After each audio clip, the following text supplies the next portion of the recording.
Na na na na na na na na. Hey, goodbye. Good morning, Canada! Woohoo! Christmas has come early. Welcome back to another episode of Question Period. Today is December 16th. Holy smokes, 2024. And we have ourselves the second best news we could possibly have.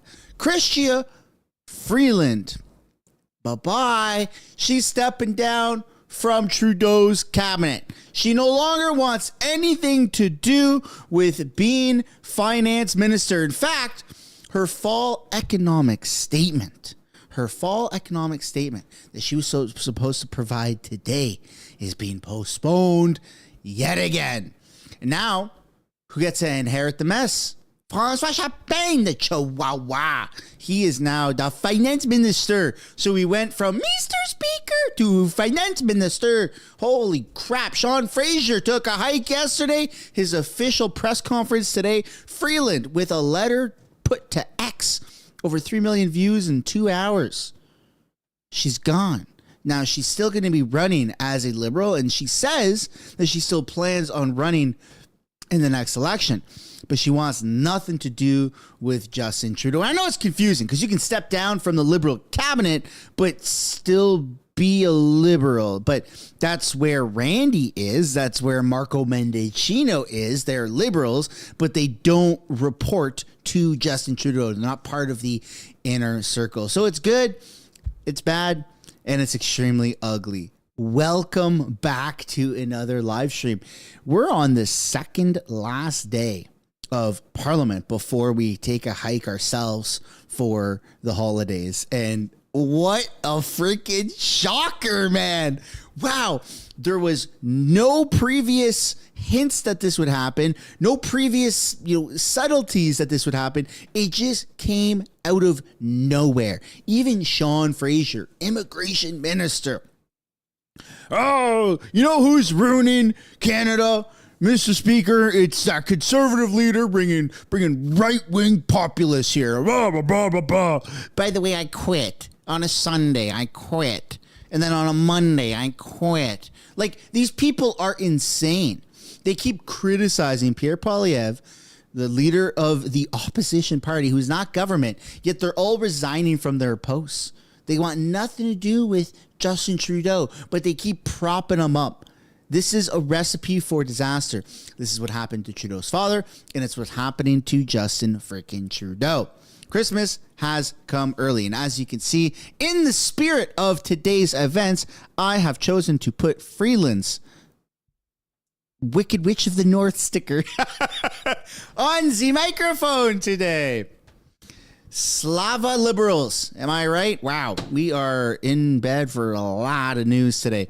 Normally, question period kind of starts off at like 11:30 Pacific Standard, right?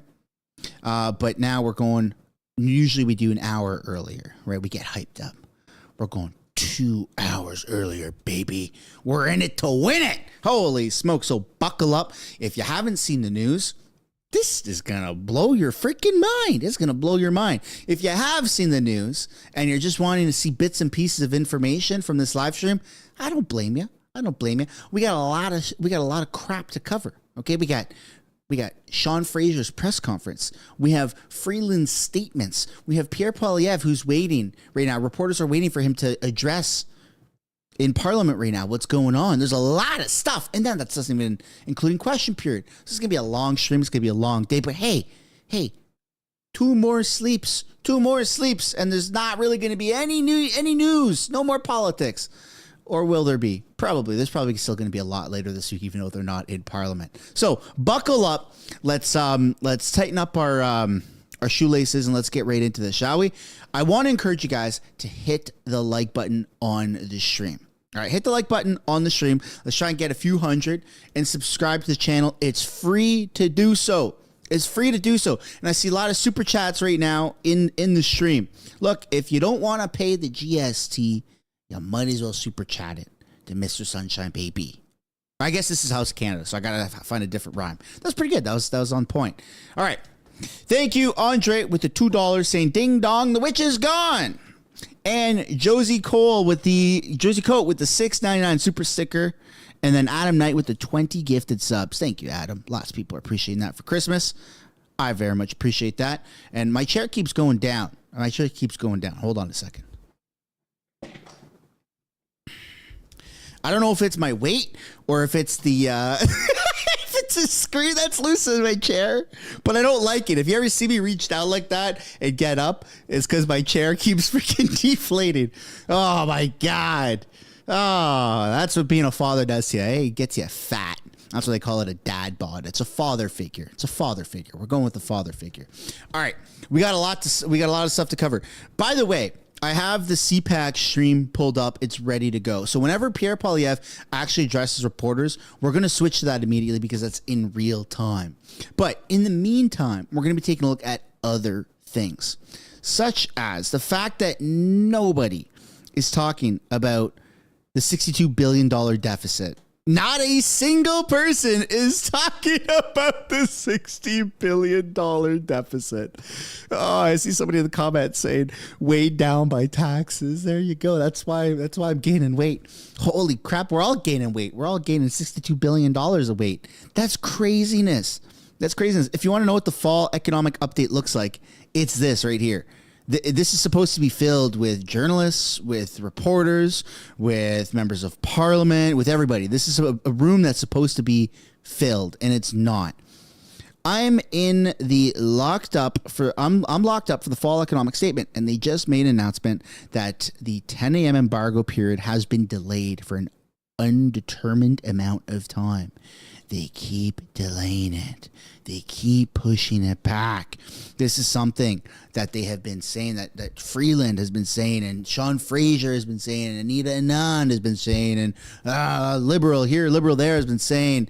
They support the fall economic update, to support Justin Trudeau. They support him on camera, and then off of camera, they think he's a piece of crap just like us. I wouldn't be surprised if under a relative, a family, a friend, or a fake name, if Freeland has ordered some of these sticker packs, which, by the way, you can find linked in the description of every single one of my videos. And if you use code SUNSHINE, you'll get yourself 15% off. Let's take a look now at Sean Fraser's hasta luego announcement, because that hit the press yesterday. Last night, I made a breaking news video on MSB. And it was Sean Fraser's going to announce his resignation today, Monday. And he did. But he's taking a different approach. He's stepping away completely. And the cabinet, the Liberal cabinet, is expected to shuffle things around, people around on Wednesday. So Sean Fraser said, shuffle me out, I'm done. He doesn't want to run in another election. He just wants out. He wants to step away. He wants to go play golf or go play hockey. I don't blame the guy, right? Get the hell out of that mess. It's a burning building. Get out now while you can. Freeland, on the other hand, as you're going to see later on, she has a different approach. She says, Trudeau wanted to shuffle me out, and screw you, I'm going to shuffle myself out, which is a ballsy way to do. But she wants to continue running as a Liberal. So two different approaches, right? I know it's confusing because it's like, okay, this person's resigning, but from Trudeau's cabinet, not from the Liberal Party. But Sean Fraser is done with everything. From the cabinet, from the party. He wants out of politics. So let's take a look now at what he had to say. Take you live now to Ottawa. This is where the Housing Minister, Sean Fraser, is speaking. This is amid reports he will not be seeking re-election. Let's listen in there. It's an interesting 8-year-old that I have ever met. She loves Taylor Swift, learning about ancient civilizations, playing video games, and last week I had the opportunity to watch her welcome hundreds of people to her elementary school's class Christmas concert in what I expect will be the first of many public speaking engagements. We also, a few years ago, welcomed our little boy, Jack Stanford Fraser, into the world. He has become a hilarious, rough and tumble, sweet little guy who loves his mom, monster trucks, showing off his skills on his balance bike to anybody who's going to watch, and roughhousing with his dad. Getting him to put on socks can be hit or miss. I've seen my wife, who is impressive beyond measure and who has borne a disproportionate share of the work in raising our family, not just bring our kids into the world, but also become an incredible and loving mother who would do anything for her children while she still manages to juggle parenting, work, and a PhD to boot. Sarah, you are absolutely incredible, and I love you without end. The past 5 years has had me reflect on what I hope the next 5 years to look like. And I can tell you, more than anything else, I want to spend more time with my kids, and I hope my kids are going to want to spend more time with me. I want meals with Dad to be part of the family's routine as the rule, not just the exception when he's home from Ottawa. I want to be able to make my wife coffee in the morning before she wakes up, and if we get the kids to bed at a reasonable hour, maybe even enjoy a glass of wine over a conversation in the evening. Dude, I don't blame him. I don't like the guy. I think he's screwed us over a lot. But I don't blame him for wanting to step back from politics. This shit is stressful. This is absolutely stressful. Even just consuming this data, this amount of news is stressful. All these policies that are harming Canadians is stressful. I can't imagine what it's like to be making the policies and how stressful that is, right? Like everyone that goes into politics comes out with gray hairs. I don't blame them for stepping away. Through the most difficult and joyful personal experiences imaginable, I have become acutely aware of the finite nature of the time that we have with the people that we love. You blink and you miss it. So I'm going to spend a little more time with the people that I care about most. Now I love my job. I'm going to miss it. It's not just the best job I've ever had. It's the best job I can imagine having. It's the best job I can imagine having. Give me a break, man. Give me a break. Of course it's the best job you can imagine having. Of course it is. It's easy. It's easy to sit there and screw over Canadians. Look, what we're going to do right now is we're going to take a little break from that. Like I said, when Pierre goes live, we're going to take a look at Pierre and what he has to say. And ladies and gentlemen, Pierre has gone live. Let's take a look at what our honorable leader of the opposition, soon to be next Prime Minister of Canada, Pierre Poilievre, has to say to the press conference right now.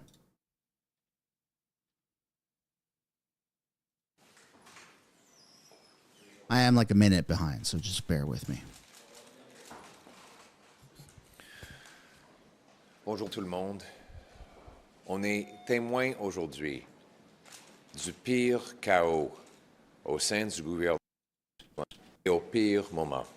Aujourd'hui, quelques heures à peine avant d'automne, qui était déjà en Justin Trudeau, déjà annoncé par le gouvernement, pour poursuivre le film sur le site aller l'appelé est le troisième sur la liste de précédents publié par le cabinet de Justin Trudeau de démissionner à ce moment. 400 campements de sans-abri qui ont envahi la seule province de l'Ontario. L'immigration incontrôlée a conduit à l'ouverture de camps de réfugiés dans des banlieues du Canada pour faire face à l'immigration incontrôlée. Le gouvernement admet qu'il y a jusqu'à 500 000 personnes au Canada en situation irrégulière ou illégale. La criminalité est incontrôlée et ça a envahi nos rues avec le double de crimes faits avec une arme. Les drogues et le désordre incontrôlé ajoutent au chaos. 47 000 personnes sont mortes des surdoses après que M. Trudeau a libéralisé les drogues dans nos rues. L'inflation est hors de contrôle. À cause de dépenses inflationnistes sous gouvernement, 2 millions de personnes doivent aller aux banques alimentaires, un nombre impensable il n'y a pas longtemps. Maintenant, nos banques alimentaires manquent de nourriture. Les dépenses incontrôlées ont doublé notre dette et ont fait grimper les taux d'intérêt. Il n'y a pas que Mme Freeland qui a perdu le contrôle par rapport à M. Trudeau. On a M. Fraser, le ministre des Logements, il démissionne en pleine crise de logement. La ministre des Finances a démissionné au beau milieu d'une crise économique ici au Canada. Donc, ça montre que Justin Trudeau a perdu le contrôle, mais il s'accroche au pouvoir. And he may be gay. Ce chaos, That's my translation. That's what I heard. Toutes ces faiblesses se produisent alors que notre plus grand voisin et plus proche allié nous impose des droits de douane de 25 sous la direction d'un président récemment élu, doté d'un mandat fort et nouveau, un homme qui sait identifier la faiblesse. Et on voit la faiblesse au sein du gouvernement libéral. Freeland est le principal ministre de Justin Trudeau depuis 9 ans. Ce n'est pas n'importe quel ministre. C'est le vice-premier ministre du Canada. Et elle a perdu la confiance en M. Trudeau. Regarde ses propres mots. Aujourd'hui, notre pays est confronté à un grand défi. La nouvelle administration américaine poursuit une politique de nationalisme économique agressif, ce qui comprend une menace de tarif de 25 Nous devons prendre cette menace au sérieux. Il faut préserver notre capacité fiscale aujourd'hui, disposer des réserves dont nous pourrions avoir besoin en cas de guerre tarifaire. Il faut éviter les astuces politiques coûteuses que nous ne pouvons pas nous permettre et qui font douter les Canadiens que nous reconnaissons à quel point ce moment est grave. Je sais que les Canadiens et Canadiennes reconnaîtraient et respecteraient une telle approche. Ils savent quand nous travaillons pour eux et ils savent quand nous nous concentrons sur nous-mêmes. Il est inévitable que notre mandat au gouvernement prenne fin. Prenne fin. Et je cite, « Cela ne peut plus durer. » Here we go. Quand Jagmeet Singh va-t-il travailler pour le Canada Not yet. au lieu de travailler pour M. Trudeau? Comment ça se fait, M. Singh, que quand il y a 20 députés libéraux qui ont perdu la confiance en M. Trudeau, y compris sa propre vice-première ministre, que vous, M. Singh, ayez toujours la confiance envers ce premier ministre. Il faut maintenant que M. Singh mette le Canada d'abord et mette fin à ce gouvernement désastreux qui a perdu totalement le contrôle.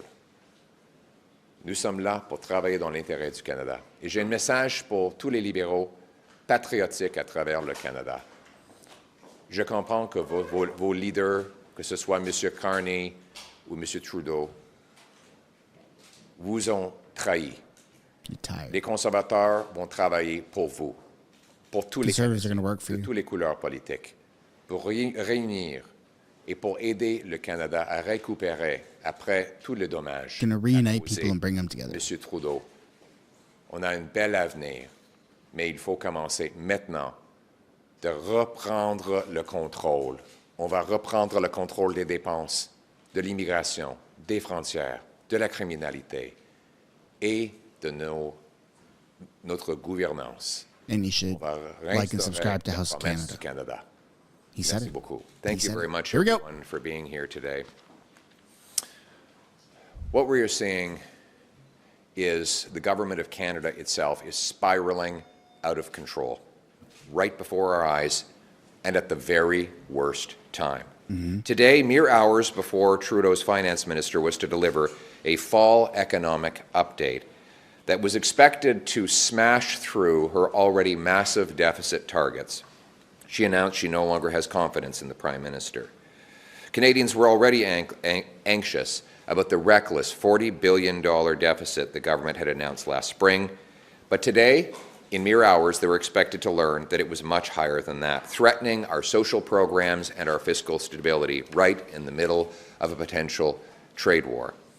The Prime Minister, with the help and instigation of carbon tax Carney, pushed Ms. Freeland to bring on massive, unsustainable, irresponsible spending increases that blew through her self-imposed guardrail. He thought that he would simply push her through that guardrail and off the cliff so that she, and not he and Mr. Carney, would take the blame for the crisis that he and they caused. To continue the chaos, think of this. The moment the finance minister resigned, the government's published order of precedent meant that François-Philippe Champagne instantaneously became the finance minister. But now he tells us he doesn't have the job and doesn't want the job. So it goes to the next minister who's on the published order of precedent, and that is Randy Boissonnault, more commonly known as the two Randys, the gentleman who had to resign because he falsely claimed he was Indigenous, falsely claimed that there were more than one Randy when it was all him and all in his head. There's no way this is real. And he is now technically our finance minister as we speak. We don't know for sure, though, if he'll still be finance minister in 3.5 hours when the scheduled fall economic update is expected to land. That update, by the way, is currently covered by a black blanket underneath a table. No one is allowed to look at it, even though journalists and parliamentarians showed up to read it in briefing rooms to this day, earlier today. So here we are. Everything is spiraling out of control. Out of control spending and bureaucracy has doubled housing costs, with 1,400 homeless encampments taking over Ontario alone. Out of control immigration has led to refugee camps opening in suburban Canada. And then we have 500,000 people in the country illegally, according to government estimates. Out of control crime overtakes our once tranquil streets, with gun crime having doubled. Out of control drugs and disorder add to the chaos, with 47,000 of our people dead of overdoses since Trudeau legalized drug laws, stopped enforcing them, and allowed limitless sums of fentanyl ingredients into our country. Out of control inflation has followed out of control money printing, which has sent out of control demand to our food banks, which are running out of food altogether. Out of control spending has doubled our national debt, boosted interest rates, and threatened our social programs. And it's not just Freeland who thinks this Prime Minister is out of control. Now Housing Minister Fraser has resigned in the middle of a housing crisis. The minister is resigning, the finance minister is resigning in the middle of an economic crisis, and a fifth of his Liberal caucus has lost confidence in him. Justin Trudeau has lost control, and yet he clings to power. We cannot accept this kind of chaos, division, weakness, while we're staring down the barrel of a 25% tariff from our biggest trading partner and closest ally, which, by the way, is headed by a newly elected president with a strong and fresh mandate, a man who can spot weakness from a mile away. Ms. Freeland has been Mr. Trudeau's most trusted minister now for a decade. For 9 years, she knows him better than anyone, and she knows that he's out of control. She said this: "Our country faces a grave challenge. The incoming administration in the United States is pursuing a policy of aggressive economic nationalism, including the threat of a 25% tariff. We need to take that threat extremely seriously. That means we have to keep our fiscal firepower dry today, so we have the reserves we may need for a coming tariff war. That means eschewing costly political gimmicks, which we can ill afford, and which makes Canadians doubt that we recognize the gravity of the moment. I know Canadians would recognize and respect such an approach. They know we are working for them. They know when we are working for them, and they know when we are working for ourselves. Inevitably, our time in government will come to an end. Will come to an end," she said, and I quote. And it is coming to an end. It is. Because we simply cannot go on like this. And it is up to Jagmeet Singh now to make that realization. Mr. Trudeau is being held in office by one man, Jagmeet Singh. A fifth of Liberal MPs have written a letter for him to resign. His deputy prime minister has walked out on him. His housing minister has quit. That on top of numerous other female ministers who stormed out after his appalling mistreatment and abuse and dishonesty towards them. 80% of Canadians have lost confidence in this Prime Minister. So why is Jagmeet Singh making the entire country wait for him to get his pension? That is the question today. To patriotic Liberals across the country, my message is this. Here we go. You supported this government in good faith because you thought it was the right thing for the country. And you are good and decent patriotic people who have been let down by a Prime Minister and his top advisor, Mr. Carney, who have betrayed Ms. Freeland and you. Carney and Trudeau, the backroom boys, have taken the Liberal Party away from anything it used to stand for.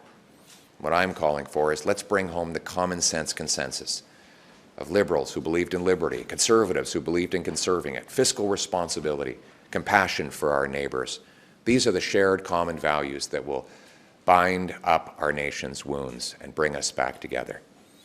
Now is the time for a carbon tax election to turn the decision away from me or Mr. Trudeau or Mr. Singh or Mr. Carney and put it in the hands of the people. I know that they will make the right decision. Let's bring it home. Mr. Poilievre, can you clarify? Okay, before we get into questions by reporters, I do have to fact check Pierre. What he said about Randy is not exactly true, right? So the position of finance minister can only go to somebody within Trudeau's cabinet. You can be a Liberal without being part of the Prime Minister's cabinet. Randy stepped down from that. So the fact that François Champagne, the Chihuahua, doesn't want the job, it means it doesn't go to Randy. That could have been the case. That sounds like it was the case before Randy stepped down from Trudeau's cabinet. So it actually goes to nobody right now, which means there is no finance minister. So Trudeau has an incomplete cabinet, and he's actually going to have to call the Governor General to appoint a new minister. So in one letter, in a single letter that Freeland dropped today by saying, screw you, I want nothing to do with your cabinet anymore, Freeland single-handedly just nuked and imploded the entire Liberal government, which is pretty crazy, which is pretty freaking crazy. So Randy is not the finance minister. That's just a little fact check there. You do not accept the possibility that Mr. Trudeau could resign and there could be a leadership. You think there needs to be an election right now? Yes. Why is that? Because it is not backroom Liberal insiders who get to choose the Canadian Prime Minister. It is the Canadian people. And for Mark Carney to write a fall economic update full of poison pills and then put it on his rival Chrystia Freeland's desk to knock her and Mr. Trudeau out of the game and allow him and appoint himself Prime Minister is about the most undemocratic political maneuver we've ever witnessed in this country's history. The Canadian people deserve to choose who should be their next Prime Minister. Let's put our faith in them. Is it possible to still have a vote on this, though? That's up to Mr. Singh. Will the election itself need to take place before January the 20th, when the catastrophic 25% tariff is slated to come into effect? It would be ideal to have the election done before the president takes office or within the first week or two of his mandate, so that Canadians would have a strong Prime Minister with the brains and backbone, the strength and smarts to stand up for Canada, facing down President Trump and our American competitors. But to be clear, do you think there is a process? Is there a process in the House of Commons? We're in a minority government. Do you see a process in which the House could vote no confidence before it rises tomorrow? Is there such a maneuver that you can do? I think it's really up to Jagmeet Singh. Wow. So we could actually see a vote on confidence before they take off for winter break. Holy crap. Wow. You know what? Jagmeet likes Freeland. So if Freeland goes and says, hey, Jagmeet, call an election, it might happen. And Sean Fraser. You know what, folks? I don't want to get too drunk on the hopium. No, but you never know. You never know. We've seen crazier things. Before tabling the fall economic statement, how should the government now proceed with the Fez? Should it be tabled? Yes. Last question. And maybe the answer is just for them to table the Fez and let's vote up or down on the Fez. It would be a confidence motion. I think the answer is to table the Fez, the fall economic update, and let the House of Commons vote up or down. And if the fall economic update is defeated, then it would be a non-confidence vote and we would proceed to a carbon tax election. Je pense que M. Trudeau devrait déposer la mise à jour économique cet après-midi et permettre un vote ce soir pour permettre la Chambre des communes de montrer si oui ou non on a la confiance ou bien si on va aller en élection pour reprendre le contrôle de notre pays. Last question. Do you think Canadians want their Christmas holiday to be interrupted by a federal election campaign? I think right now Canadians' Christmas holidays are being interrupted by the NDP Liberal hell they're living under. Lining up 2 million people at food banks, 1,400 homeless encampments, a doubling of gun crime, the worst inflation in 40 years, our 6 consecutive quarters of shrinking per capita GDP, $500 billion of investment leaving for the United States. Parents are tossing and turning at night because we have the most indebted households by far in the G7. That's the real hell that is interrupting people's Christmas spirit right now. And I think the best Christmas present we could give Canadians is to let them choose a new common sense conservative government that will bring home Canada's promise so that anyone from anywhere can do anything, hard work, gets them a powerful paycheck and pension that buys affordable food, homes, and wonderful Christmas gifts to go under the tree. Thank you.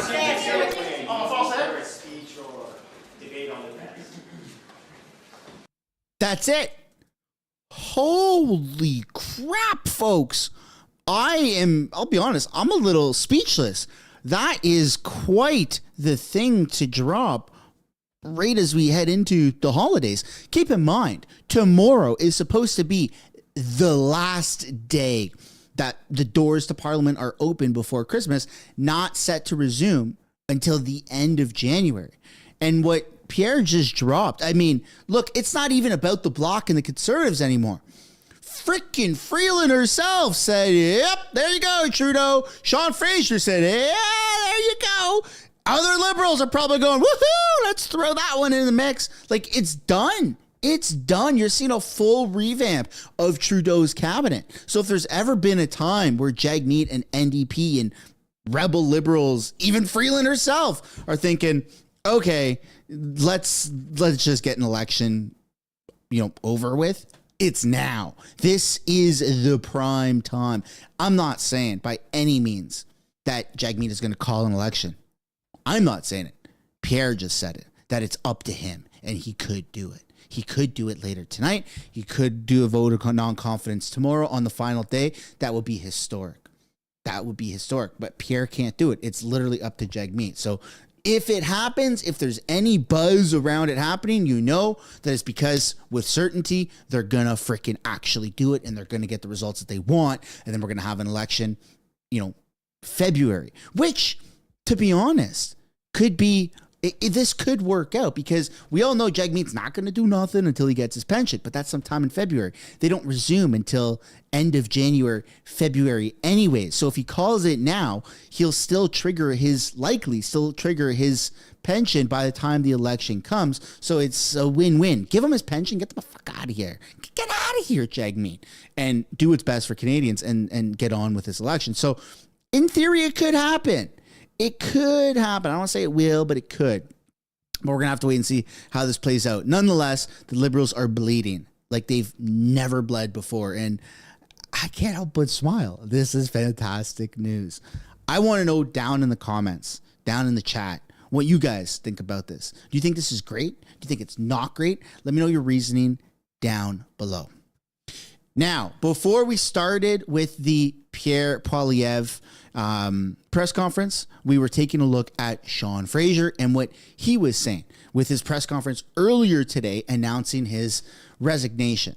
So for those that missed it, For those that missed it, Sean Fraser and Freeland are both announcing a form of resignation simultaneously.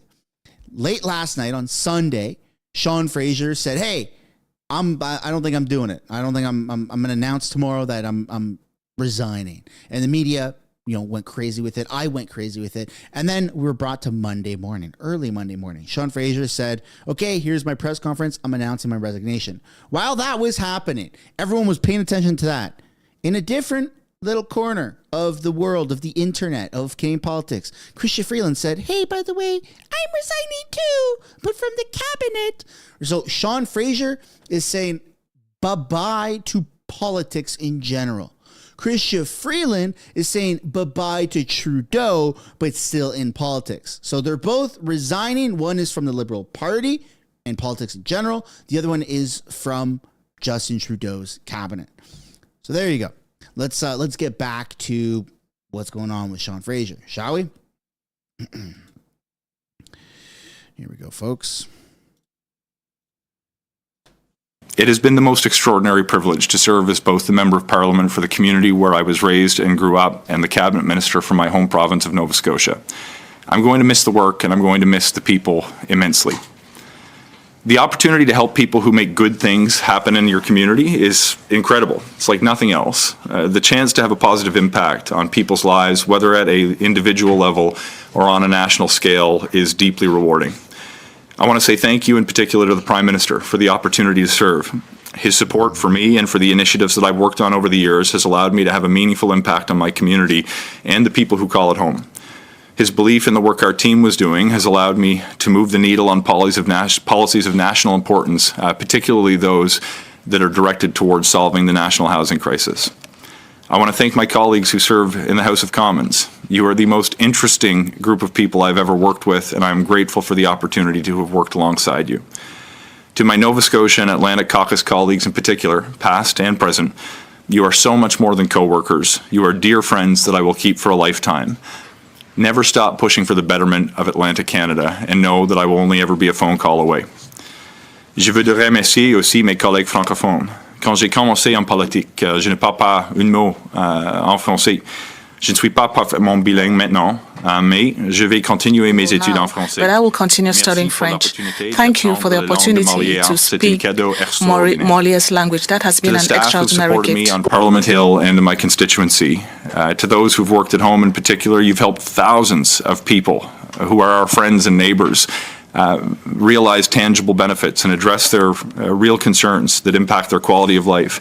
I'm grateful for your service to Canada. I want to say thank you in particular to Janet MacDonald, who's been with me from the very start and who I first knew as Mrs. MacDonald back when we met when I was a grade 3 student at Frank H. MacDonald Elementary School, when I happened to be the same age that Molly is today.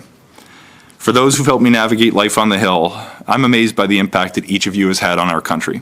The scale of the challenges that we've been wrestling together and the problems that we have worked to solve will be something that you should be proud of for a very long time. I know that I am. I will follow your careers closely, and I consider it an extraordinary professional honor to have served my country with you by my side. I want to thank my Chief of Staff, Savannah DeWolf in particular, who's been with me from my first few weeks as an MP and who has held virtually every position at every level in each of my constituency, Hill, campaign, and ministers' offices over the last decade. You are as talented a professional as I have ever worked with in my career and are responsible for just about all the things that went well for me politically over the past 10 years. I also want to thank every volunteer who's given their time, donations, and energy to our campaigns over the last few election cycles. Without your engagement, we would not have had the opportunity to win a riding that has historically been viewed as nearly unwinnable for a Liberal candidate. You'll remember that it was our riding that Brian Mulrooney, who became a friend of mine before he passed, came to sit in and happened to be my first MP, no less, when he became opposition leader and needed a safe constituency for a Conservative in his first campaign as a Member of Parliament. While there's insufficient time to properly thank each of you who've made a contribution over the years, I want to express my profound gratitude to the families of Ray Wegg and Hilary Ammett, both of whom have passed away and who made enormous contributions to our organization on the ground. I miss you both and may never have had the chance to serve in Parliament without your effort and encouragement along the way. Politics is a force for good in this country, and public service matters to our collective well-being.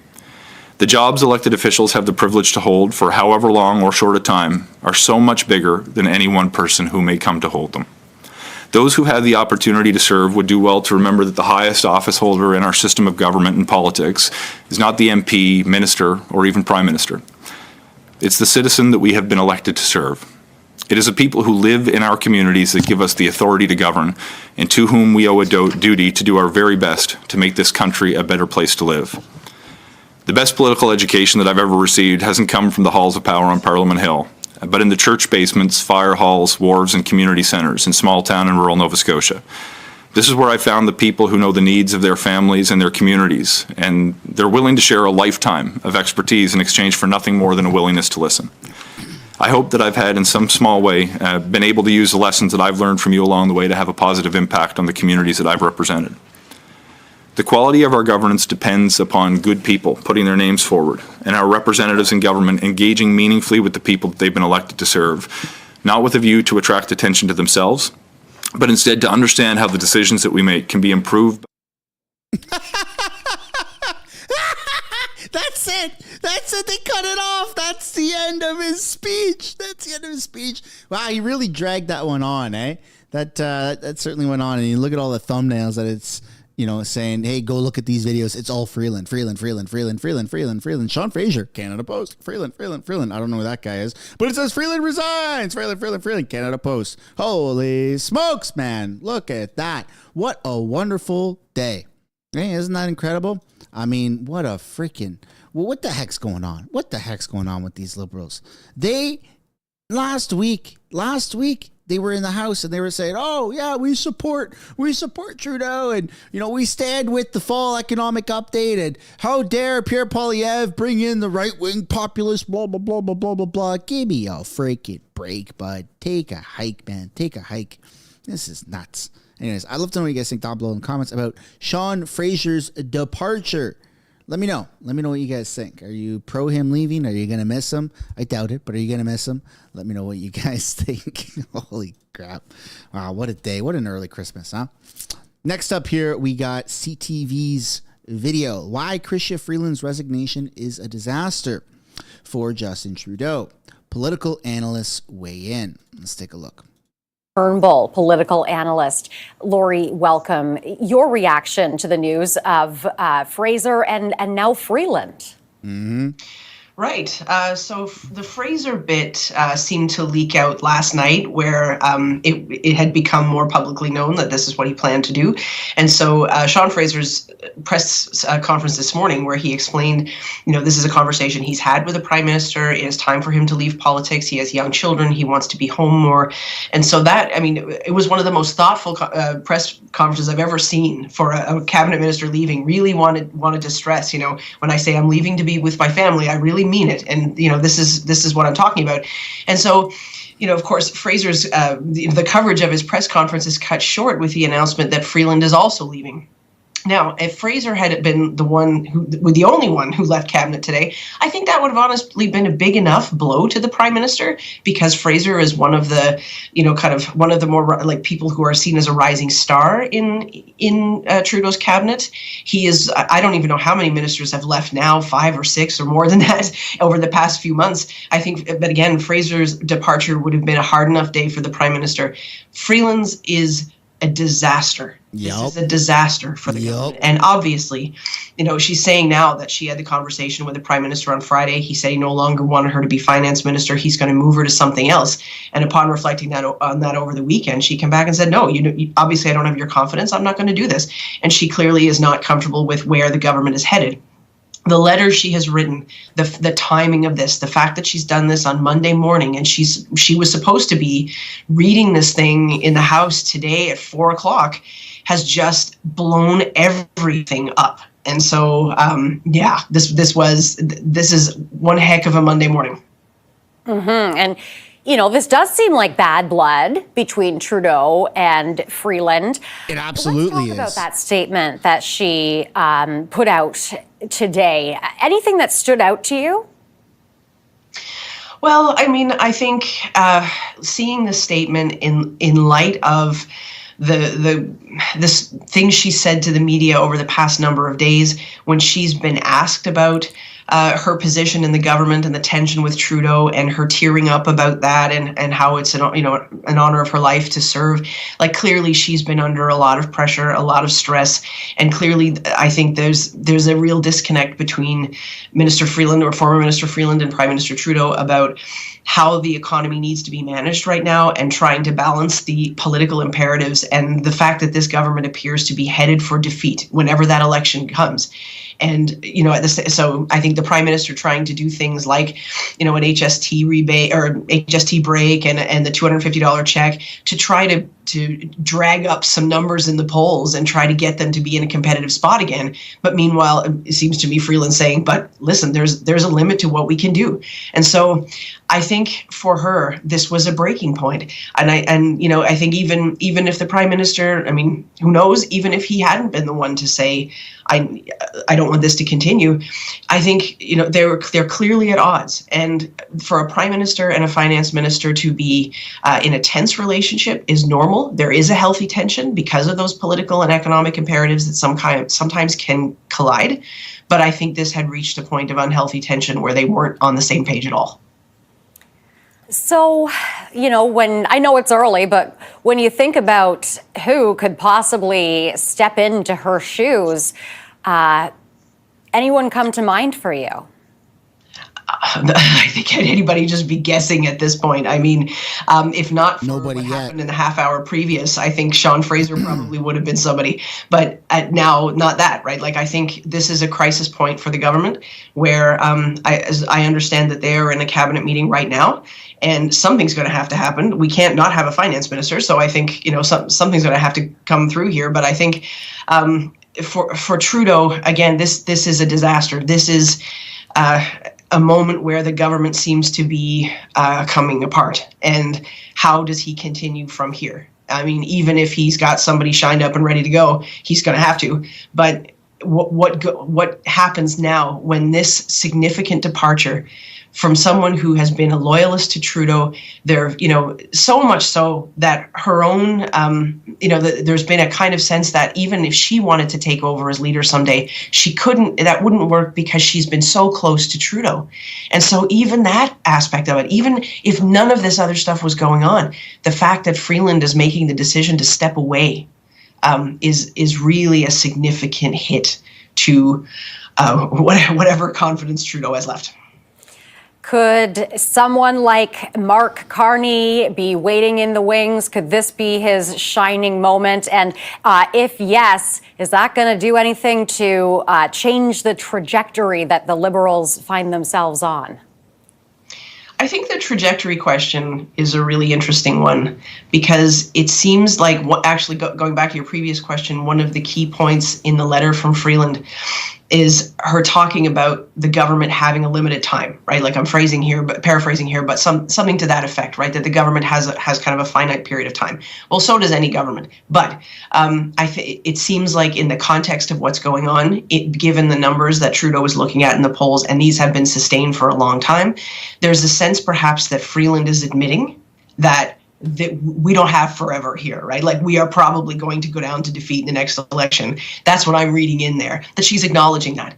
And therefore, they've only got a certain period of time in order to try to steer the economy in the right direction. Now, it seems to me that one key difference, perhaps, between Freeland kind of admitting that and Trudeau's perspective is that he never admits that. He doesn't even give a sign that he's admitting that, or that he even acknowledges that. And I think, that's a key aspect of how he is governing at this point, right? He is not acting like a prime minister with a finite amount of time. He's acting like a prime minister who's going to go win the next election. And the numbers don't bear that out. They're polls. I understand that. That's not an election, but That's a key statement right there that I hope doesn't go unnoticed. And that's exactly how Justin Trudeau has been acting. He's acting as if he has all the time in the world and that as if he has tenure. There's no way. Justin's thinking there's no way I'm going to get fired. No way I won't get reelected. People love me. People love the fact that I went to Taylor Swift. People love spending more money on taxes to fight climate change. People love it. Bro, no, they don't. He's ignored. He's undermined the volume and the impact of this freedom movement whatever you want to call it. Started with the convoy. He thought it was just a bunch of pesty, trashy people, as he said once upon a time. And then he thinks that all of the online rhetoric is a couple of, basement dwellers that are angry. He's not realizing that you and me are voters. We go out and we vote. We talk about it. Videos that get 100,000 views with 99% like ratio. Those are people that are voting. That's 100,000 people that are in Canada that care about Canadian politics that are ready to vote out Trudeau. So he's undermined everything. He's not looking at trends. He's not looking at anything properly. He's stuck in the olden times. He thinks that he can just grab a hold of the news cycle and control it and manipulate it the way that they used to be able to do before social media. That's not the way anymore, bro. Look at everything. There are no Pierre Poilievre stickers the way there are these stickers on my microphone. Like, come on. People don't like you. Wake up, buddy. Wake up.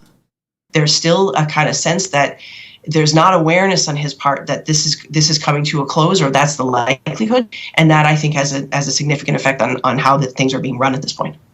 What is it, do you think, between Prime Minister Justin Trudeau and Chrystia Freeland? Because, correct me if I'm wrong, but, at the beginning, it almost seemed like she was his right-hand woman. What has happened to cause this, relationship to deteriorate so much over the years? I don't think almost his right hand. I think she absolutely was. And there have been times, I can think even during COVID, for example, when she was really, at the face of what the government was doing. We would often see him, doing the press conferences from his residence, and we'd see her in the press gallery having the conversations with the public, having the conversations about what the social distancing rules were and what the what the statistics were in terms of the spread of COVID and those sorts of things. Like, she was really in a leader's position. And we've been talking a lot about her as finance minister, but let's not forget she was also the deputy prime minister, which is not a position that any prime minister has to have. There doesn't have to be a deputy prime minister, right? Like, that's up to the prime minister entirely. That's not something that is a portfolio every time. Many prime ministers haven't had them. But I think the fact that he named her his deputy prime minister really speaks volumes to the trust that he has in her and that he has had this whole time, apparently up until now. But she was one of his first star recruits when he first became leader of the party and he was building toward a government back in 2013, 2014. She was one of the first people that he recruited to that team. And that, again, was a big moment for him in the sense that obviously she has an incredible career. She has incredible credentials. She's worked all over the world. She's got, she's got this book. She's got like all these things. She was an incredible get for him as a candidate and then as a minister. And so to see it unravel in this way, I think, a year ago, we would not have foreseen this. So true. Lori, we will have to leave it there. Thank you so much for being here and for this analysis today. We really appreciate it.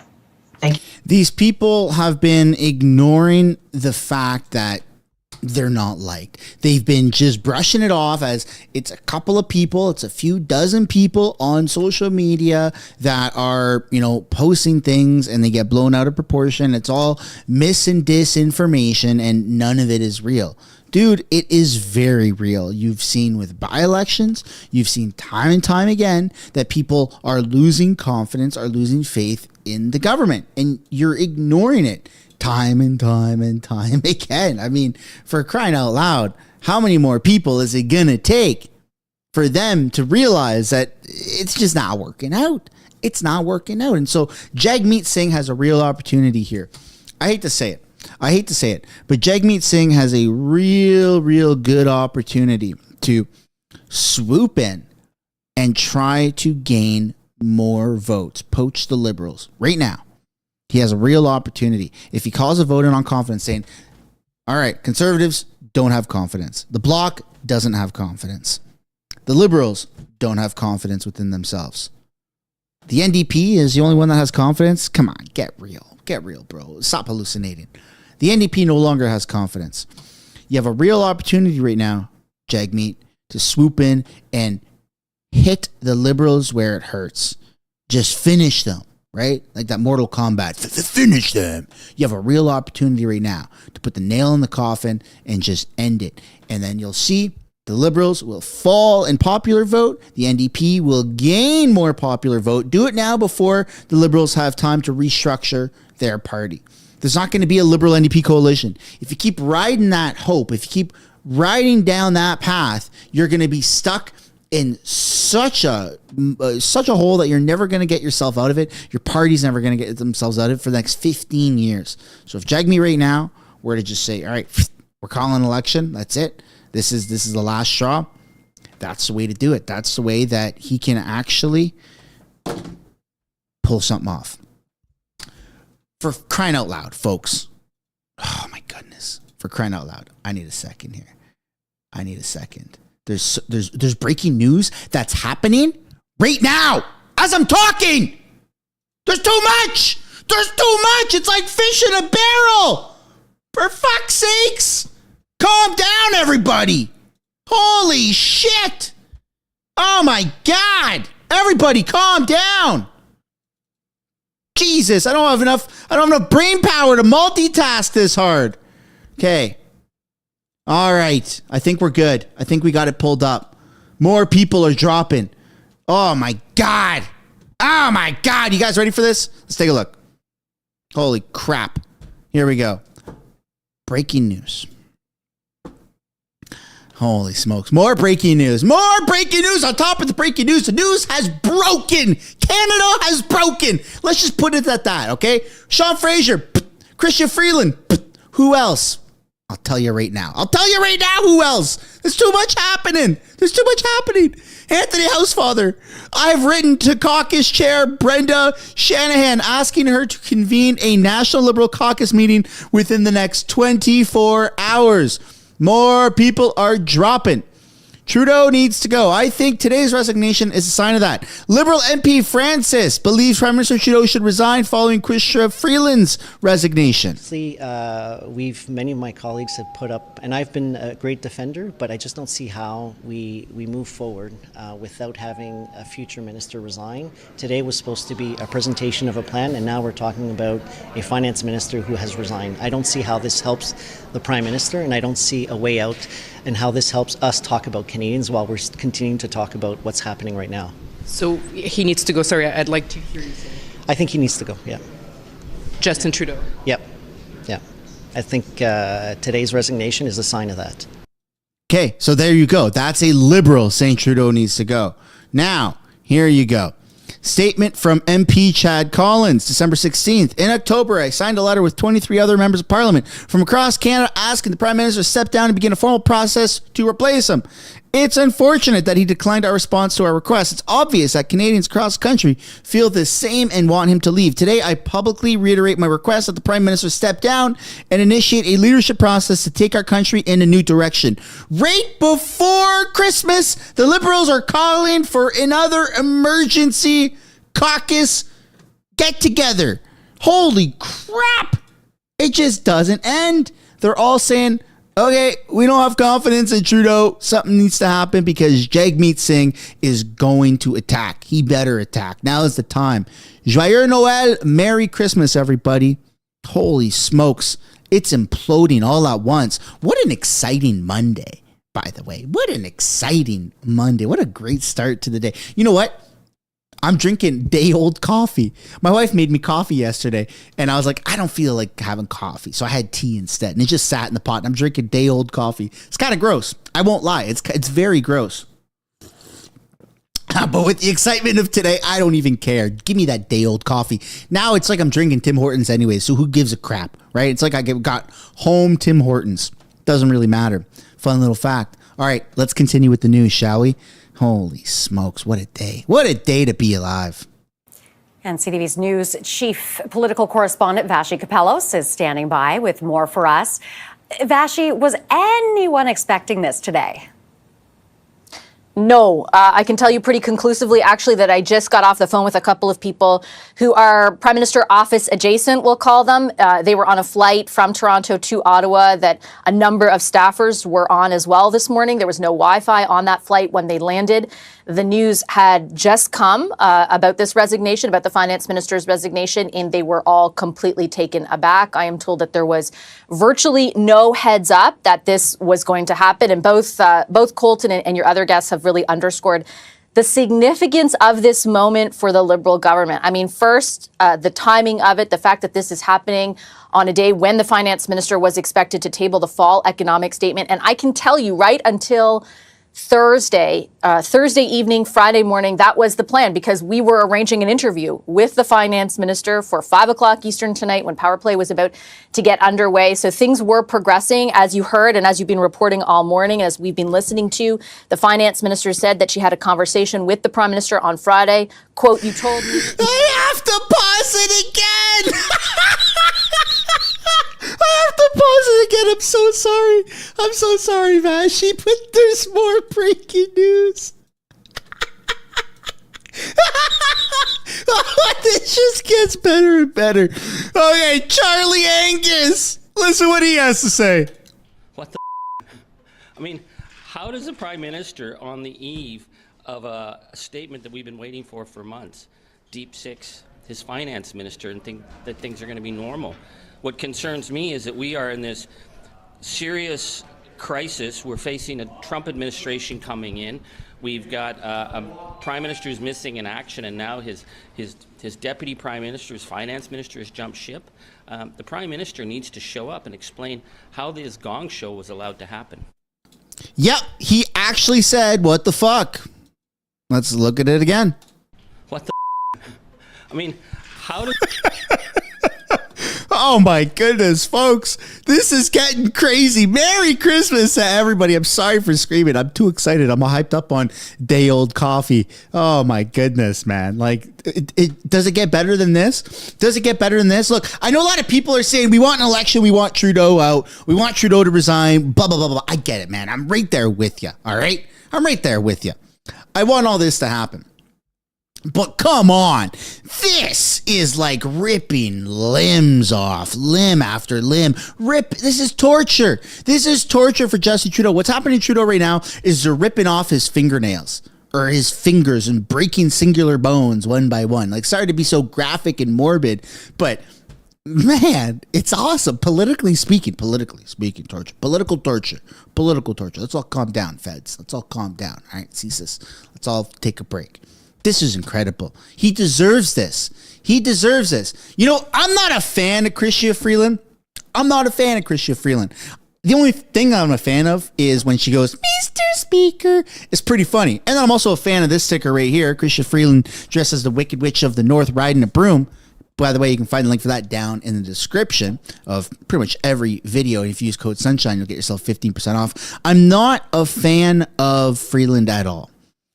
But what she's done today, the ripple effect of what's happening is incredible. I don't even know if Justin Trudeau's in Ottawa right now.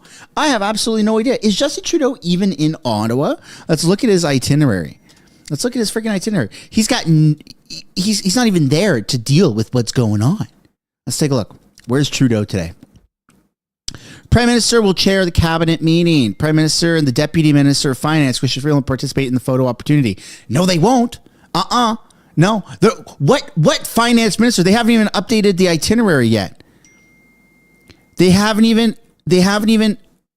Oh my God. We got more breaking news. What the fuck is going on? Holy shit, everybody calm down. What the fuck is going on? Come on, man. Are you kidding me? Trudeau's thinking about fucking resigning. Holy shit. What the hell is going on? Trudeau's thinking about fucking resigning. Sorry for screaming. This show isn't for kids. This is politics. Welcome to the real world. Holy shit.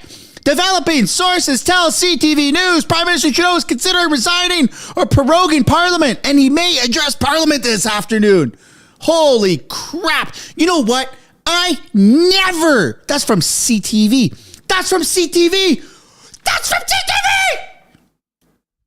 Come on! Holy... What? I'm gonna freaking hyperventilate. Breathe, man. Breathe, man. Holy shit. Trudeau's considering his options as leader after Freeland quits cabinet, sources say. Let's fast read this. I might sound a little stupid, but here we go. Christian Freeland, Canada's finance manager, said in an explosive letter published Monday morning that she will quit cabinet. It was ignited a storm of confusion after Parliament Hill coming the same day that she is set to table her fall economic statement, a delayed document that typically includes key economic metrics such as the size of Canada's deficit. It's past $60 billion. It's something crazy. We don't even know. Follow the live updates. 1:04 p.m. Eastern, Trudeau considering proroguing or resignation, sources say. Sources tell CTV that the Prime Minister has conveyed to Cabinet that he is considering proroguing or resignation. He's potentially planning to address Parliament this afternoon. 1 p.m. Poilievre says everything has gotten out of control. 12:45, it's all out of order. It's all out of order. It's all going backwards. It's going backwards. We're going forwards. Holy shit. Holy shit. Wow, can this day get any better? Oh my God, I'm sweating. Do I have sweat marks? I'm sweating. Woo! The coffee's kicking in, day old coffee. Oh boy. We still got an hour before question period starts, ladies and gentlemen. Oh my God, I need a breath. I need some water. Holy crap, let's all calm down. Let's all calm down. Oh my God. I'm going to faint on camera. This is happening in real time. These aren't videos that I'm having to record and upload and go through YouTube checks. This is a live show. This is happening in real time. Holy, I need another sip of water, man. I'm going to faint. Give me a second. Whew. Whoo-wee. Oh, it's hot in here. Whoo. Holy smokes, what a day. What a freaking day. All right. Let me put the lid back on there, huh? Holy crap. Sorry for screaming, everybody. My chair's going down. Sorry for screaming. I'm sorry. Sorry for unprofessionalism. I never pretend to be a journalist. I'm not a reporter, dude. I'm a dude in my basement watching the news like everybody else. I just so happen to have a platform. This is how I react in real time to shit. All right, this is it. This is real life, baby. This is real. It's raw. It's authentic. This is exciting. Oh, my goodness. By the way, my birthday's on Christmas. It's in 9 days. We're the 16th. And this is an early birthday Christmas. Holy smokes. We might actually see Trudeau. Now, is he going to resign? Is Trudeau going to resign? You know, if you asked me on Saturday, I would have said, no, he's not going to resign. Are you kidding me? He's crazy. He's narcissistic. You asked me on Sunday, Sean Fraser said, he's quitting. Huh. Okay. And there might be more liberals that quit. Okay. Monday, Freeland resigns. Huh. I mean, I know I've made videos about that. I know 4 days ago, I made a video saying Trudeau is going to fire Chrystia Freeland. I did that. That got 80,000 views. And that was real. There's so much news. I forget. And I put 2-3 videos out a day. I forget what the hell I say. All right. My brain is fried. I'm on autopilot all the time in my life. And I'm watching the news in real time. And it's like, whoa, what's going on? I make a video, and then my brain is fried and I forget. I forget my name half the time. I forget who I am. I forget where I am. Okay. That's how overwhelmed this stuff is. And now Freeland has resigned. Freeland is out. So can Trudeau also go out? Can Trudeau say, you know what? That's it. We're all done. I mean, yeah, there's once upon a time I would have said he's too narcissistic to quit, but I would have said the same thing about Fraser. I would have said the same thing about Freeland. I think it's more unlikely for Freeland to resign than Justin Trudeau. I really do. I don't think that, but here we are. And we're just seeing the impossible happen, right? Freeland, now she's still an MP. She's still a liberal, but she resigned from the cabinet. She's saying, you know what? Screw you. I want nothing to do with it. So can Trudeau do the same? Can Trudeau resign from prime minister, step down as a regular MP and not prime minister? And then they have an election? Yeah, I think so. I don't see why not. That would be awesome. I don't think he can just say, you know what, I'm going down as a Liberal and I place somebody else as a prime minister. Can he? That's also possible. That's also possible. We're dealing with a lot of possibilities here. Can he prorogue government? That right there is what I think is going to happen. I think Justin Trudeau is going to prorogue government to put an end to all of this. That's what I think is going to happen later today, after question period. He's dealing with collateral damage right now. He's in full panic mode. His phone's blowing up. Everything's happening. His friendship bracelets are popping off. The beads are hitting him in the face, hitting other people in the face. His security detail, boom. What the hell was that? Oh, sorry, George. That's my friendship bracelet. Oh, okay, no problem, Prime Minister. Right? A lot of stuff is happening right now. A lot of stuff. People are dropping like flies. Internal Liberals are saying Anthony Housefather. Other backbenchers are saying, okay, that's it, man. Trudeau's got to go. He's got to go. No more caucus meetings. Trudeau's got to go. He's got to freaking step down, and we have to have an election. Where's Jagmeet? We haven't heard about Jagmeet yet. We saw Angus. No, what's it? Charlie Angus? Angus Reid? Charlie Angus, the NDP guy. He said, what the fuck is happening? There's a lot of stuff happening right now. There's a lot of stuff happening. Let's all just breathe. Let's all just drink some water. I'm talking to myself here. Oh my goodness. Doesn't get better than this, does it? For Canadian politics. This is peak Canadian politics. Americans watching this are probably thinking, what the hell is going on with our 51st state? Get them in order. Holy crap. Yeah, sources tell CTV News Prime Minister Trudeau is considering resigning. Right from the horse's mouth. Horse's mouth. My bad. Right from CTV themselves. All right.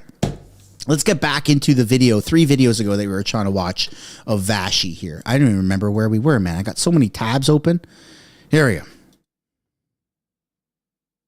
Longer want me to serve as your finance minister and offered me another position in the cabinet. Upon reflection, she writes, I have concluded the only honest and viable path is for me to resign from the cabinet.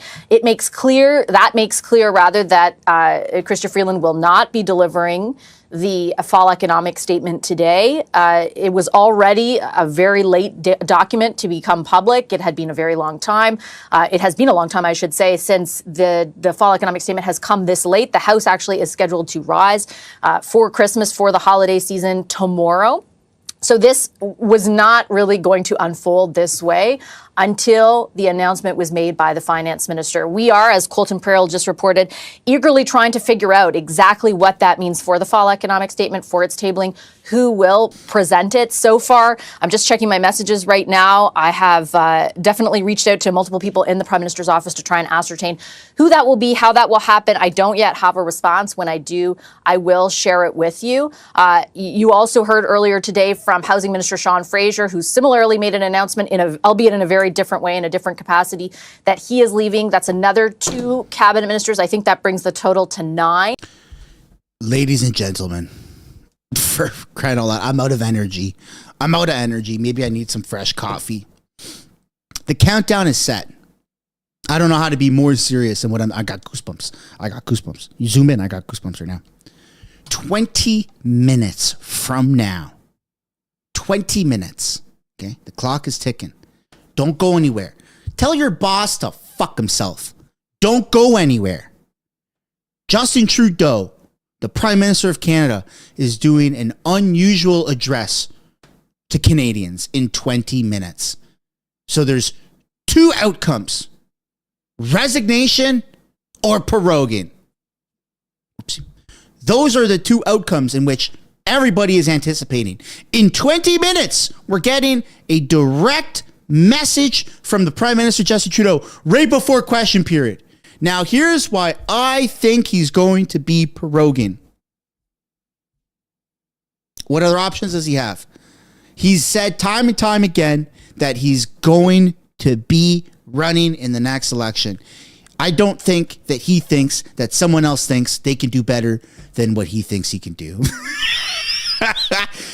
Trudeau's running the Liberal ship. I don't see how he's not going to run the Liberal ship. I would love to see him resign just as much, if not more, than the next person. Believe me, I would love to do it. I could finally say it's over for Justin Trudeau. I could finally do it.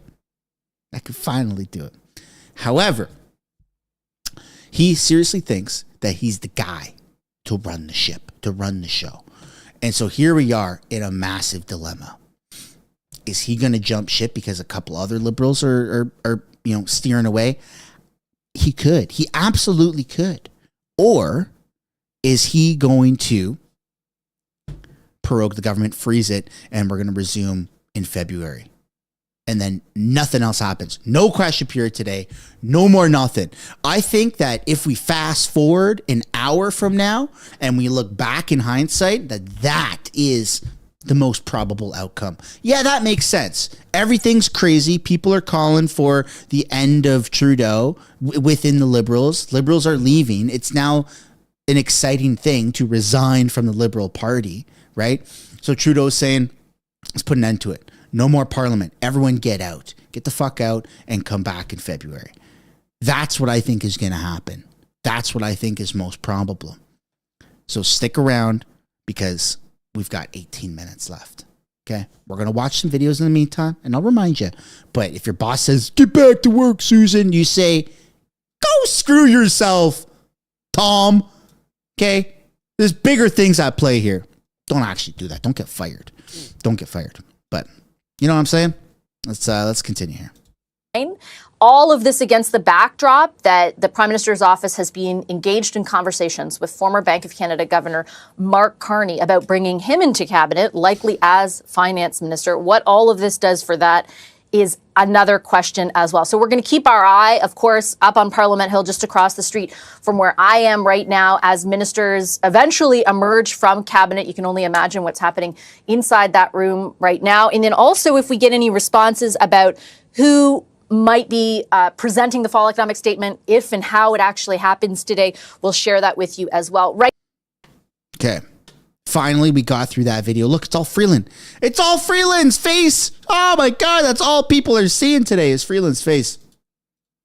Holy smokes, man. All right, we got another video here to kill some time. We got CBC's take on Finance Minister Chrystia Freeland resigns from Trudeau's cabinet. For those that are just tuning in, who weren't here 2 minutes ago, you're going to want to stick around because in less than 20 minutes, Prime Minister Justin Trudeau is doing an emergency address to Canada. You're going to want to stick around. The breaking news has just come via a statement from Finance Minister, Deputy Prime Minister Chrystia Freeland, that she, in fact, is no longer going to be Finance Minister and indeed is resigning from the cabinet. I'm going to bring in Janice McGregor here, but Janice, I'm going to take some time to read this, and we're going to put it up on the screen. We've been talking for a number of days, you and I, in terms of the tensions, the reports of tensions between Minister Freeland's office and the PMO, and this has come to pass. So a note addressed to the Prime Minister from Finance Minister Chrystia Freeland. We'll bring it up so you can read it along, but I'm going to read it through, talking about, firstly, the honor of her life to serve in government. We have accomplished a lot together, and here's where it begins. On Friday, you told me you no longer want me to serve as your Finance Minister and offered me another position in the cabinet. Upon reflection, I have concluded that the only honest and viable path is for me to resign from the cabinet. To be effective, a minister must speak on behalf of the Prime Minister and with his full confidence. In making your decision, you made it clear that I no longer credibly enjoy that confidence and possess the authority that comes with it. For the past number of weeks, you and I have found ourselves at odds about the best path forward for Canada. Our country today faces a grave challenge. The incoming administration in the United States is pursuing a policy of aggressive economic nationalism, including a threat of 25% tariffs.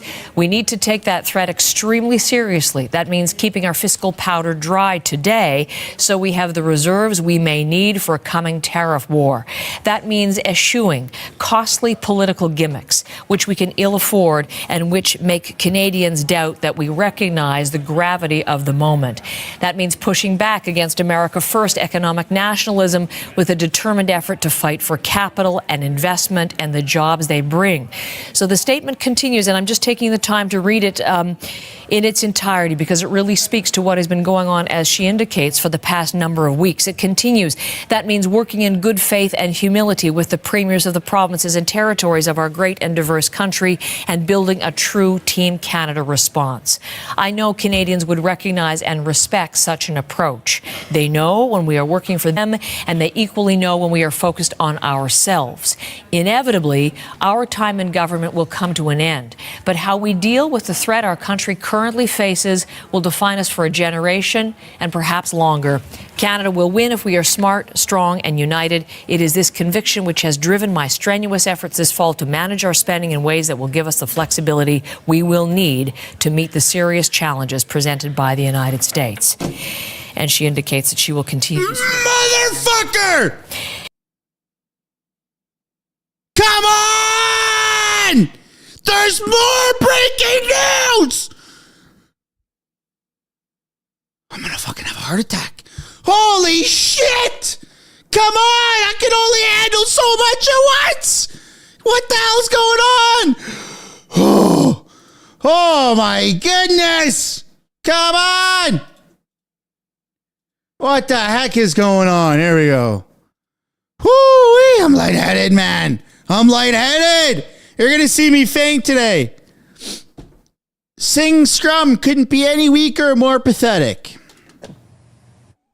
Mr. Singh, give us your thoughts on what's going on. Do you have confidence in the Prime Minister? Well, what has become really clear, looking at the Liberals again and again, they're more focused on fighting themselves, and what we believe we need to do is fight for Canadians. And so we're seeing more and more examples of them fighting themselves, focus on themselves, instead of fighting for Canadians and focus on Canadians. Do you think Trudeau needs to quit?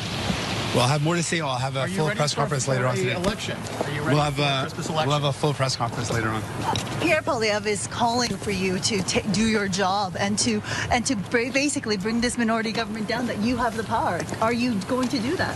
We'll have a full press conference very shortly, and I invite you to come ask me more questions there. Do you think Trudeau's time's run out? Has his time run out? Well, absolutely. We're going to be government in 2025. Somebody go to the old age home and grab me one of them oxygen tanks. Take it from anybody. That's mean. Yeah, take it from anybody. I'm gonna pass out. There's too much breaking news. Jagmeet Singh says it's over for Trudeau. Time has come to an end. Trudeau is doing a press conference in like 10 minutes. What the hell is going on, man? Come on. Holy smokes. Janice McGregor, I took that time because there is much in that statement. Chrystia Freeland resigning from cabinet after Prime Minister Trudeau offered her another position in cabinet, moving her out of finance. What do you make of that? There's a lot to unpack in the way that she has laid out her rationale and her reasons here. I think this statement also gives us some insight into some things that were emerging, whether you want to call them anonymous media reports or rumors in this town, but it does kind of bring to daylight, if you will, some things that have been swirling for some time. The immediate question on everyone's minds has to be, who's going to deliver the fall economic update? We spoke earlier this morning about whether it would be a swan song for Chrystia Freeland. Now, I'm not sure we know who is going to be rising in the House of Commons at 4 o'clock this afternoon. We were not expecting a cabinet shuffle today, but is this something that you just have someone who's acting as finance minister read in the House of Commons? So I'm just laying out the biggest question on my mind first. How are they going to get through the day, let alone sort of getting through the week and onwards into the bigger challenges that this letter of hers lays out? There is some important phrasing, I think, in here, not only in terms of the conflict between her department and her as minister and the Prime Minister's office. This has been the subject of some media reporting in recent days. There is always tension between a finance minister and a Prime Minister over getting the balance right. This is hardly the first government that has seen this kind of tension over the desire to spend to reach sort of, if you will, political objectives versus the need to manage an economy. But for her to frankly now, after sort of for a long time, sticking to talking points about this being healthy and them working together well and an honor to serve and so on, for her to bring that to light and let everyone know, yes, they did have a big disagreement about some of the things happening this fall. I think that's very significant. I think it's significant also that this letter talks about the American relationship and the incoming Trump administration after there had been questions about why she was not part of that dinner at Mar-a-Lago. There had been questions about how the incoming Trump administration sees her, perceives her, whether something that had been her strength, her biggest success, if you will, in politics, getting the renegotiation of NAFTA, whether now there were questions about whether she could carry that Canada-US file forward for a variety of reasons, whether it was that they didn't like her style in Washington or that there were fundamental differences in terms of how to approach this challenge going forward. And stunning, I think, also to sort of see her last week out making announcements related to the strategy of this economic statement, carrying on even as this letter reveals that she found out on Friday that she was not going to be finance minister, and presumably has had the weekend to ruminate and write this document. I think that is extraordinary. The final paragraph I'd point you to is one that is quite sharply written about how they know their time in government will end. That is a very frank thing to say out loud. You might say that's just realistic. We all watch and read public opinion surveys and can see the way the winds are blowing. But to have someone who's serving as the deputy prime minister of a prime minister who has signaled he is going to run again and believes he can win again against Pierre Poilievre's Conservatives, to have his deputy prime minister put in writing and publicize a statement that says, we know our time in government is going to come to an end, that strikes me as extraordinary. And for everyone who was thinking that Justin Trudeau was heading into the holiday break on very shaky footing already, I would present to you that this letter just rattles him to his core. Okay, I wanted to get your overall perspective, Janice, given that there is so much to talk about in this letter, this extraordinary letter announcing that Chrystia Freeland is resigning from her cabinet position, saying that she will continue to work with colleagues as a Liberal member of Parliament, and committed to running again for her seat in Toronto in the next federal election. Just to be clear, she's not walking away immediately. She's stepping away from cabinet. From cabinet. So a couple of things I want to ask you about that. I had highlighted that same line. Talking to Canadians would they know when we are working for them, and they equally know when we are focused on ourselves. Inevitably, our time in government will come to an end. So that acknowledgement, Janice, that some of the things which she also talks about, it's kind of tied in with what she says earlier in the letter, and this was what I wanted to ask you about as well. The discussion has been that there was the GST tax holiday, that amount of money, but of course then the additional sending out of these $250 rebate checks. This has been a point of contention because it put the coffers above the deficit threshold that she herself had set. So when she writes, we need to take the threat of the U.S. tariffs extremely seriously, that means keeping our fiscal powder dry so we have the reserves we may need for a coming tariff war. That means eschewing costly political gimmicks which we can ill afford. Do you think that's what she's referring to there? Because that was ostensibly the difference of opinion. That was for political purposes only, and she didn't think that it was financially responsible. Yeah, and we saw sort of the results of this affordability package perhaps being prepared in haste. I don't think I'm going out on a limb to suggest that it was, based on what we've heard and seen. The fact that sort of it was pushed out there as a solution, perceived by some to not be fiscally responsible, but also that they didn't have a plan to pass the whole thing. Again, one of the storylines this afternoon that we were watching was this business of these $250 checks that they could not get through Parliament. They could only get through the tax holiday part of it. That is not the sign of something that was, thoroughly consulted and thought through and planned. That is the sign of something that was pushed out because they felt they needed to do something, to please people, to sort of turn the page on some troubles, to change the channel. But if you are focused on trying to keep a fall economic statement inside particular parameters if you are focused on things that you can defend from an economic strategy point of view.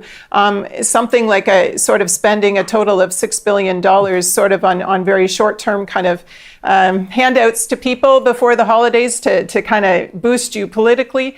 That's very difficult to sustain those two lines at once. But nevertheless, she went out there like a good political soldier and sold it for a long time.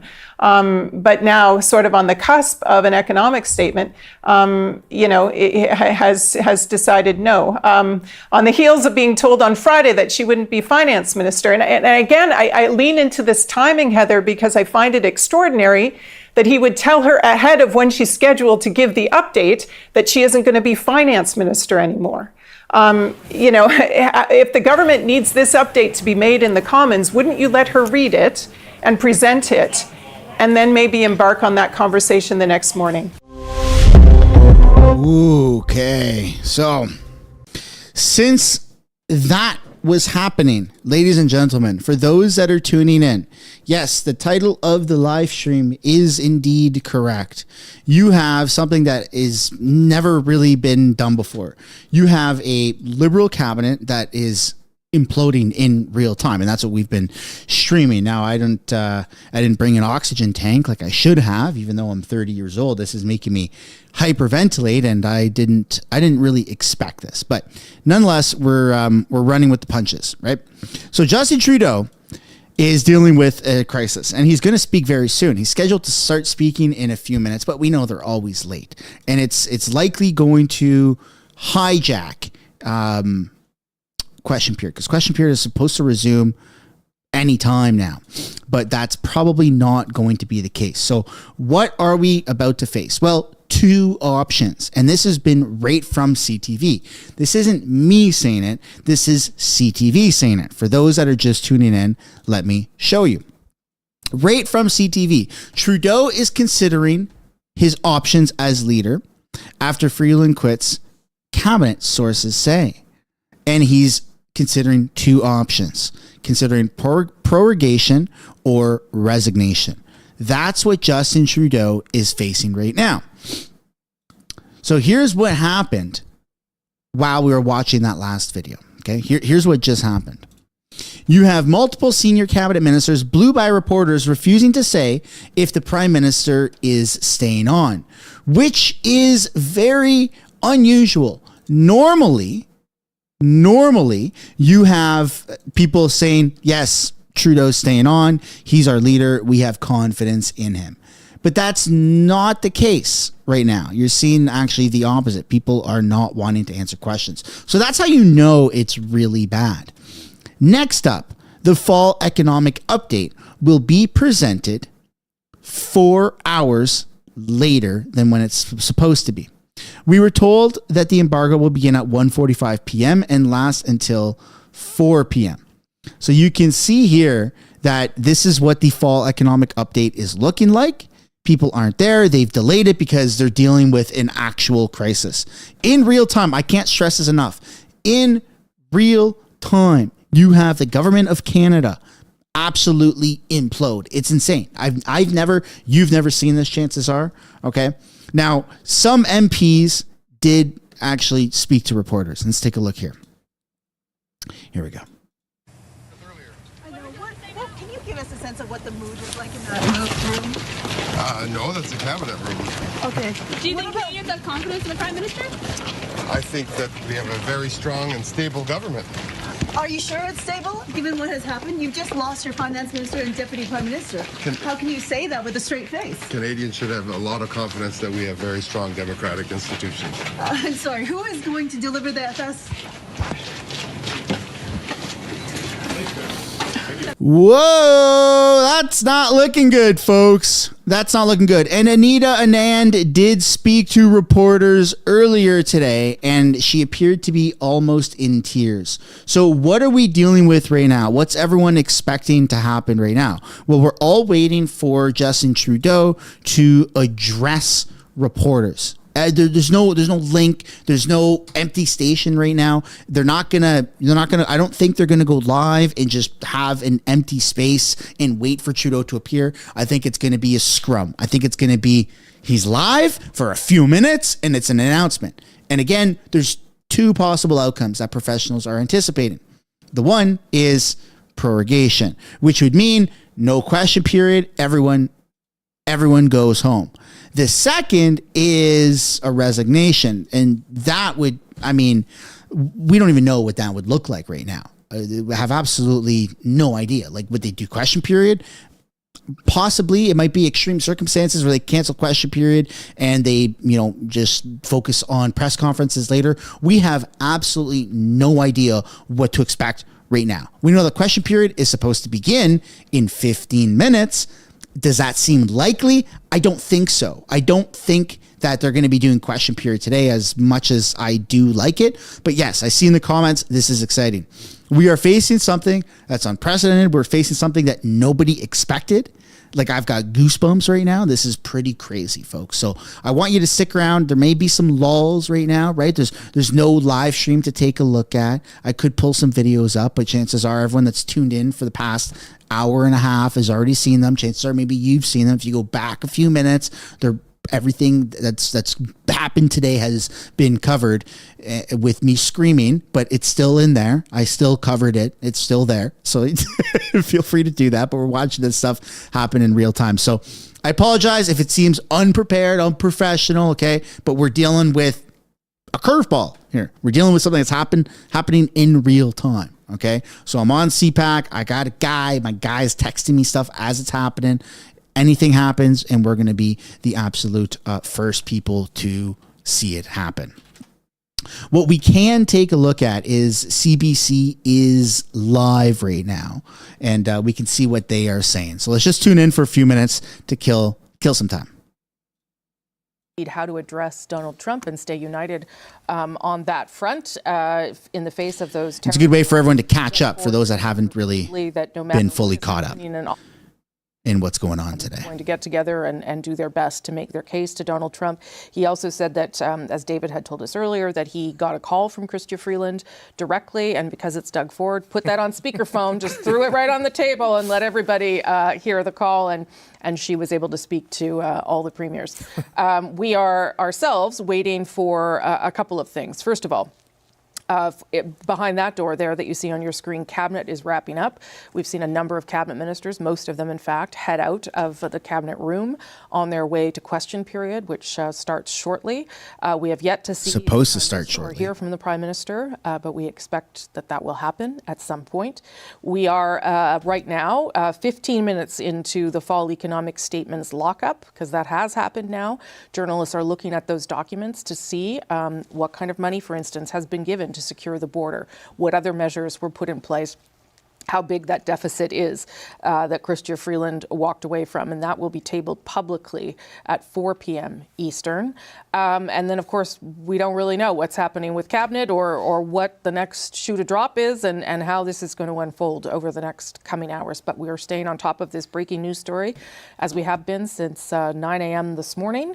And we will continue to do that as more news develops here. I'll bring in one more time. So until something happens, folks, we're going to start taking a look at what's going on in the House. All right.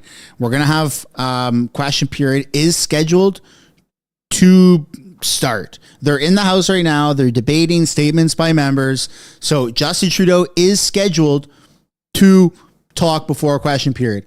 A lot of the Liberal MPs are currently locked in a room for a cabinet meeting, an emergency cabinet meeting. So if there's an emergency announcement, of course, we're going to take a look at it. But in the meantime, we're going to take a look at what they're talking about on the House floor, because they've been talking about Freeland's resignation, about Trudeau potentially proroguing. All that stuff is happening in real time. So I know it might be a little bit boring because you got, the Bloc Québécois talking, they've got people in French talking, but just stay tuned, folks. I guarantee you in the next 30 minutes, we're going to have more answers. Causing occupational illnesses. Thank you to all the volunteers and the entire AVAQ team who've been working since 2017 to promote solidarity and self-help among asbestos victims. I gave the member extra time because he had some guests here, and I would encourage all guests to be quiet. Just carry on their conversations more quietly.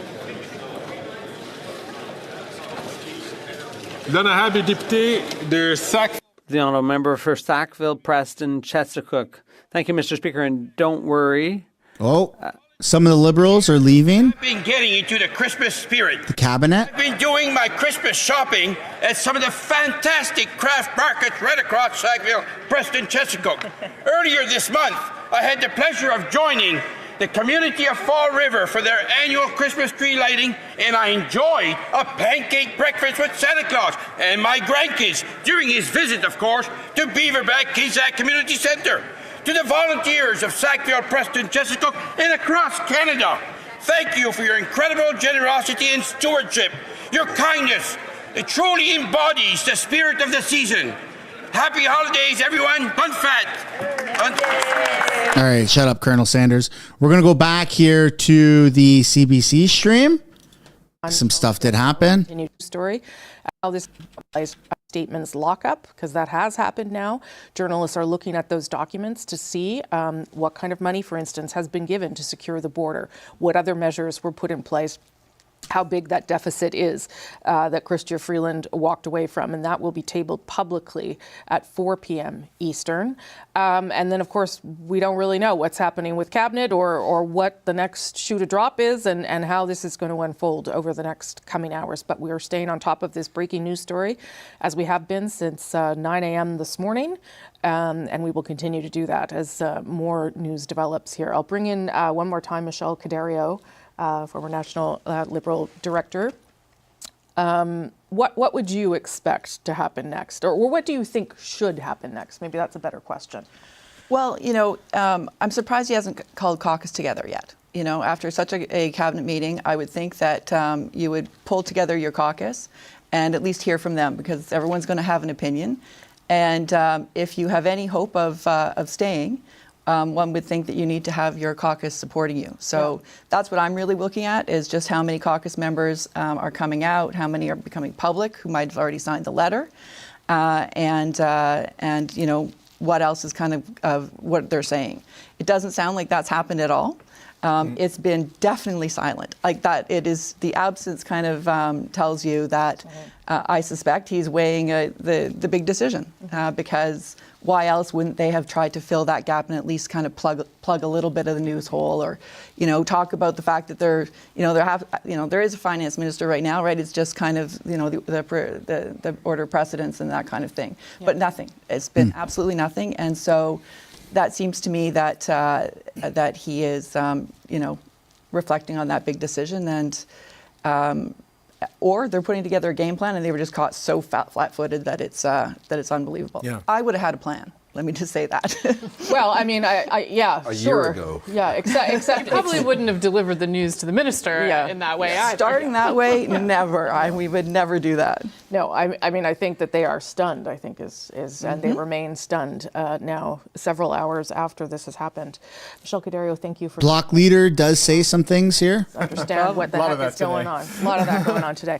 As we stand by and wait for a question period to get underway, as we wait to see when or if we hear from the Prime Minister, we do want to show you a little bit of tape of the leader of the Bloc Québécois, Yves-François Blanchet, responding and reacting to the events today. Here's that.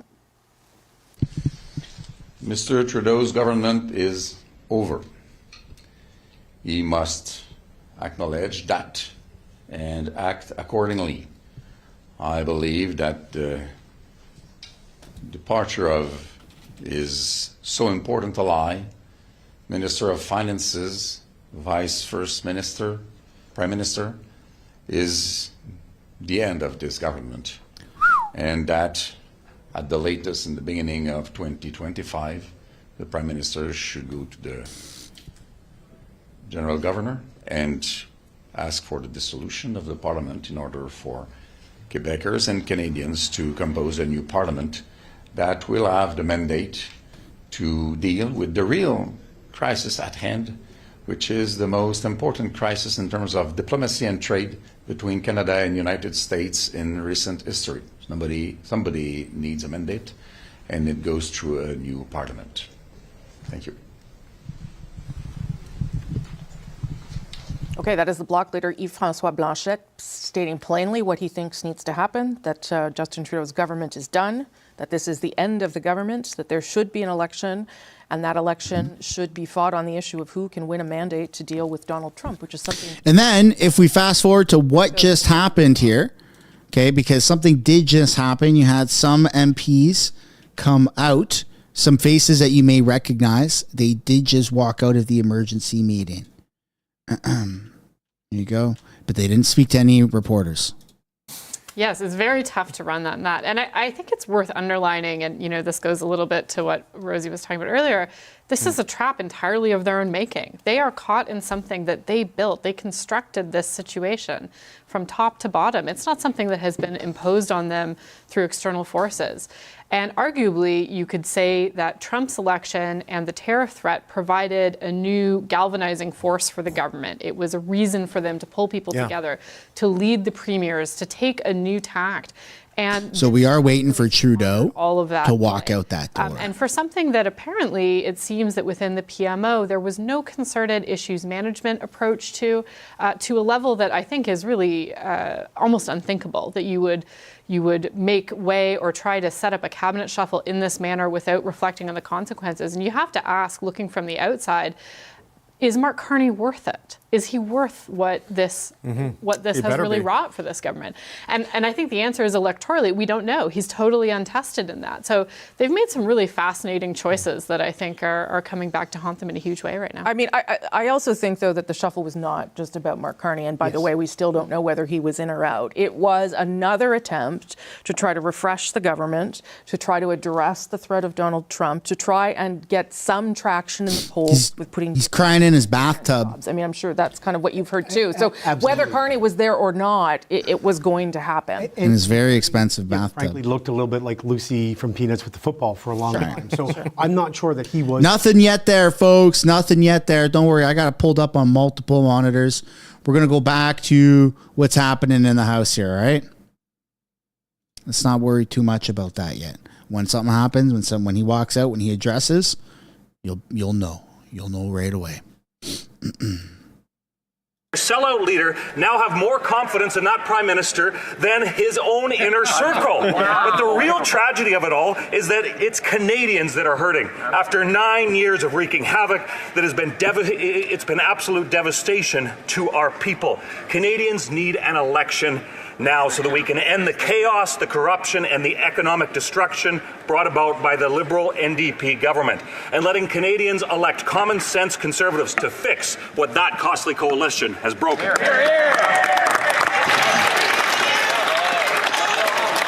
The honourable member for Peterborough-Kawartha. I'm mad at myself now for having once thought he's an honest and good person when in truth he would so casually lie to the public. That's a direct quote from former Liberal Cabinet Minister Jody Wilson-Raybould, who learned the Prime Minister is a performative and fake feminist. She resigned. It was just a week ago the Prime Minister stood on stage to tell women what a great feminist he is. And then today, we learned the Prime Minister told the first ever female finance minister to do as he says or lose her role. She resigned. Wow. Even the finance minister doesn't have confidence in the Prime Minister. Selina Caesar-Chavez, former parliamentary secretary to the Prime Minister, felt reduced to a prop for the Prime Minister's image rather than valued for her voice. She resigned. How many women will the Prime Minister throw under the bus before the leader of the NDP pulls his pathetic support for this weak Prime Minister? That's right. Canadians are done. Call an election and get rid of this fake, feminist, narcissistic Prime Minister who is destroying this country and Canadians' lives. Yeah, that was very well said. And by the way, opportunity to remind members, we do have a recap of everyone that has resigned here. Let's just take a quick little look-see-poo.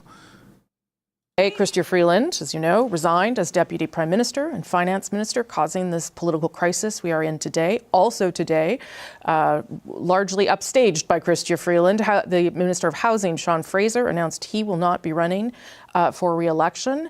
And so we'll be leaving Cabinet at the next opportunity, the next shuffle. Randy Boissonnault resigned from Cabinet last month amidst a scandal and questions about his claims of indigeneity and his a private business and allegations there had been some fraudulent activity there. Jeanette Petitpas-Taylor took on the employment minister role as well as her other role, but that's temporary. The same goes for Pablo Rodriguez. He resigned from Cabinet in September to run to be Quebec Liberal leader. And Anita Anand temporarily took over his portfolio as well as Treasury Board. So she is Transport Minister and Treasury Board. And we also had, of course, those four ministers that announced earlier this fall that they were not running again. Philomena Tassi, Marie-Claude Bibeau, Carla Qualtrough, and Dan Vandal.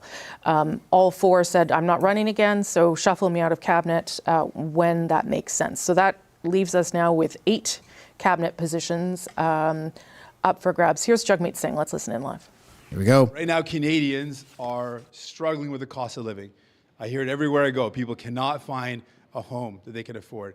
They can't buy their groceries. And on top of that, we have Trump threatening tariffs at 25%, which put hundreds and thousands of Canadian jobs at risk. And instead of focusing on these issues, Justin Trudeau and the Liberals are focused on themselves. They're fighting themselves instead of fighting for Canadians. And for that reason, today I'm calling on Justin Trudeau to resign. He has to go. Hey! I'm going to do it in French. Hey yo! Hey yo! Hey yo! Whoa! Whoa! Whoa! Whoa! Whoa! Whoa! Whoa! Whoa! Whoa! Whoa! Hey! Did he just say what I think he said? Did he just say today he's calling on Justin Trudeau to resign? Hey yo! There you go, folks. Holy smokes, put some W's. I know it's rare. And I don't want to give Jagmeet the W's. I don't. But hey, everybody, it's over. It's over for Justin Trudeau. It's actually over. Oh, mwah. I finally get to use those headlines. Holy smokes. Dans ces temps. We're going to skip through the French. Oh, my goodness. What a great day this is. What a great day, huh? Here we go. Will you declare no confidence in the Liberal government as soon as possible? All tools, all options are on the table. People are hurting. People are struggling. And so all options are on the table. Just to clarify, you're calling for him to resign, but you are not willing to vote no confidence in his government? How do those two things connect? All options are on the table. That's not an answer. All options. That's not an answer. What does this mean for your support with the Liberals, though? How can you say he needs to resign, but then you're not telling us what you're going to do for non-confidence? I'm telling you that all options are on the table. Right. All right. Hold on. Whoa. Stop putting W's in the chat. Stop putting W's in the chat. Put an L in the chat. I don't like where this is going. All options are on the table. Mozi tabarnak, sicales. You freaking call a vote in non-confidence, tabarnak. That's enough of you. Come on. All tools are on the whatever the hell he said. Screw you, buddy. Call an election. Come on. Hit the Liberals when they're down. Kick them when they're down. Curb stomp them, politically speaking. Will you support the Fez? And also, are you willing to continue to support the Liberals if there is a different leader aside from Trudeau? Right now, that's not in front of us. There's no votes in front of us, but we will take each vote. And right now, literally, everything's on the table. Mr. Singh, that all options are on the table. So why are you holding out the option to still support this government? I understand that you're saying that you might, trigger a confidence vote, but why are you still holding out the option? What is the glimmer of hope that you're seeing to possibly support the Fez or possibly support this government in some other way? Depends on the votes. And so I want to make it very clear. Justin Trudeau has to go. He has to resign.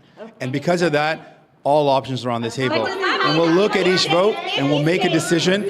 But now all options are on the table. Paul Wells. Go ahead, Paul. Behind you, sir, that room behind you is a parliament. The government continues to govern as long as MPs continue to have confidence in the government. You have no say over who the leader of the Liberal Party is. Will you support the government, or are you withdrawing your support from the government?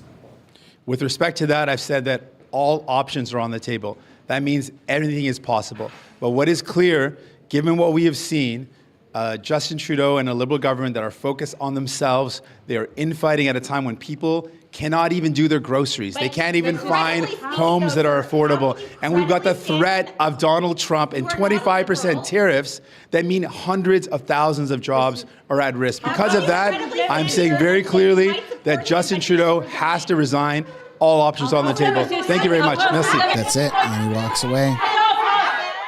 Okay, that is NDP leader Jagmeet Singh reacting to the news in an increasingly untenable political position for Singh, I would argue, suggesting that Justin Trudeau must resign. Not saying, though, that he no longer has confidence in the government, saying only that all options are on the table. I'm not sure how those two things coincide or reconciled together. David, you want to weigh in on that? I mean, I think he's hoping that he doesn't have to make a decision. That's what it sounds like to me. Well, I mean, this is the log rollers dance that Jagmeet Singh has been doing since he tore up the supply and Yeah, no, that's exactly right. He's been doing the same little song and dance since he tore up that coalition agreement. And so here we are. We're stuck with more hopium from Jagmeet. You want to put your mouth where your words are, buddy. Call an election. You're the only person that can do it. Now we're going to take a look at what's going on in question period because it's about to resume and Justin Trudeau has not yet addressed the nation. So if there's an emergency update during question period, then absolutely we're going to switch screens and take a look at that. In the meantime, we're going to see what's going on in the House. Here we go, folks. Speaker, one final thought, though. Canada ain't broke, though I will admit we may be a bit woke. Mr. Speaker, colleagues, Merry Christmas and Happy Holidays, too. May we all get a Christmas card from a Randy or two.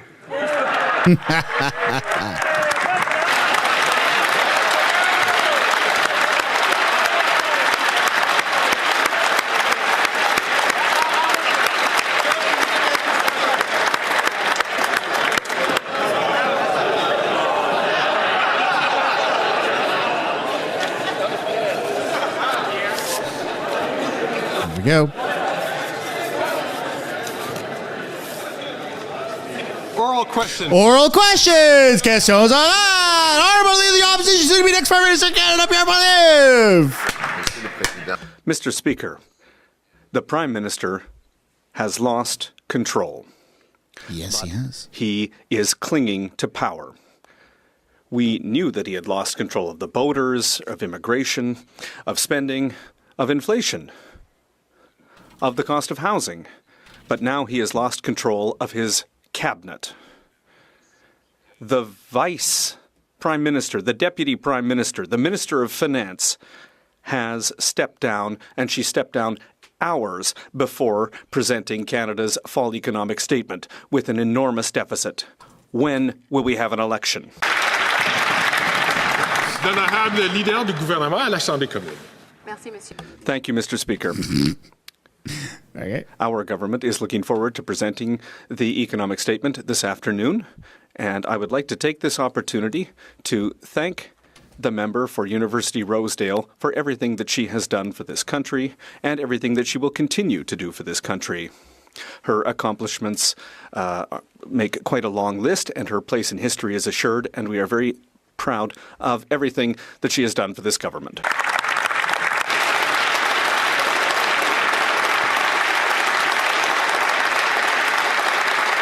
L'honorable chef de l'opposition. The Prime yet he clings to power.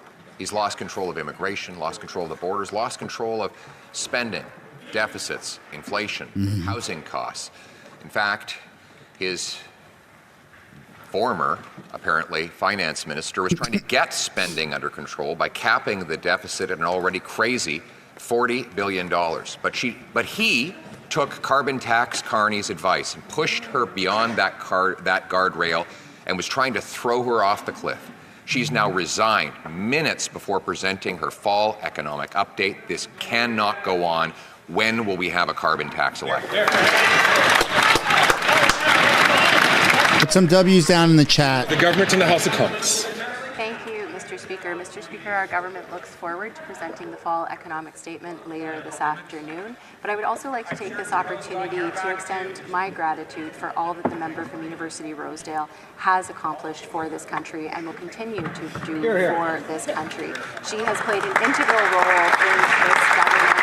First of all, standing up for Canada and defending NAFTA, bringing forward universal childcare, and the incredible work that she has done in defending Ukraine. We are very grateful for all that she's contributed to this government and to Canada. Thank you, Mr.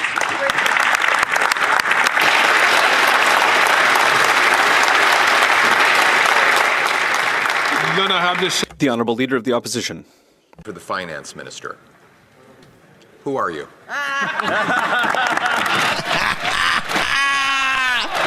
Hey! The Honourable Leader of the Government in the House of Commons. Thank you, Mr. Speaker. Mr. Speaker, at a time when Canadians are struggling, we are happy to bring forward measures that are going to assist them. Things like the GST tax cut that took place starting this past Saturday, going until February 15th. And while the Conservative leader and the members of his caucus stay focused on us, we're going to stay focused on helping Canadians. That is so funny. The Honourable Leader of the Opposition. Mr. Speaker, it was a serious question. Who is the Finance Minister? After the Finance Minister's resignation this morning, automatically the Industry Minister became Minister of Finance. And congratulations. But he immediately quit. After him, in the line of precedence, it was the two Randys. Well, they don't want it. So now we don't have a finance minister just a couple of minutes before the fall economic statement will be presented. So where's the minister? The Honourable Leader of the Government, The Honourable Leader of the Government in the House of Commons. Thank you, Mr. Speaker. As I said, our government is looking forward to presenting the fall economic statement later this afternoon. There are important measures in that update, measures that are important for Canadians. It's time for the Leader of the Conservatives to recognize that while he's focused on us, we are focused on Canadians. The Honourable Leader of the Opposition. Mr. Speaker, just to underline the chaos we're faced with here, the Finance Minister resigned the day she was to present the fall budget, which was going to contain a massive deficit overrun. The job then went automatically to the Industry Minister, who immediately resigned, like on the spot, which then went down the line, and the next person in order was the famous two Randys. And they're not available to do the job either. We're now less than 2 hours away from the fall economic update. Why won't the Prime Minister have the courage to come in here, present it himself, and put it for a confidence vote tonight? Yeah. Jagmeet did say that he's calling on Trudeau to resign.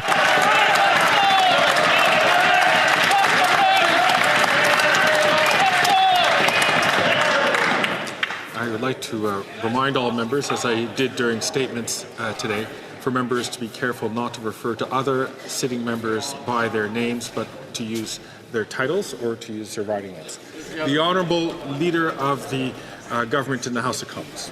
Thank you, Mr. Speaker. Well, Mr. Speaker, while the Leader of the Opposition continues to play politics in this place, we look forward to presenting the fall economic statement later this afternoon that will have a series of important measures for Canadians, things that are going to help them with the affordability challenges, that are going to put Canada, Canadian jobs, and the Canadian economy first. Thank you, Mr. Speaker. I would like to ask the honourable member from St. Albert, Edmonton, to please not take the floor. Can we put some W's down in the chat for Trudeau's resignation? Recognized by the Speaker. The Honourable Member for La Prairie. We already knew that between 20 and 40 Liberal MPs no longer had confidence in the Prime Minister. We also knew that 8 ministers would be jumping ship. Today, the Minister of Finance decided to step down instead of presenting the fall economic statement. She wrote, black and white, that she disagrees with the Prime Minister on the best path forward for Canada. So she has also taken away her confidence in the Prime Minister. We are watching this government, this Liberal government, fall apart, and it's pretty ugly to see. It's pretty awesome. Prime Minister call an election. It's pretty awesome, I'm not going to lie. I think we all love it. The Honourable Government House Leader. Thank you, Mr. Speaker, and I would like to thank my colleague for his question. As I mentioned, as a government, we are looking forward to presenting the fall economic statement later this afternoon. There are important measures in there for Canadians when it comes to affordability in particular, and we are exclusively focused on Canadians. And we will continue to protect Canadian economy and Canadian jobs. The Honourable Member for La Prairie. The Deputy Prime Minister has quit because of the Liberals' electoral handouts. She said that Canadians know when we're working for them and when we're focused on ourselves. Mr. Speaker, people can see through their political games. Quebecers don't want these political handouts. Businesses don't want them. Even the Finance Minister doesn't want them. The only person who wants these is the NDP leader and the Prime Minister of Canada. Will they finally stop sabotaging Canada's economy for, so they can buy votes? The Honourable Leader of the Government in the House of Commons. Thank you, Mr. Speaker. And once again, I would like to thank my colleague for his question. Cutting the GST on essentials for Canadians is something that's important for many Canadians. And I've heard from many people in my riding who have said that this is something that is important for them. Restaurants, small and medium-sized businesses say that this is something that's important for them, and we are proud of having put that motion forward.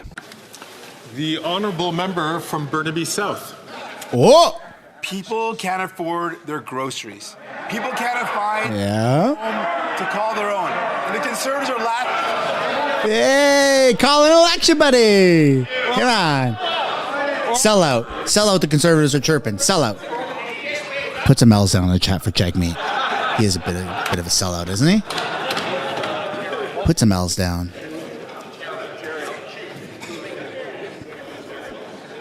The Honourable Member from Burnaby South from the top, please. Canadians literally cannot afford the groceries they need. They can't afford to find a home to call their own. And now Trump, buddies of the Conservatives, MAGA Conservatives love this guy, Trump is threatening hundreds of thousands of jobs in Canada.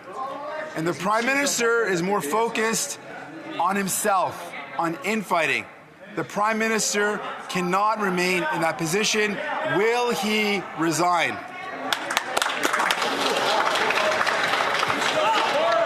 The Honourable Minister for Innovation.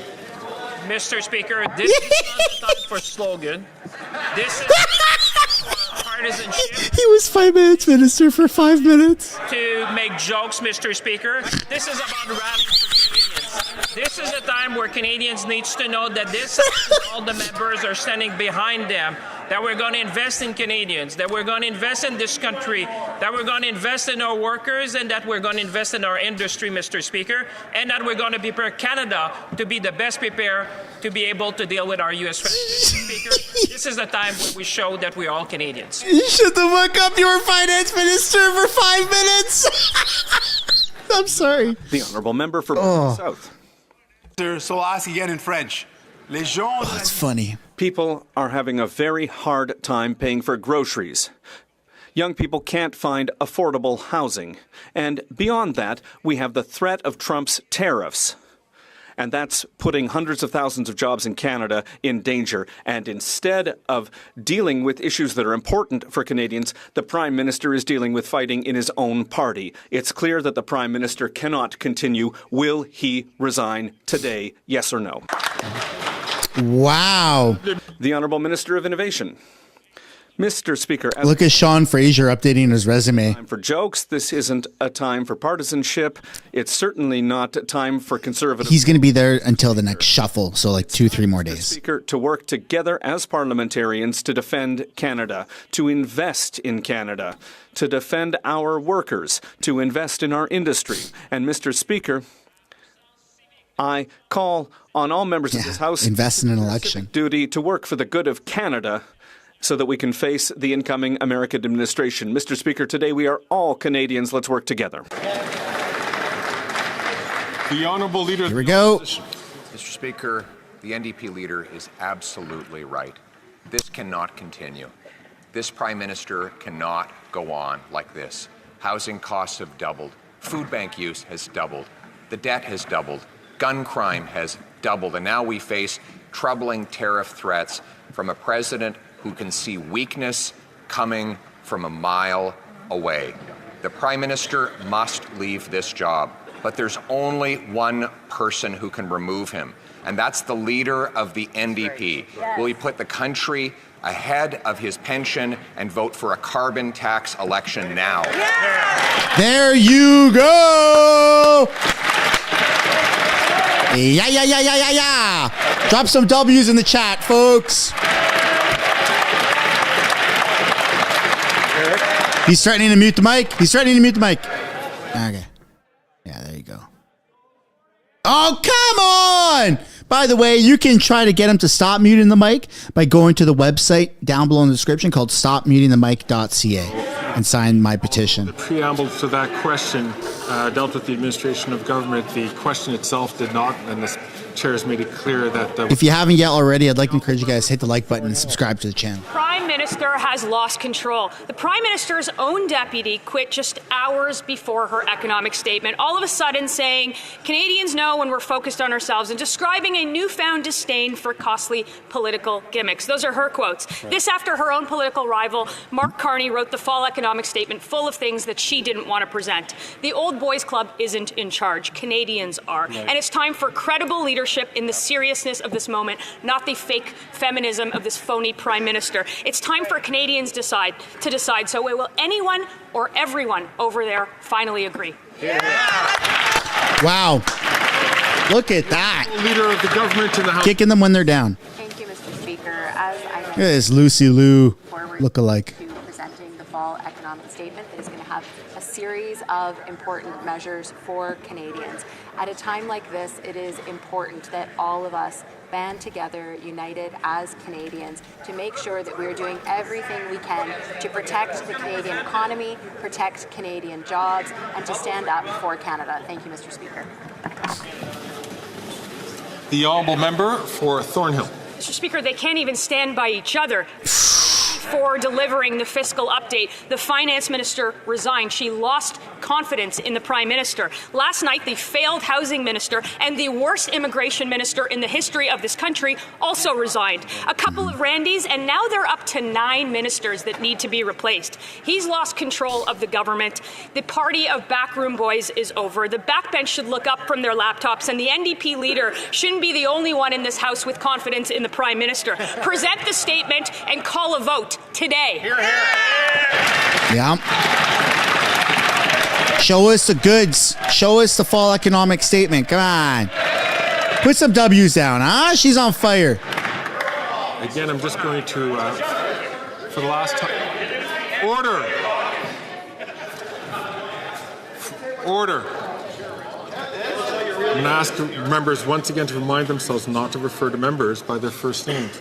The Honourable Minister for Housing, Infrastructure. This is his last at bat. Now, Mr. Speaker, I'm not sure who she's talking about, but I'm still here for now. For a day. I guarantee you, Mr. Speaker, that there are two kinds of people who run for office in politics. There are people who want to do something, and there are people who want to be somebody. And I can tell you, on our side of the house, we want to do things. We want to build the houses to make sure families can afford to keep a roof over their heads. We We want to make sure families can afford to keep their food on the table to feed their kids. We want to make sure people can find a job to go to that gives them a sense of pride and allows them to contribute to their communities. On the Conservative side, their guy has been writing essays about why he should be Prime Minister since he was a teenager. Yeah, right, buddy. That's your last at-bat. The honourable member for Calgary Nose Hill. On Friday, the Prime Minister told Canada's first female finance minister, but she was fired. But sweet and present their wildly overspent budget on Monday so that he and an unelected man, Mark Carbon Tax Carney, would take the blame for their broken budget. He then, unbothered, released a video of him making cinnamon buns to get the women folks vote. How can any woman in that caucus defend that man instead of calling for an election now? Did he really make a video making cinnamons? That's misogynistic. Order. The Honourable Leader of the Government in the House of Commons. Thank you, Mr. Speaker. I didn't realize cinnamon buns were a gendered food, but what I would say is that her what a tool. how that member and Conservative Ain't no dude knows how to make cinnabuns. this country than anything else. Thank you, Mr. Speaker. The Honourable Member for Calgary Nose Hill. Are facing violence in the streets. They can't afford groceries. They can't afford to buy presents for their kids for the holidays. They can't afford anything. Canadian women are far worse off under this fake feminist Prime Minister. And now he fired Canada's first female finance minister because she dared question him. That sounds pretty familiar. No strong women exist in that caucus. Why would any woman defend this man instead of calling for an election?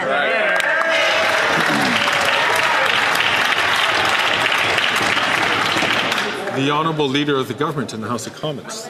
You know, Mr. Speaker, I have a lot of respect for that member opposite, but I think she's speaking from her own experience with the Leader of the official opposition when she said that she wasn't going to support him and then spent a year in the hinterlands, Mr. Speaker. But what I will say is that when it comes to actually doing things that support women, we have done that on this side of the House. Whether it's affordable childcare that is making it possible for hundreds of thousands of women to join the workforce, making contraceptions free, or the Canada Child Benefit that is helping families pay the bills. And what do Conservative members of Parliament do every time? They vote against them. So actions speak louder than words, Mr. Speaker. Ooh, look at you trying to stand up for yourself. The member for Wellington Halton Hills.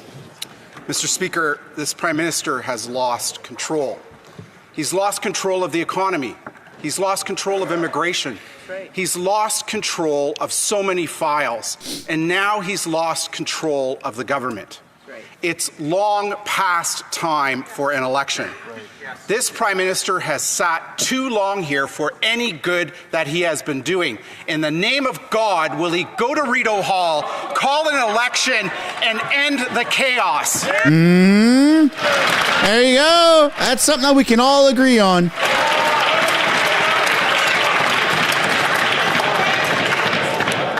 Order. The Honourable Leader of the Government in the House of Commons. Thank you, Mr. Speaker.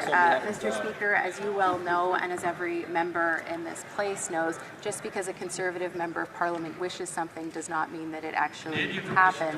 But what happened over the past couple of weeks, Mr. Speaker, is the government secured the confidence of this House. And the government does enjoy the confidence of this House, Mr. Speaker, and that is why we will be presenting the fall economic statement later today, which we look forward to sharing with Canadians. Thank you, Mr. Speaker. Good answer.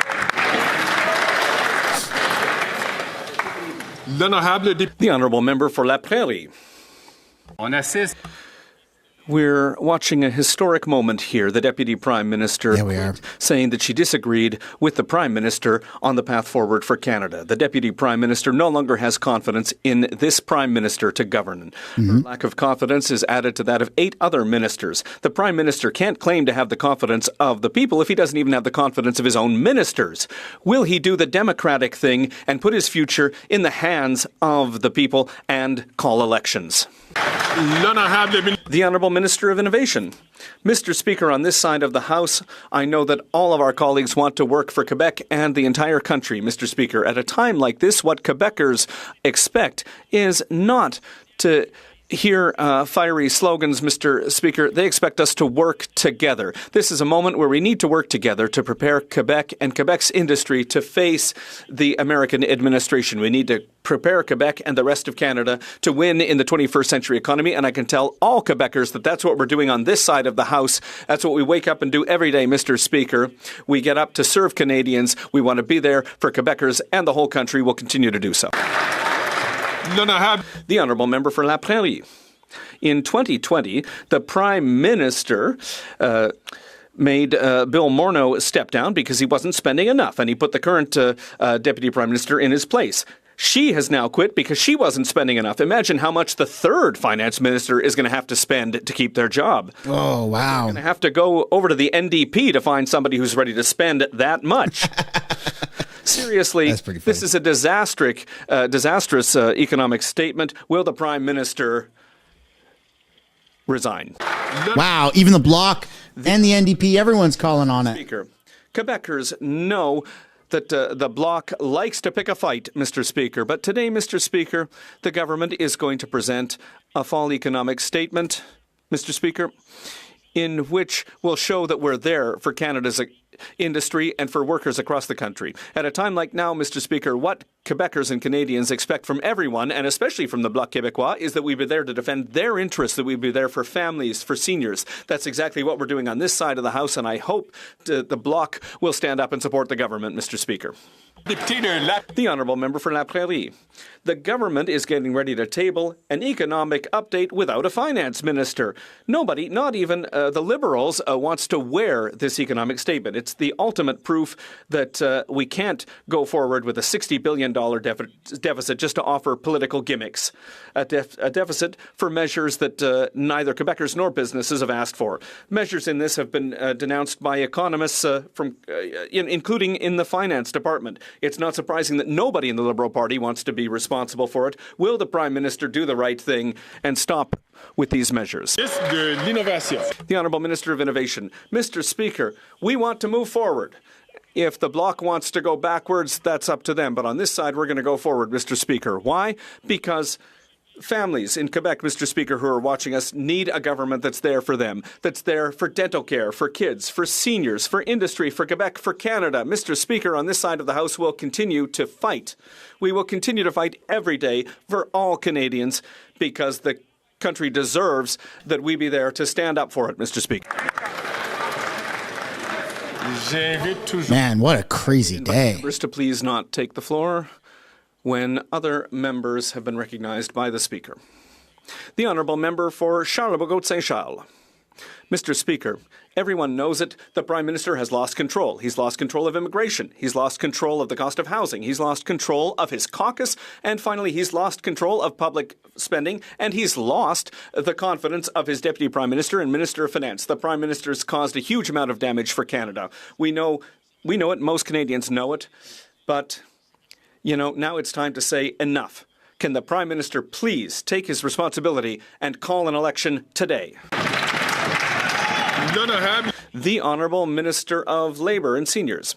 Mr. Speaker, the government later today will be presenting its economic plan. It's a solid plan for Canadians, which will ensure fairness, it will ensure good jobs, and it will continue to make sure that Canadians' economic interests are respected. The Honourable Member for Charlebourg-Saint-Charles. Mr. Speaker, I can't believe that the Minister believes the words he's saying. We know that this doesn't make any sense. The Finance Minister quit this morning because of this. She knows that none of this makes any sense. And none of this makes any sense, for sure. Given the threat that we're facing, the way that we do it, that we deal with that will define us for a generation. We know that Canadians are smart. Will the Prime Minister call an election today? The Honourable Minister of Labour and Seniors. It's time, Mr. Speaker, to put that partisanship aside and to rally as Canadians together, because Canada will have to face a protectionist threat. from the other side of the border. And we are preparing for that, Mr. Speaker. We will have a solid plan, and I hope that we will be able to count on that member and his party when Canada will face that threat. The Honourable Member for Louis Saint Laurent. Mr. Speaker, what's happening is serious and it's unprecedented. The Deputy Prime Minister, the Minister of Finance, quit just a few hours before the fall economic statement. It's pretty massive. It's, just a bomb that's gone off, because even in the United States and around the world, people are talking about this, and in a bad way for Canada. That's the reality that we're looking at today, Mr. Speaker. The former finance minister said no more than $40 billion of deficit. The Prime Minister pushed her aside to listen to Mark Carney. Will the Minister of Industry please tell us what Mark Carney's deficit will be when it's presented in 2 hours?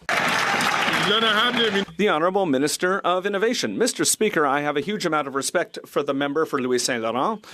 And as my colleague has already said, we will be presenting the fall economic statement later today, Mr. Speaker. A fall economic statement that'll be there for families. It's an economic statement that'll be there for workers, an economic statement that'll be there for industry, but also, Mr. Speaker, an economic statement that'll be important. And we're expecting that the Conservatives will be ready to support it so that we can face the threat from the United States, Mr. Speaker. Canadians expect better than slogans, Mr. Speaker. Canadians expect actions. Will the Conservatives have the courage to defend Canada and to vote with the government to prepare Canada for the future, Mr. Speaker? You should be voting for an election yesterday. Member for London Fanshawe. Mr. Speaker, I've heard that Liberals are a shiver looking for a spine to crawl up, and we're seeing this play out in real time as they've let postal workers and, in fact, all workers down. At this time, when Canada Post CEOs got bonus after bonus while denying fair wages to its workers, this government continues to betray people and cave to corporate interests. As the former Deputy Prime Minister said, Canadians know when their government is not working for them, but working for themselves. New Democrats know where we stand. We stand up for workers every single day. When will this government do the same? That's so funny. The Honourable Minister of Labour and for Seniors. Mr. Speaker, Canada went through a 4-week postal strike where letter carriers, who we do thank for their service to Canadians and who I know we all have deep affinity for, were out for a very long time. Not only the government, but the Canada Industrial Relations Board has judged there to be a fundamental impasse in the negotiations. We have found an imaginative way forward, a way to get a collective agreement for Canada Post and its hardworking letter carriers, Mr. Speaker. The Honourable Member for Nanaimo Ladysmith. Mr. Speaker, they are not listening. The former Deputy Prime Minister said it best today. Canadians know when the government is working for them or for themselves. Well, the Liberals have made it clear where their focus lies. The Minister of Labour's out-of-touch response last week to postal workers is a slap in the face. They deserve safety at work and livable wages. People are tired of the Liberals and Conservatives siding with rich CEOs at their expense. Now Canadians want to know, will the Minister of Labour be the next to resign? Hear, hear. Wow.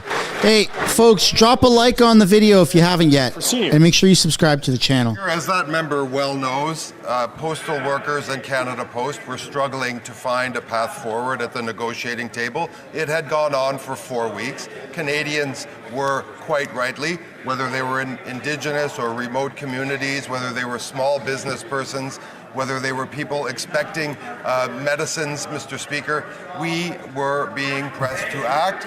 We found an imaginative way forward with an industrial inquiry commission. We will ensure that Canada Post operates for the holidays, Mr. Speaker, and we're glad that we did. Good, good. Good, good, they say. The Honourable Member for Winnipeg South Centre. Mr. Speaker, I rise today to talk about something that's on everybody's mind. And that is the Canadian Dental Care Plan. No, it's not. Because of the cost. But thanks to the Canadian Dental Care Plan, more than 1 million Canadians now receive that care, and every day that number continues to grow. Mr. Speaker, application... Even if I didn't have teeth right now, I wouldn't care about this. I just talk like this and say Trudeau's about to resign. The Minister of Diversity and Inclusion, please tell us how persons with disabilities are being helped by this important plan. Thank you. No, nobody gives a rat's ass. Sorry to tell you, bud. Minister for Diversity and Inclusion. Mr. Speaker, the Canadian Dental Care Plan is already saving Canadians an average more than $730 per year. Desperate attempt, eh? Look at us. We're helping. Living with disabilities access dental care. Mr. Speaker, we know this is making a huge difference in the lives of people on the ground. We also know, Mr. Speaker, dental care is health care, and we will continue to make sure Canadians are getting the support that they need. Thank you.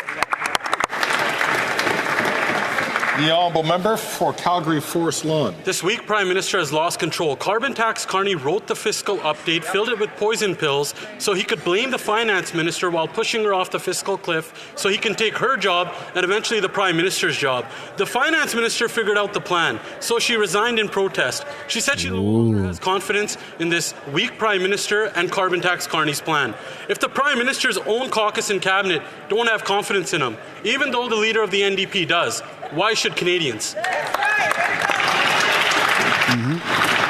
Honourable Minister for Housing, Infrastructure and Communities. Mr. Speaker, in a moment where Canadians are looking for leadership, the Conservative asking the question can only come up with names to lobby towards his opponents. Oh, this guy is so funny. This is his last day, by the way. Whenever question period is done for the holidays, you won't see Sean Fraser anymore because he's going to be shuffled out. That's why he resigned. So in case you're wondering why you're seeing him right now, it's just a formality at this point. Hear the question and hear the answer. The Honourable Minister, from the start. From the top. Mr. Speaker, the very best that the Conservatives can offer to this conversation is name-calling, mudslinging, not solutions to the problems that Canadians are facing.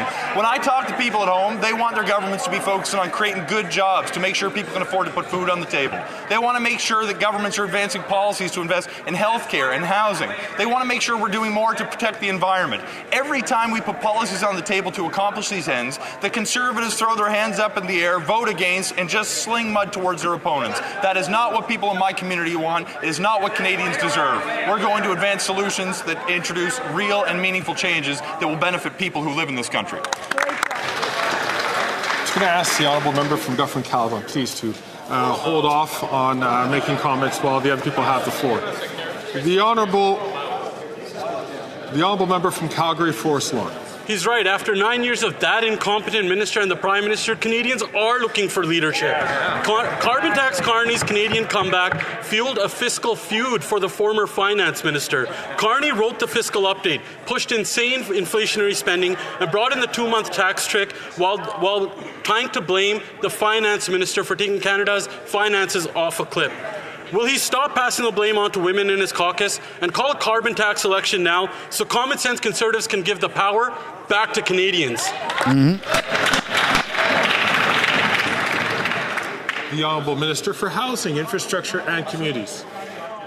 Mr. Speaker, I was wrong before when I said all they had was name-calling. Apparently they have alliteration as well. But, Mr. Speaker, that is not going to put food on the table for people who need it in my community or his. It is not going to put a roof over the head of people who are vulnerable in this country. Mr. Speaker, if he wants to make this argument about whether women will be supported, I wonder if he has ever approached the leader of the Conservative Party about using hashtags to specifically attract the attention of men who hate women to... That's not at all true. He's asked questions about why he's canceled the investigation as to who was behind it, or perhaps it's because he knows it was the Conservative leader himself.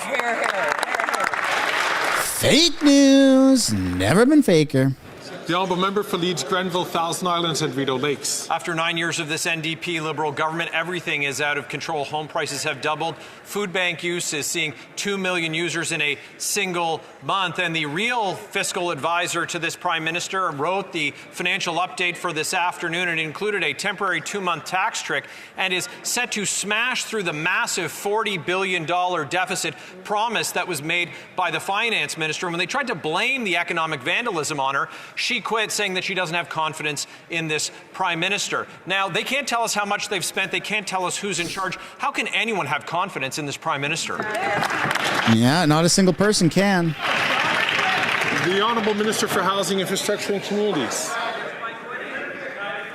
Mr. Speaker, the Conservatives seem to know the cost of everything but the value of nothing. They do not see value in investing in childcare, which has not only reduced costs for families, but led to the largest increase in women's participation in the labor force in the history of this country. They don't seem to believe there is value in investing in social housing, in public housing, in affordable housing, so everyone in this country can have a roof over their head. They don't believe in the value of the Canada Child Benefit, which is ensuring middle-class families in this country can put food on the table. So before he continues to sling mud and arrows on this side of the House, he perhaps should look inward and ask why he is not even allowed to advocate on behalf of his community, because his leader has said that's just not in order.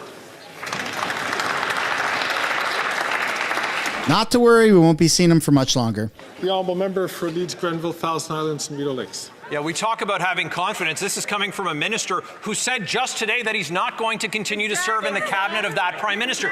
Just like the finance minister who said she doesn't have confidence, or the 7 other ministers over there, or the 1 in 5 Liberal MPs who said they don't have confidence in this NDP Liberal prime minister who broke housing, who broke immigration, who broke our finances in this country. These Liberals talk about costs, but they have absolutely no idea how much they've spent. No government has ever spent so much to achieve as little as this government has. We know why the NDP leader has confidence in this prime minister. It's for his pension. But why should Canadians? Well said. Put some W's in the chat for that. That was pretty good.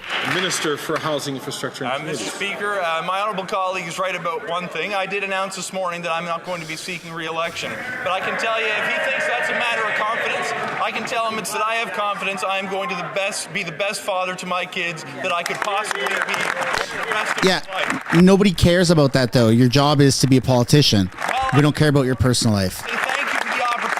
Engage in the tete-a-tete over the years. This may be one of the last opportunities that I have, and I want to use it to make this point. Canadians want governments to invest to increase the quality of life that they get to enjoy. We seem not to be able to agree on that basic tenet. On this side of the House, we will put measures in place to support families, not advocate for cuts.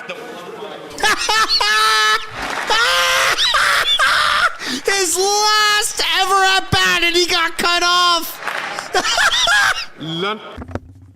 Put some L's in the chat for Sean Fraser. Oh, that's so funny. Quote, the Deputy Prime He got cut off for time. When we're working for them, and they know when we're focusing on ourselves. Mr. Speaker, I'm going to pass out. 71% of Quebecers believe that the GST vacation Prime Minister's check are that's funny. Measures. Democracy loses out as a whole when so many Quebecers believe that a Prime Minister is trying to buy them off. Will the Prime Minister finally realise that there is a limit to putting Liberal priorities ahead of the common good? The Honourable Minister for Innovation. Mr. Speaker, we have no lessons to learn from the Bloc Québécois.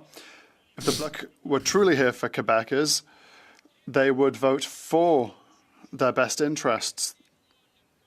For months, the Bloc is contributing to the Conservative tactics of blocking Parliament to stop bills that would make Quebec a better place. Instead of trying to squabble, can the Bloc finally go beyond squabbles and actually work for Quebecers to allow this Parliament to function?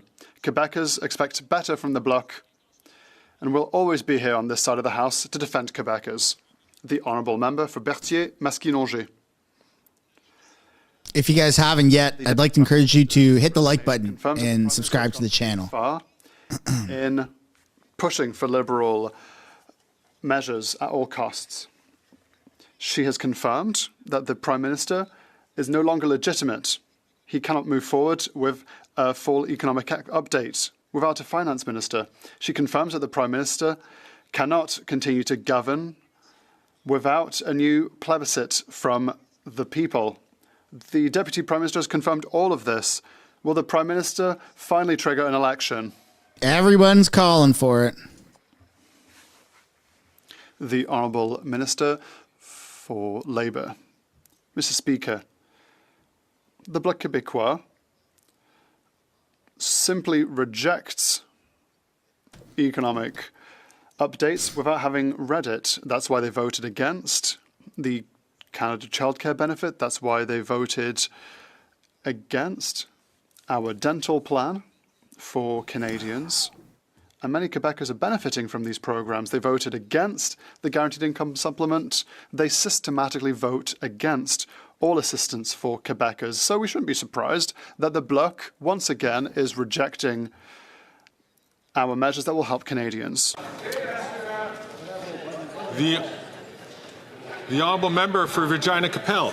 Carbon Tax Carney is the Prime Minister's official economic advisor, and his plan was always to push out the Finance Minister and take her place. Let's look at his advice so far. He forced her to bring in the GST tax trick. Carney also forced through insane inflationary spending, smashing through that $40 billion guardrail. Carney's economic plan is so bad, the Finance Minister resigned in protest rather than humiliate herself into reading his homework. Now nobody knows who the Finance Minister is. Mr. Speaker, enough is enough. Why won't the Prime Minister do the only honourable thing left and let Canadians decide for themselves in a carbon tax election?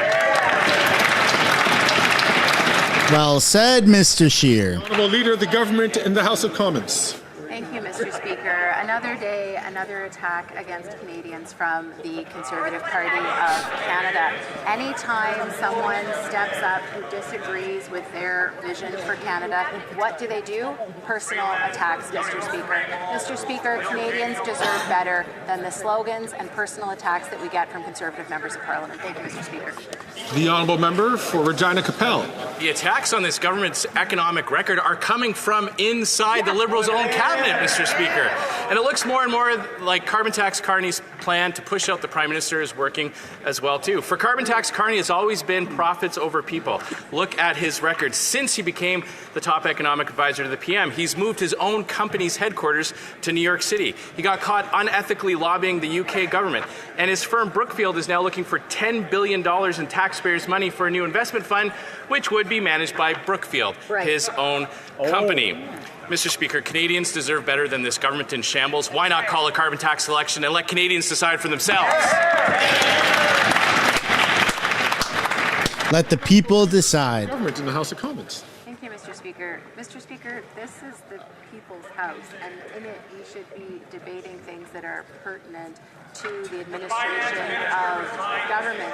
But what we hear from the House Leader from the Conservative Party of Canada is attacks on Canadians, Mr. Speaker. The person he is talking about is not a sitting member of Parliament, is not a cabinet minister. It is someone that they are attacking simply because they do not share their vision of Canada. Shut the hell up. Every single Canadian deserves better than what we hear from the opposition today. Thank you, Mr. Speaker. The honourable member for Stormont Dundas, South Glengarry. The Prime Minister's lost control. Hours before delivering a fiscal update, the Finance Minister resigned, joining 1/5 of the Liberal caucus and saying she doesn't have confidence in the Prime Minister either. And there's only one person left keeping this Prime Minister in power, and that's the Leader of the NDP. The fall budget is scheduled to be tabled in 54 minutes, and we don't even know who the Finance Minister is. The Liberals' own cabinet order on succession states if it's not her, it's the Industry Minister, but he says he doesn't want to. So that means it's supposed to go to the disgraced member from Edmonton Centre. The question is, will the other Randy be Canada's next Finance Minister? And how much is he investing in fraud? Yeah, there you go. That's Randy's plan all along. Wants to be the Finance Minister so he can pretend to be Strong Eagle Man with billions of dollars or whatever the hell they called him. Again, I've asked members to please not do indirectly what they can't do directly by referring to a member by their first name. The Honourable... They're referring to the other Randy. The Honourable Leader of the Government in the House of Commons. Thank you, Mr. Speaker. Again, all we see from Conservative members of Parliament is personal attacks and mudslinging against Canadians. Mr. Speaker, what we need to be doing right now is standing united for our country, making sure that we are protecting the Canadian economy, Canadian jobs, and making things a little bit easier for Canadians. We look Hit them when they're down. the fall economic statement later this afternoon. Thank you. Hit them when they're down. Hit them when they're down. Trample them. The Honourable Member for Halifax West. Speaker, our government takes the safety of children seriously. That's why we put forward a comprehensive plan to bring Canada into the 21st century and change our online world, making it safer for kids and better for all. The Conservatives are blocking the plan and they're standing in the way of a better future for our kids online. Parents want the Online Harms Act. Experts want the Online Harms Act. Can the Minister of Justice explain why C-63 must be passed to keep our kids safe? The Honourable Minister of Justice. That's the censorship bill, isn't it? Mr. Speaker, last week I asked for unanimous consent to split the Online Harms Act and advance the child protection measures as soon as possible. Every single party got on board except for the Conservatives. Mr. Speaker, the Conservative Party said no to forcing the removal of child sexual abuse material from the internet. They said no to Amanda Todd's mother, Carol. They said no to Rehtaeh Parsons' mother and all the other parents who are begging us to act. While Conservative inaction keeps child sexual abuse material online, on this side of the House, the government will continue to fight for victims, parents and kids to keep them safe. Yeah, no one believes you. The Honourable Member for Mégantic-L'Érable. The Prime Minister has completely lost the plot. He's lost control of immigration, of our borders, of public finances.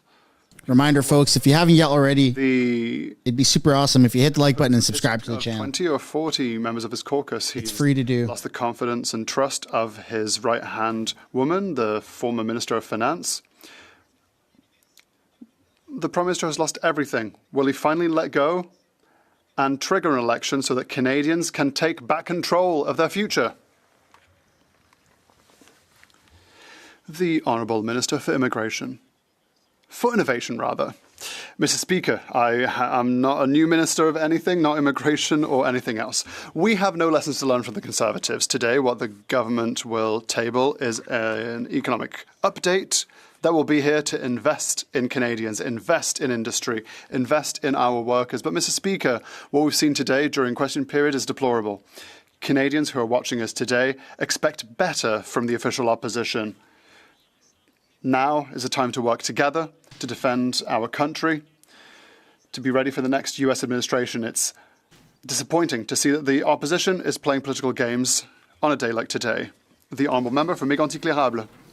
Mr. Speaker, kick them when they're down. It's the best way to do it. From the Minister for not the Minister for Finance, he said no, but the Minister for Innovation. The Minister is out of control. His former right-hand woman was very striking in her letter. We have to preserve our fiscal capacity against the United States that's pursuing a policy of aggressive economic nationalism. We need to recognize the gravity of the moment. The situation is dire. Canadians need to work. So what do we need?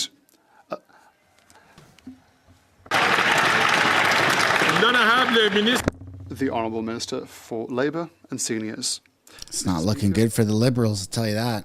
It's not by shouting slogans that this member will claim to create unity in our country. Our government has a serious plan to move forward. We will, through our full economic statement, provide for prosperity for all Canadians, and we will be here to protect Canadians against any potential threat. The Honourable Member for Peterborough-Kawartha.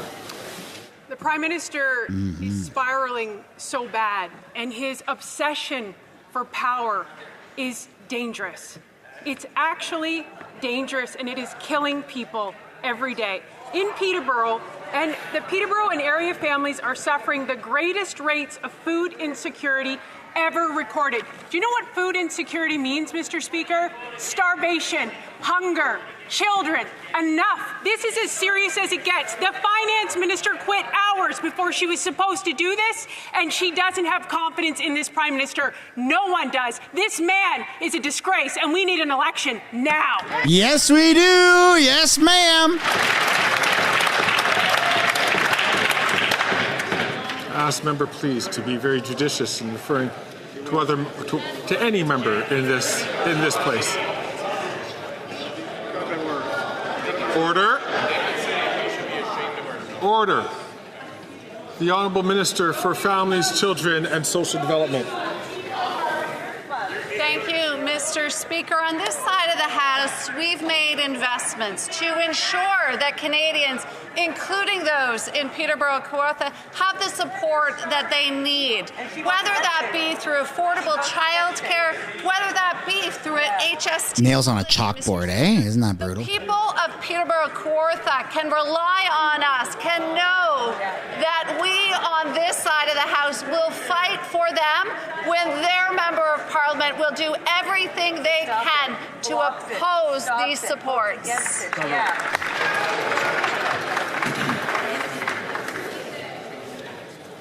The honourable member for Vancouver Quadra. Mr. Speaker, children in Canada are just not safe online. Our government wants to join the many countries that have now adopted online safety regulations. Yet the Conservatives are preventing our Online Harms Act from moving forward. In fact, shockingly, they're blocking our efforts to remove child sex abuse material from the internet. Disgusting. Can the Justice Minister please describe the importance of Bill C-63 to parents and children and explain why Canadians so urgently need this law now? Good question. The Honourable Minister of Justice and Attorney General. Mr. Speaker, the Online Harms Bill is the product of 4 years. Look at them try to deflect, eh? They're just trying to that will remove spin today. Material. It's not working, though. By blocking that very act, the Conservatives have made a clear choice that they will not prioritize the safety of our kids. They don't stand with parents. Amanda Todd's mother, Carol, said she's been waiting 12 years for this type of change. We need to pass this legislation to do right by Carol and every other parent of every other child who suffered abuse online. The question for Canadians and for that party is, will they stand with us and keep kids safe? Yes.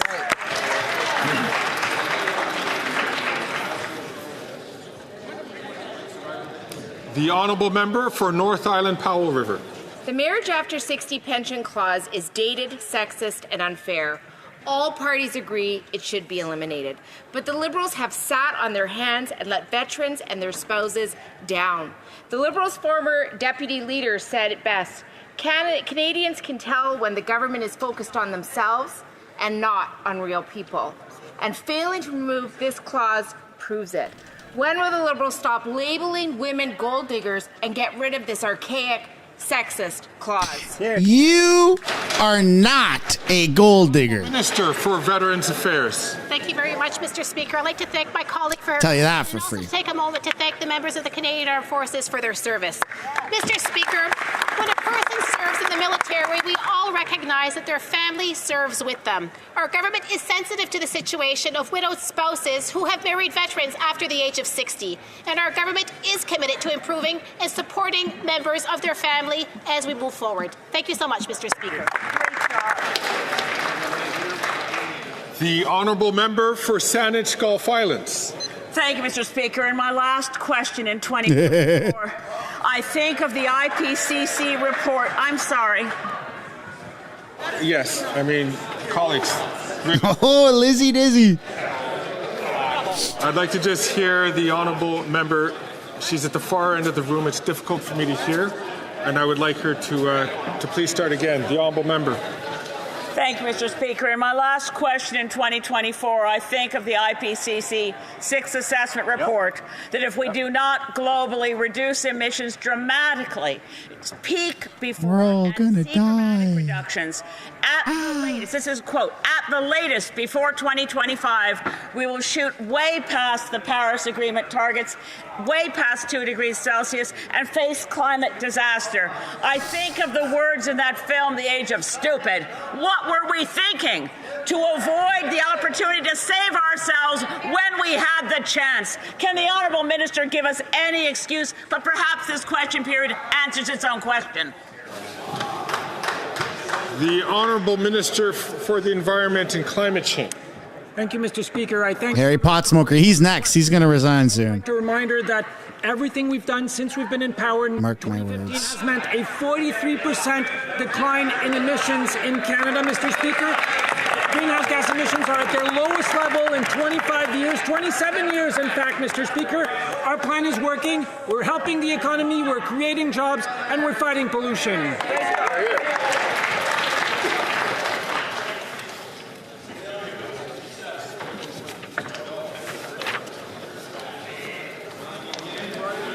Affaire courante ordinaire.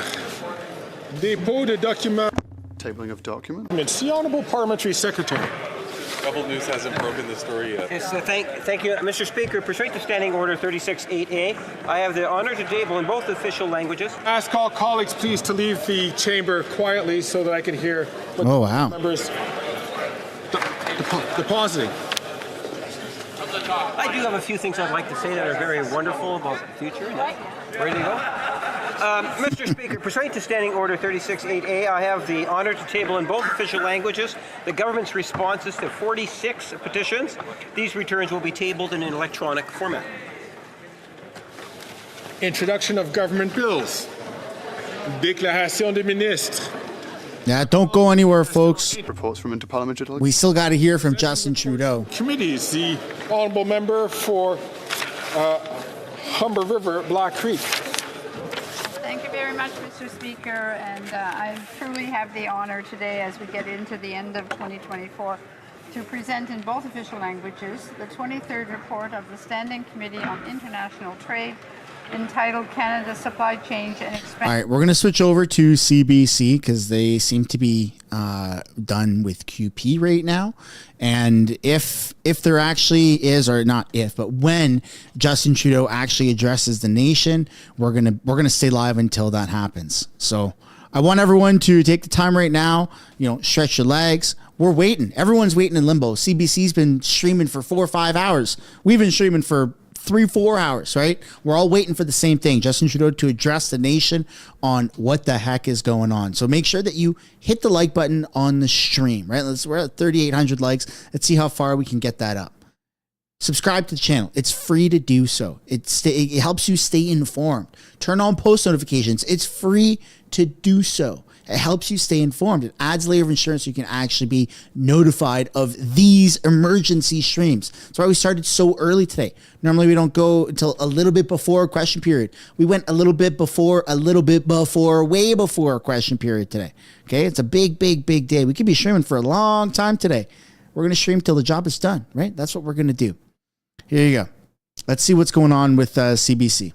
From here, and what is your plan to make it better? Like, but yeah, what do you do? Yeah, I mean that is the central problem, though, Greg, is that it has been, to David's point, warning after warning after warning that something wasn't working, and that something needed to change, and changes didn't happen. I guess this cabinet shuffle was supposed to be it, but and no real adjustment. In terms of a political approach, anyway. There have been policy adjustments for sure. And now it's like, here, we're going to bash you over the head to see if you get the message this time, because this is real this time. Yeah, absolutely. So what could happen to help him in this moment? Like if he fired the chief of staff, if he changed all his staff, or are we long past those opportunities that had been talked about in the summer? I think we are long past them. I think that not only when I say the circle around the Prime Minister has gotten smaller, I remember during the Jody Wilson-Raybould issues, getting a call from somebody at the senior level and asking me how are we doing? How is this going over? Yeah. Adam Radwanski in the Globe did a long piece on this, and they reached out to about a dozen people. The Emergencies Act and the decision to call that, they reached out to people. They have done things to make sure that Rolodex has gotten smaller and smaller and smaller. So I think they've been flying blind for a couple of months now. To me, the big spot of blindness, and I've referred to this before, was the interview the Prime Minister did with Nathaniel Erskine Smith. And I'm told it had a big effect on caucus, especially Quebec caucus. But there's a moment where the Prime Minister talks about, I didn't think it was the right time for ads. And I think that just rang a huge bell. Mm-hmm. And the amount of work that the Liberal caucus had to do to convince the Prime Minister's office to start running ads, and then the length of time before the ads actually started, you burned a lot of time and energy. So if it took them that much effort to get something that's pretty obvious. You know, like the Conservatives are running ads, we're not, we're 20 points behind. What are we doing to address that? And grudgingly, after an interview where the Prime Minister said, I don't think ads would have helped right now, they did ads against me too. Well, yeah, you know, Justin was literally born into a prime ministerial family. He was national news when he was born. It's tough to... he was groomed for this. Who's already been defined. It was really easy for the Conservatives to define Dion and Ignatieff. Yeah. So I just think that they're out of options and they're out of people to ask for help. Well, I think they're out of goodwill, perhaps. Yeah. Right? Yeah, that's a good way to put it. The goodwill that was there is no longer there. And again, through their own decisions. People are jumping ship. That's the thing that's really stunning, you know, to what Greg was speaking about, the advertising, the choices that were made on that. They received plenty of advice to the contrary, that it was important to define Poilievre, even as soon as when he was in the leadership race, and as soon as he was newly elected, that there would have been a critical opportunity there. But of course, the problem is they elected not to do that, and there's no time machine to go back to that. And as things move forward, it becomes more difficult, more expensive, and harder, just as their resources and popularity were dwindling. So it's a catch-22 that they placed themselves into, and I think it's exactly as Greg says, those bunker walls have become so thick. And the Prime Minister is now in a position that himself and his Chief of Staff are in that bubble. They are the longest-serving people in that bubble, and they have closed those walls off from the advice that would shake that up in any significant way, and this is the outcome of it. Out of the two major parties, there's always a path to victory for both of them going into an election. I think the Liberals had a path a year ago. It would have been hard to find, but they could have found it, and they had to stick to it and go down that path. It gets narrow and narrower as they go down, and when they're not trying to find it, it disappears, and there's no getting it back now. There's no chance Trudeau has to win the next election. There is a possibility if there's a replacement. There is a possibility. I don't think so. Could find a path. But even then, it's so narrow. But Fred, you've run national campaigns, right? Like, is the goal here for the Liberals victory or is it survival? Like, they've got to come second. If I was that has to be their goal, right? I don't think that there is any possibility for the Liberals to win at all. The only way that they could win is if there is something that happens to the Conservatives, right? So it would have to be Pierre that messes up. It would have to be something like that, right? A massive catastrophe. But again, I've said it before and I'll say it again. I truly believe that Pierre Poilievre could do blackface 3 times and still be elected as Prime Minister. Justin Trudeau did it an unknown amount of times, 3, 4, 5 times. We don't even know. So I'm just being joking. I'm jokingly saying that, right? But also kind of serious. Like, I don't want him to test fate, but just goes to show that he could get away with a lot. There's a lot of leeway. That's why in the polls, you're seeing Justin Trudeau at like 19, 20% popular vote at best. He's tanking 43 projected seats. It's going to go even further. He's going to go down into the 30s. He's going to have 37, 36 projected seats at best when the next update happens, given all of this bad press, bad publicity. So no, I don't think there's a world where Justin Trudeau can miraculously pull off some victory. Even if he steps down, I don't think that it's possible at all for the Liberals to pull ahead. Or third may be their goal as we go down. Like, they are in a very dangerous spot. I don't know if they realize this. The Bloc Québécois, I'd put my money on today, is going to be the official opposition, which is a whole other host of issues, given the Parti Québécois, their sister party, is likely going to form government there, and they want to have a referendum right away. We're going into a constitutional and succession crisis in this country.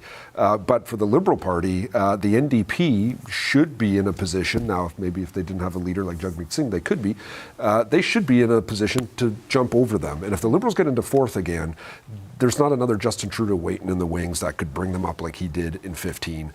It could be a very, very long time in the wilderness for the Liberal Party if they don't do this right. Okay, let's just recap a little bit where we are right now in terms of some of the reaction that we've seen to this news today. Obviously, when you hear a political crisis from your opponents, you jump on it and seize every opportunity to hammer home and criticize them, to try and draw more blood, frankly. So here's a little bit of the reaction from some of the opposition leaders today. The finance minister is resigning in the middle of an economic crisis, and a fifth of his Liberal caucus has lost confidence in him. Justin Trudeau has lost control and yet he clings to power. We cannot accept this kind of chaos, division, weakness while we're staring down the barrel of a 25% tariff from our biggest trading partner and closest ally. Now is the time for a carbon tax election to turn the decision away from me or Mr. Trudeau or Mr. Singh or Mr. Carney and put it in the hands of the people. Mr. Trudeau's government is over. He must acknowledge that and act accordingly. I believe that the departure of his so important ally, Minister of Finances, Vice First Minister, Prime Minister, is the end of this government, and that at the latest in the beginning of 2025, the Prime Minister should go to the General Governor and ask for the dissolution of the Parliament. Absolutely. Right now, Canadians are struggling with the cost of living. I hear it everywhere I go. People cannot find a home that they can afford. They can't buy their groceries. And on top of that, we have Trump threatening tariffs of 25%, which put hundreds and thousands of Canadian jobs at risk. And instead of focusing on these issues, Justin Trudeau and the Liberals are focused on themselves. They're fighting themselves instead of fighting for Canadians. And for that reason, today I'm calling on Justin Trudeau to resign. He has to go. All right, a pretty collective, unified message from the opposition leaders, certainly, but there are even some Liberal MPs also echoing those calls for Justin Trudeau to resign. Yes, and this is what makes it so impactful, is that it's not just Pierre Poilievre, it's not the Bloc, it's not even Jagmeet Singh now that he's chimed in and shared his opinion that it's important for Justin Trudeau to resign.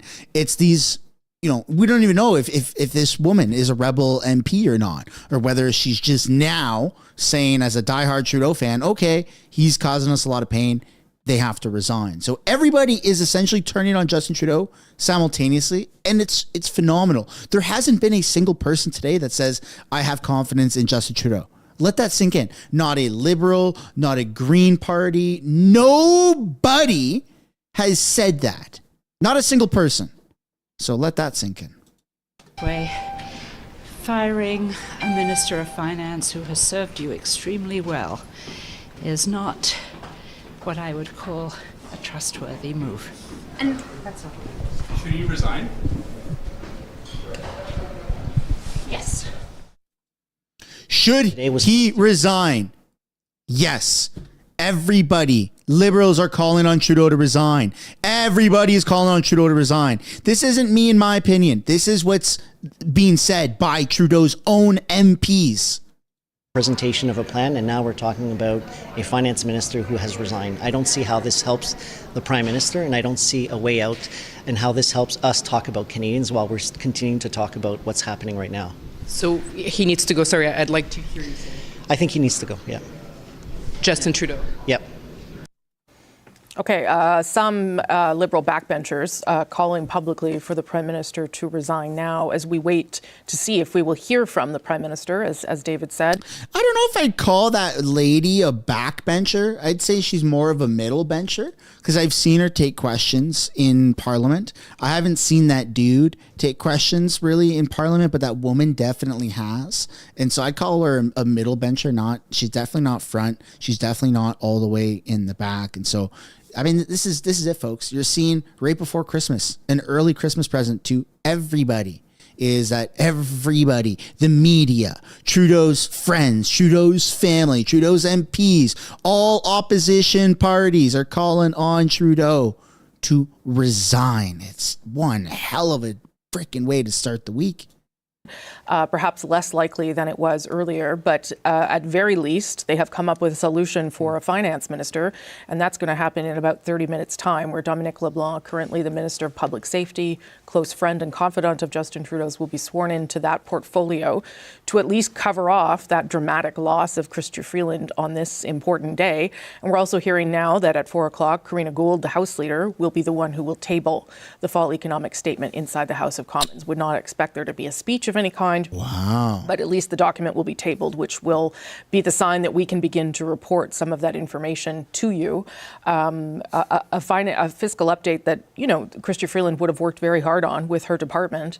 And in spite of some of the questions that she had about the Prime Minister's approach, namely around those rebate checks that didn't seem like they were going to go forward anyway.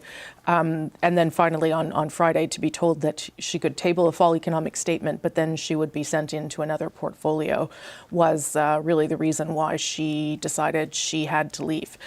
She is remaining as an MP and says she will run in the next election. All kind of interesting bits of information as you think about how this might unfold.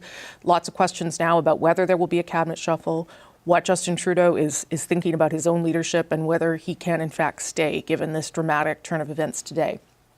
Someone who has been in a similar position back in the day, former Deputy Prime Minister under Jean Chrétien, John Manley joins us. Nice to see you, John Manley. Thank you. And I say similar position because if I'm not mistaken, when Paul Martin stepped aside as Finance Minister, you took over that role. They threw me in. I was the Sunday afternoon appointee as Finance Minister, but it didn't happen totally unexpectedly, and it wasn't the day of a fall or any other kind of economic statement being tabled. Yeah. So no doubt this one, in terms of sheer drama, this one takes the prize. Yeah. I mean, it was expected that Paul Martin, he was getting frustrated, and the Prime Minister was also getting frustrated with him, and he had leadership ambitions. So to your point exactly, it became clear that it was no longer tenable. And I know that there are ongoing, to this day, questions about whether he quit or got quit. But that's what happened. What do you remember about the necessity of having you fill that role quickly, and like the importance of that, and why that is important in this instance as well? Well, first of all, it's a very large role, and there are always a lot of things on the Finance Minister's agenda. So I came in on a Sunday afternoon. Less than 24 hours later, I was delivering a speech to a group of international bankers who were meeting in Montreal. 4 days later, I was hosting the G8 finance ministers meeting in Halifax, Nova Scotia. Wow. So, and I also had to appear in question period, and of course it was the focus of a lot of questions. So, it was not totally unexpected for me. I'd already been deputy prime minister, and I knew the issues, I knew the numbers, I knew what was going on pretty well. So a little different if it is Dominic LeBlanc that's coming in, a little different for him. Yeah, I don't think that that's going to happen.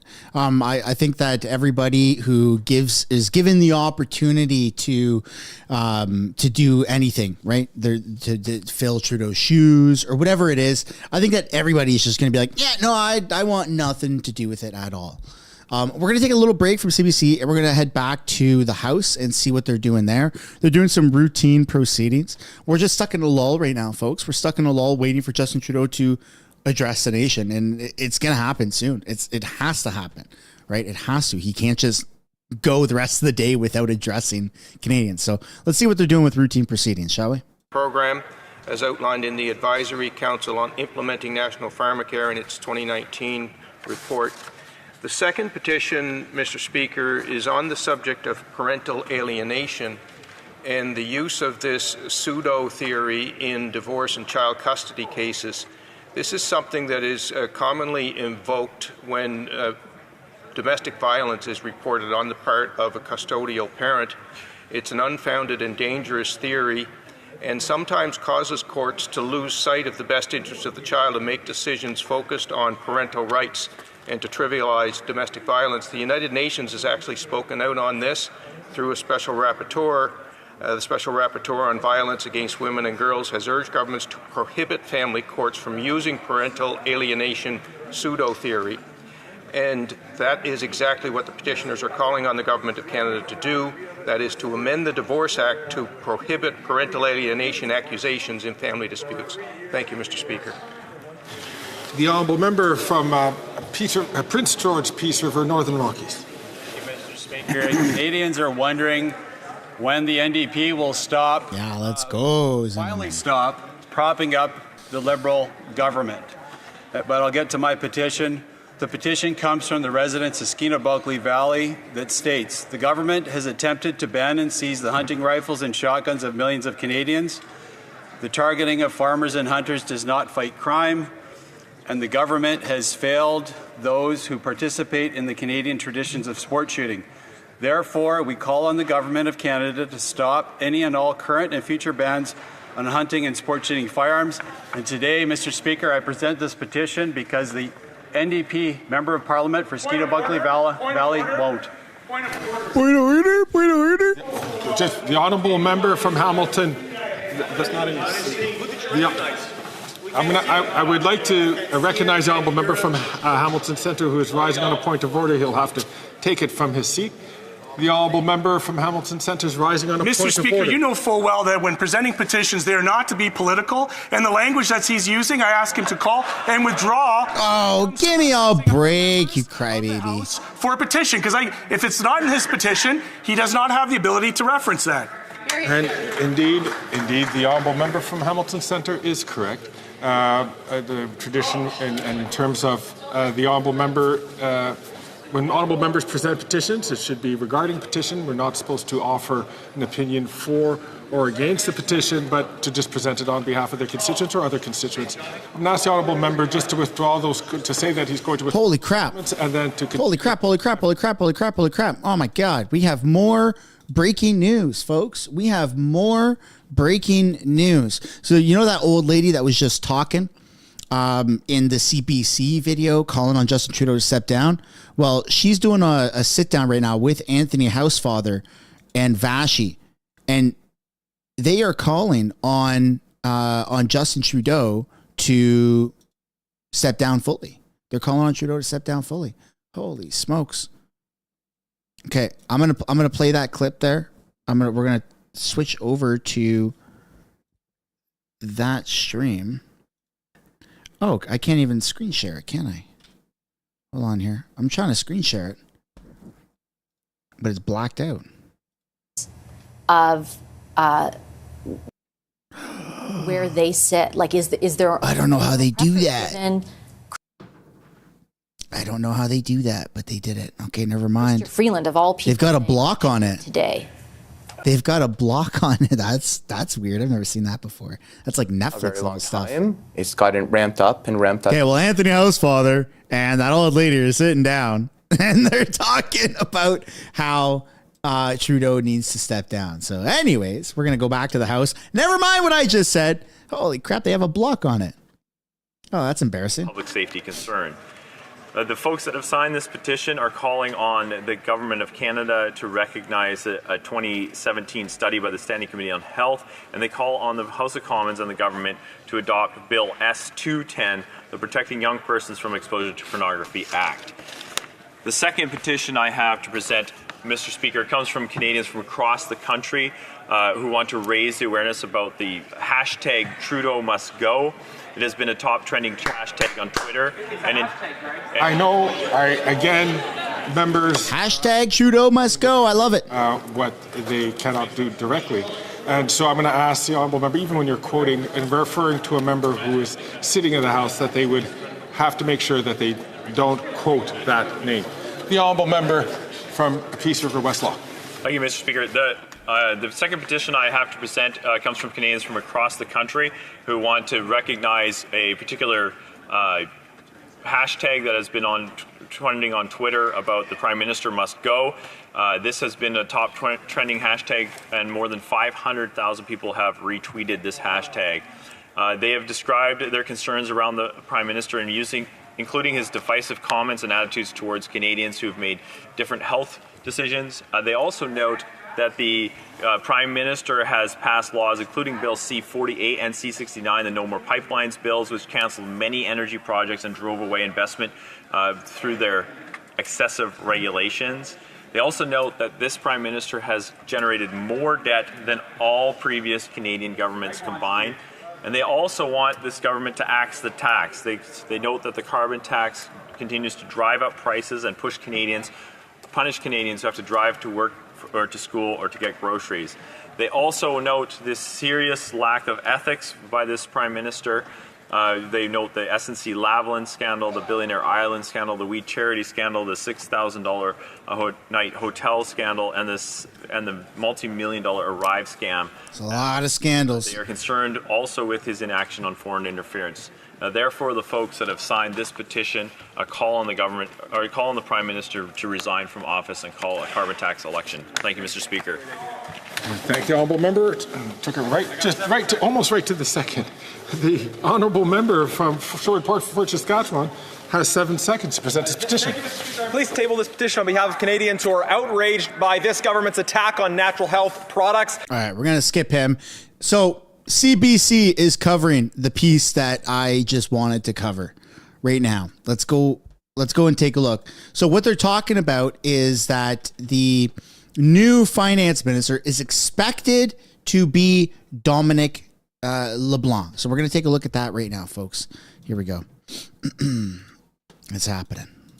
Eavesdropping on it. Yeah. The location, TBD. So MPs, check your P9s. You're going to be getting the location in an email to your personal email at some point, the location of where the caucus meeting is going to be, but you cannot join it remotely. So that's a couple of interesting points there. That LeBlanc is the break glass case of emergency minister of finance, and that's what today is. And the caucus meeting will be in person only. So trying to put it around it, at least as it happens in real time.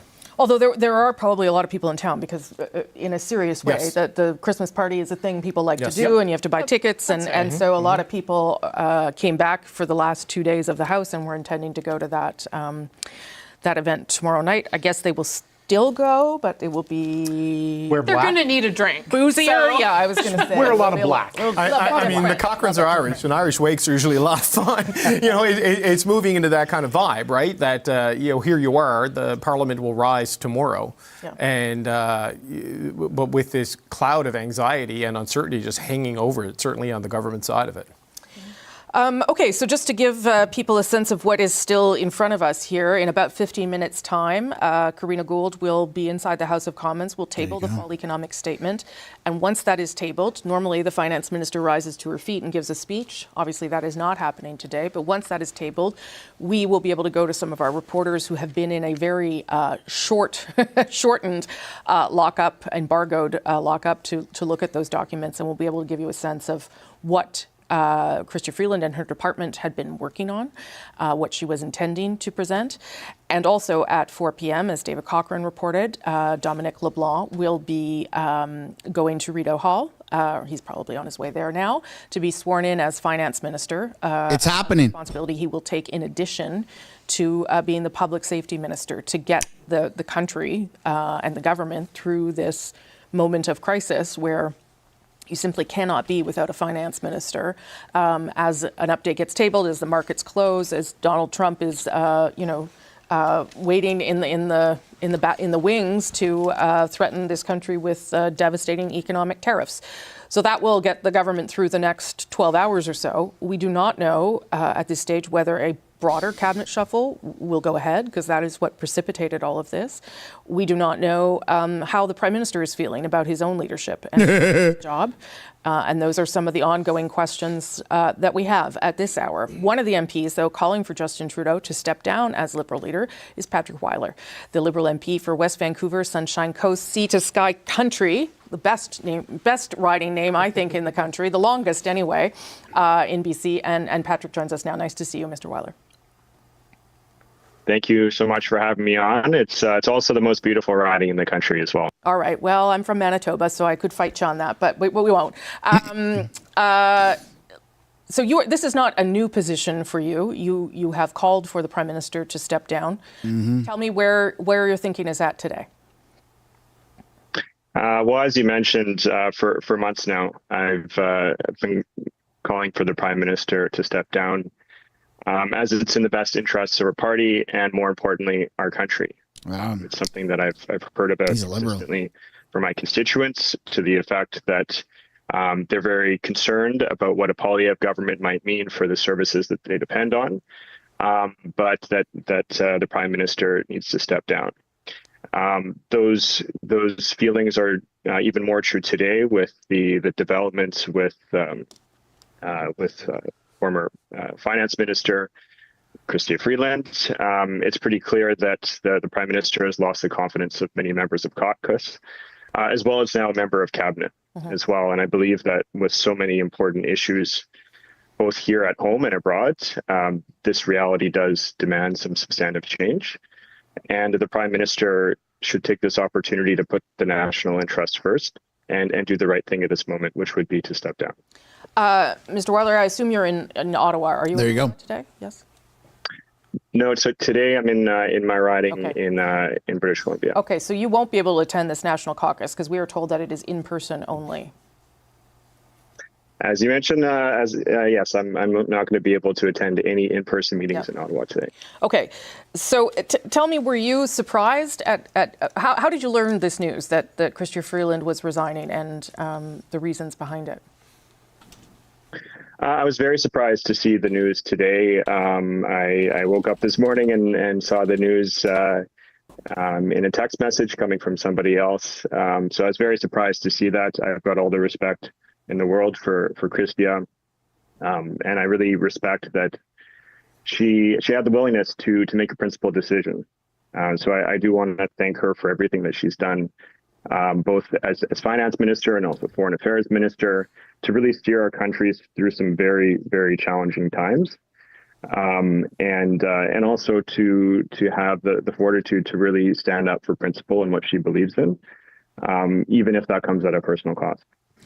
Why do you think that the Prime Minister wanted to move her to a different role and chose to tell her that just days before the fall economic statement?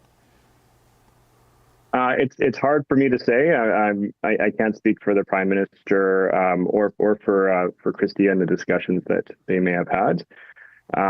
Like everybody else, I've seen the disagreements that have been reported in the media. And it very much sounds like the Prime Minister and Chrystia are not on the same page on a number of things. And so that may have something to do with that. But beyond that, it's really hard for me to say.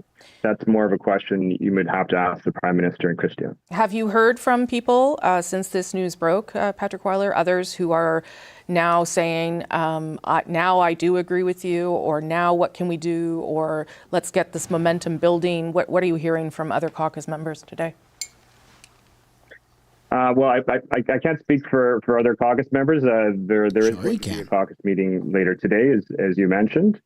I think it's really for them to speak out. Sure, but are you hearing? Their colleagues? Are you hearing from them though, saying, "Hey, you were on this train first. I'm going to get on board now." Like, is anyone reaching out? I have heard from a number of colleagues already, and I'll leave it them to speak about how they may feel about it. And a caucus meeting is a very appropriate time to do that, because there's some people that are more or less comfortable with speaking publicly about things. But very much so, I've heard from a number of my colleagues that feel the same way, particularly in light of the developments from today. What do you think happens next then? Well, it's hard to say. I'm learning about different things I'm reading on your ticker right now that are developing. So it really seems like things are changing by the second and minute. So it's hard to say what is going to happen. I think it is appropriate to have a caucus meeting. I would very much appreciate the opportunity to be able to join virtually. There's a lot of events happening in British Columbia today, as you might imagine, with the by-election happening here. And so many of the caucus are not going to be able to attend. So it would be, I think, appropriate to have a format where you could have the caucus across the country be able to participate in it.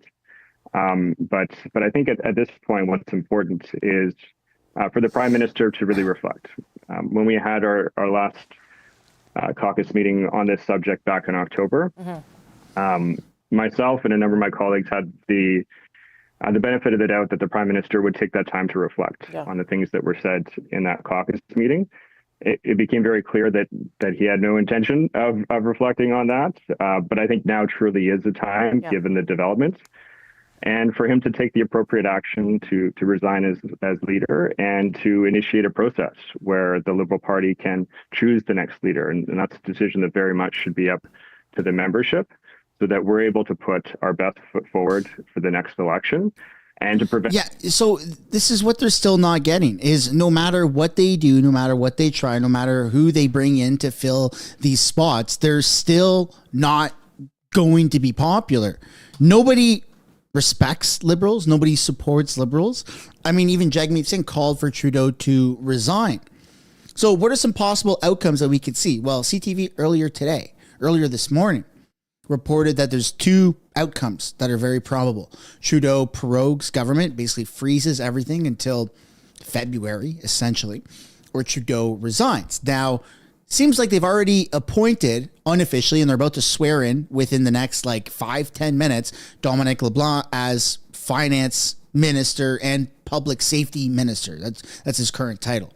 So he's going to have two titles. So they're going to be doing that formality, and I assume we're going to see it live on camera. Also, Karina Gould is going to be tabling the fall economic update in the next 5-10 minutes. At least that's when she's supposed to be doing that in Parliament. So we're going to switch back to the Parliament feed and we're going to take a look at what's happening because there's a lot of moving parts, a lot of updates right now. And it seems like as time is going on, it's less and less likely for Justin Trudeau to actually be resigning, and he's going to power through this storm, this shit show, which is incredible. It's absolutely incredible. No matter what happens, no matter who resigns, no matter how bad it is for Justin Trudeau, he still is committed to running in the next election. He's still committed to moving forward as Prime Minister of Canada, and he still thinks that he can be Prime Minister of Canada. Now we're going to take a look at what the fall economic update really is and how bad it actually is. Brought to you by Karina Gould. Given what happened earlier today, I would like to inform the House that notwithstanding, there will not be any ministers' the finance minister statement at 4 p.m. today. Honourable point of order, the honourable member from Perth Wellington. Thank you very much, Mr. Speaker. As you would know, that was an order of the House that the minister is trying to unilaterally withdraw. I seek the guidance from you and the table whether a minister of the Crown can withdraw a unilateral order of this House to prevent the government from making a statement. I'm looking for your advice, obviously, Mr. Speaker, that the government, due to their own disorder and chaos, can now unilaterally withdraw an order of this House of such magnitude, Mr. Speaker. Good point. Thank the honourable member. I see the honourable member from Berthier-Masquinongé. Point of order. On the same point of order, Mr. Speaker, the Bloc Québécois would also like to have clarification on the matter. We heard an order that there would be a fall economic statement at 4 p.m. We are here to listen and react. Yeah, any minute. The content has been published in camera. What we're asking, Mr. Speaker, is the right to ask questions, to ask for clarifications, and for that, the term chaos was used. I think that's the right term. In all of this chaos, what will happen? We need to know what's going on, Mr. Speaker.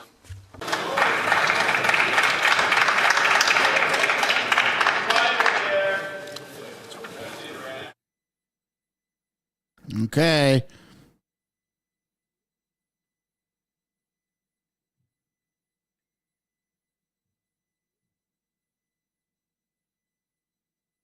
We're going to know soon, folks. You know, I would like to encourage all of those that have been tuning in and that are just tuning in now to hit the like button and subscribe to this channel. We've got 11,000 people watching, 4,600 likes. It would be awesome if those numbers went. The honourable member from Perth Wellington and the honourable member from Berthier-Masquinongé for having raised important points of order. I would like to paraphrase the motion adopted by the House on the 11th of December. I'll read it in French and then repeat it in English. Unanimous consent orders that, notwithstanding any special or standing order of the House or any usage of the House. At 4 p.m. on Monday, 16th of December 2024, the Speaker will interrupt House deliberations to allow the Deputy Prime Minister to make a statement, after which there would be 10 minutes for questions and observations after that statement. Nice. A member of each recognised official opposition party and a member of the Green Party will be able to have a question and answer period equivalent to the time spent by the Minister in his or her statement. By unanimous consent, it was ordered that notwithstanding any standing order, special order, or usual practice of the House, at 4 p.m. on Monday, December 16, 2024, the Speaker shall interrupt the proceedings to permit the Deputy Prime Minister and Minister of Finance to make a statement, followed by a period of up to 10 minutes for question and comments. After the statement, a member from each recognised opposition party and a member of the Green Party may reply for a period of approximately equivalent to the same time taken by the Minister's statement, and each statement shall be followed by a period of 10 minutes for questions and comments. About to get good. About to get real good. This order being adopted by the House, there is now leave to give the Minister and Deputy Prime Minister to present the fall economic statement. But the order is for the chair to interrupt at 4. So, just so that members he doesn't even know what title belongs to who. Order that was adopted by the House. Oh shit, this is funny. House for the Speaker to interrupt proceedings at 4 o'clock to permit to Deputy Prime Minister and Minister of Finance. So it's a permissive situation here. The order is for me to stand up at 4 o'clock, which I shall do. The Honourable... It's right now 4 o'clock. Simcoe. Sorry. Thank you, Mr. Speaker. And just for the opposition, could you clarify who the Deputy Prime Minister is and who the Minister of Finance is? We actually don't know.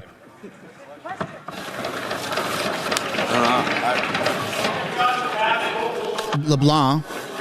I'm afraid I cannot respond to the honourable member of that, and that question would not be a question that would be posed to the Speaker. That would be posed on to the government.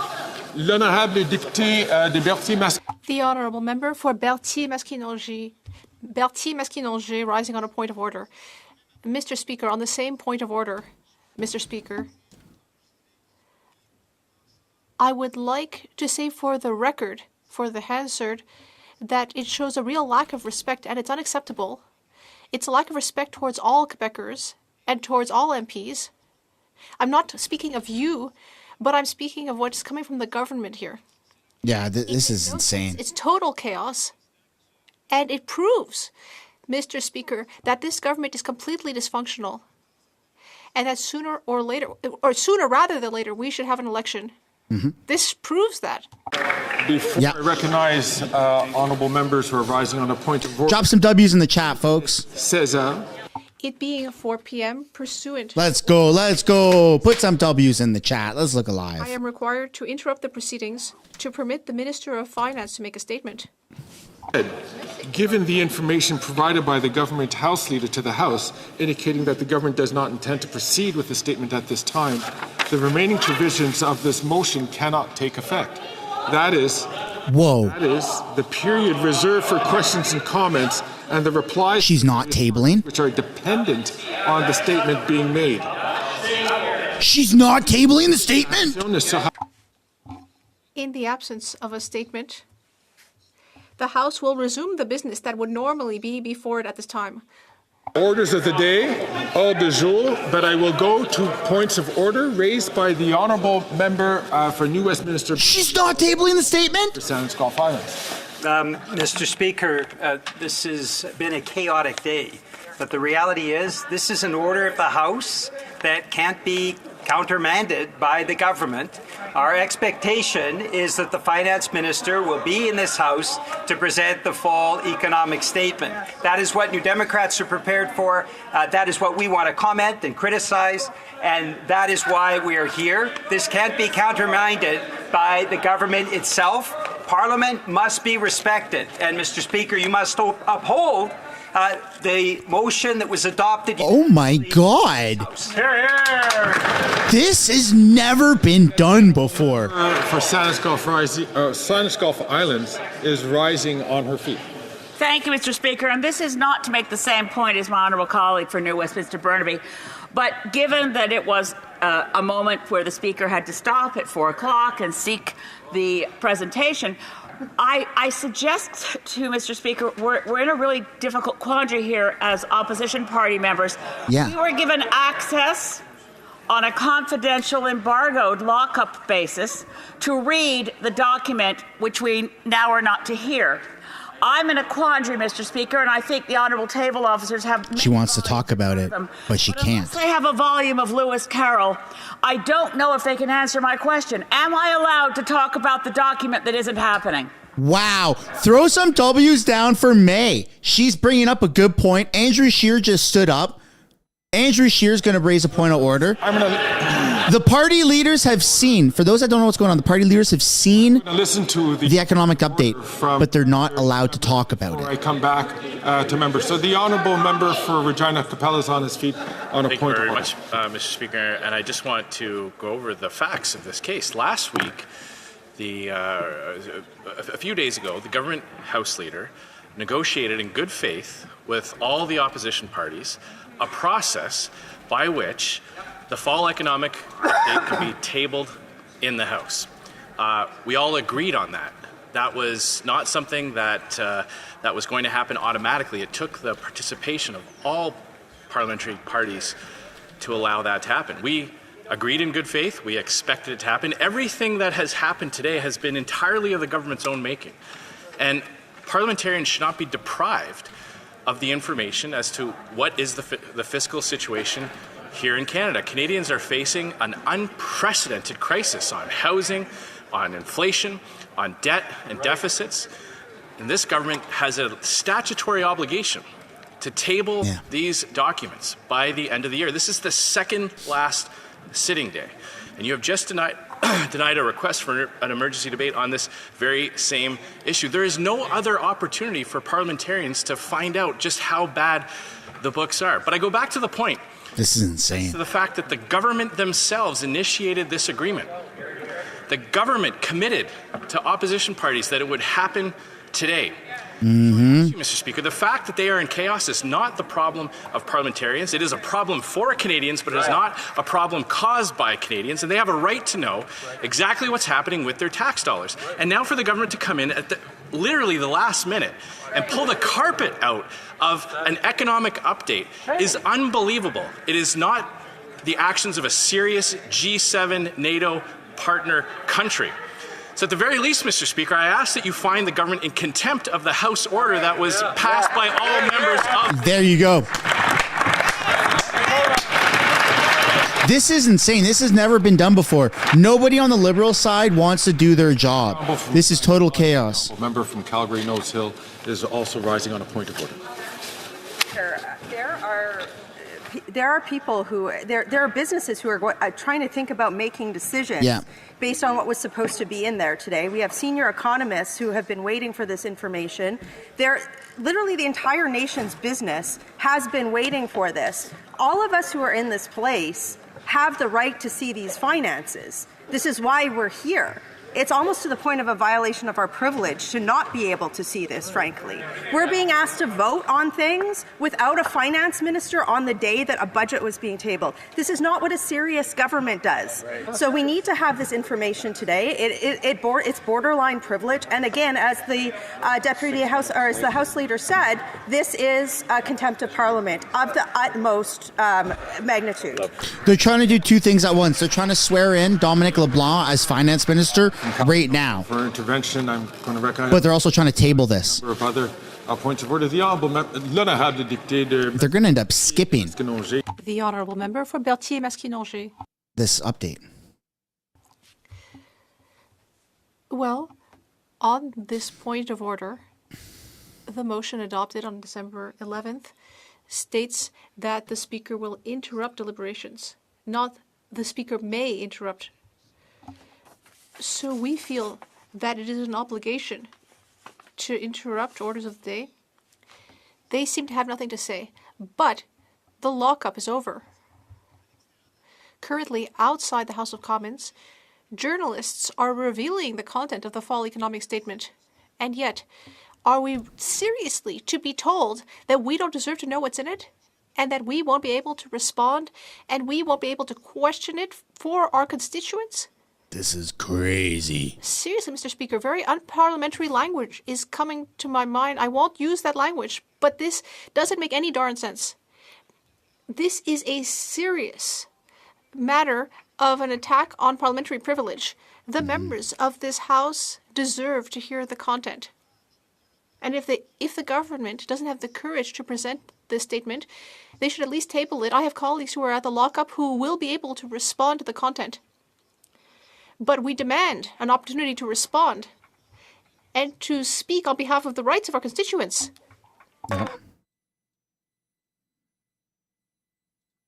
Wow. This is historic, but all in bad ways for the Liberal government. Wow. This has never been done before, folks. I don't know what to say. I think everyone's speechless. There are at least three more points of order which I would like to hear. Starting with the honourable member from South Shore St. Margaret's. Thank you, Mr. Speaker. I will try and add to what's already been said. Obviously, not only do certain parliamentarians already have access to it, and most of us don't, journalists have access to it already. That will leak. There is a precedent, Mr. Things are going to leak 100%. Mid to late 1980s, when then Finance Minister Michael Wilson's printed budget leaked, and there is a printed budget that's available to be tabled now, a fall economic statement. They can table those documents now. When it was leaked, the Minister of Finance had to go to the press gallery because the House wasn't sitting in the evening and actually deliver the full budget so that parliamentarians could get access. This is a similar situation in that you now have select people, some whom are not parliamentarians, have access to those documents, and I personally believe it's a breach of my privilege that a journalist has access to those documents, and I do not. When the government can simply table the budget, the fall economic statement document in the House now without giving the speech. That's so wrong. They have the information. Party leaders right now. Margaret's. No. He and I are of the same vintage, and I do remember that. I think it was 19. This is Contempt of Parliament by Justin Trudeau. This is not okay. I will recognize the honourable member from Calgary, Bow River. We should all be writing emails to our local MPs. This is my point of privilege that's been infringed on by what has been done.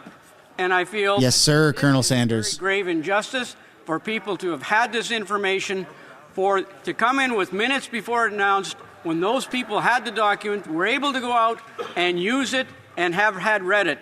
My privilege has already been broken. Thank you.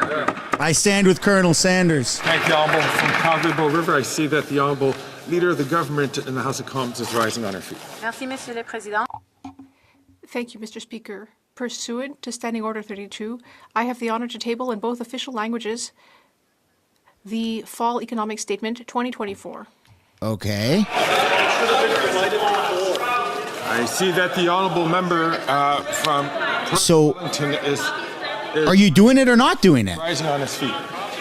Thank you very much, Mr. Speaker. Now that the fall economic statement has been tabled, I believe we do now proceed to questions to the minister. So I'd like to ask the government to stand in this place and tell us exactly how big the budget deficit was last year. How much did they blow past the $40 billion?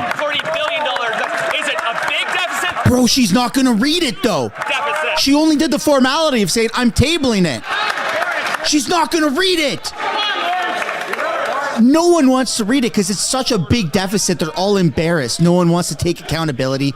No one wants to be on the hook for reading it. No one wants to have the bad press. No one wants social media clips to exist forever from them reading the deficit.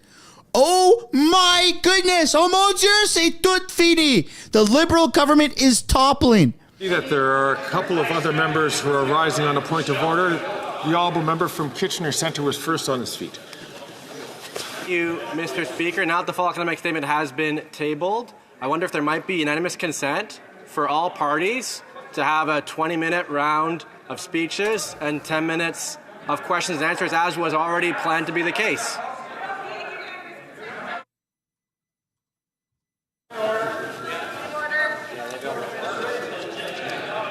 Can I have the Wow. This is not a good look, folks. We still don't even know, just because they've went through the formality of saying it's now tabled, we don't know, because it hasn't been, you're supposed to read it out. You're supposed to have a speech and read that. But because that hasn't been done, we don't actually know if the party leaders can talk about it. Journalists know about it. I guarantee you it's going to leak on X in the next 15, 20 minutes. But we deserve to know right here through our government. Centre to please repeat his request for unanimous consent. Thank you, Mr. Speaker. I wonder if there might be unanimous consent of the House to now have all parties offered the opportunity for 20 minutes for a speech and 10 minutes of question and answer afterwards, including the Green Party.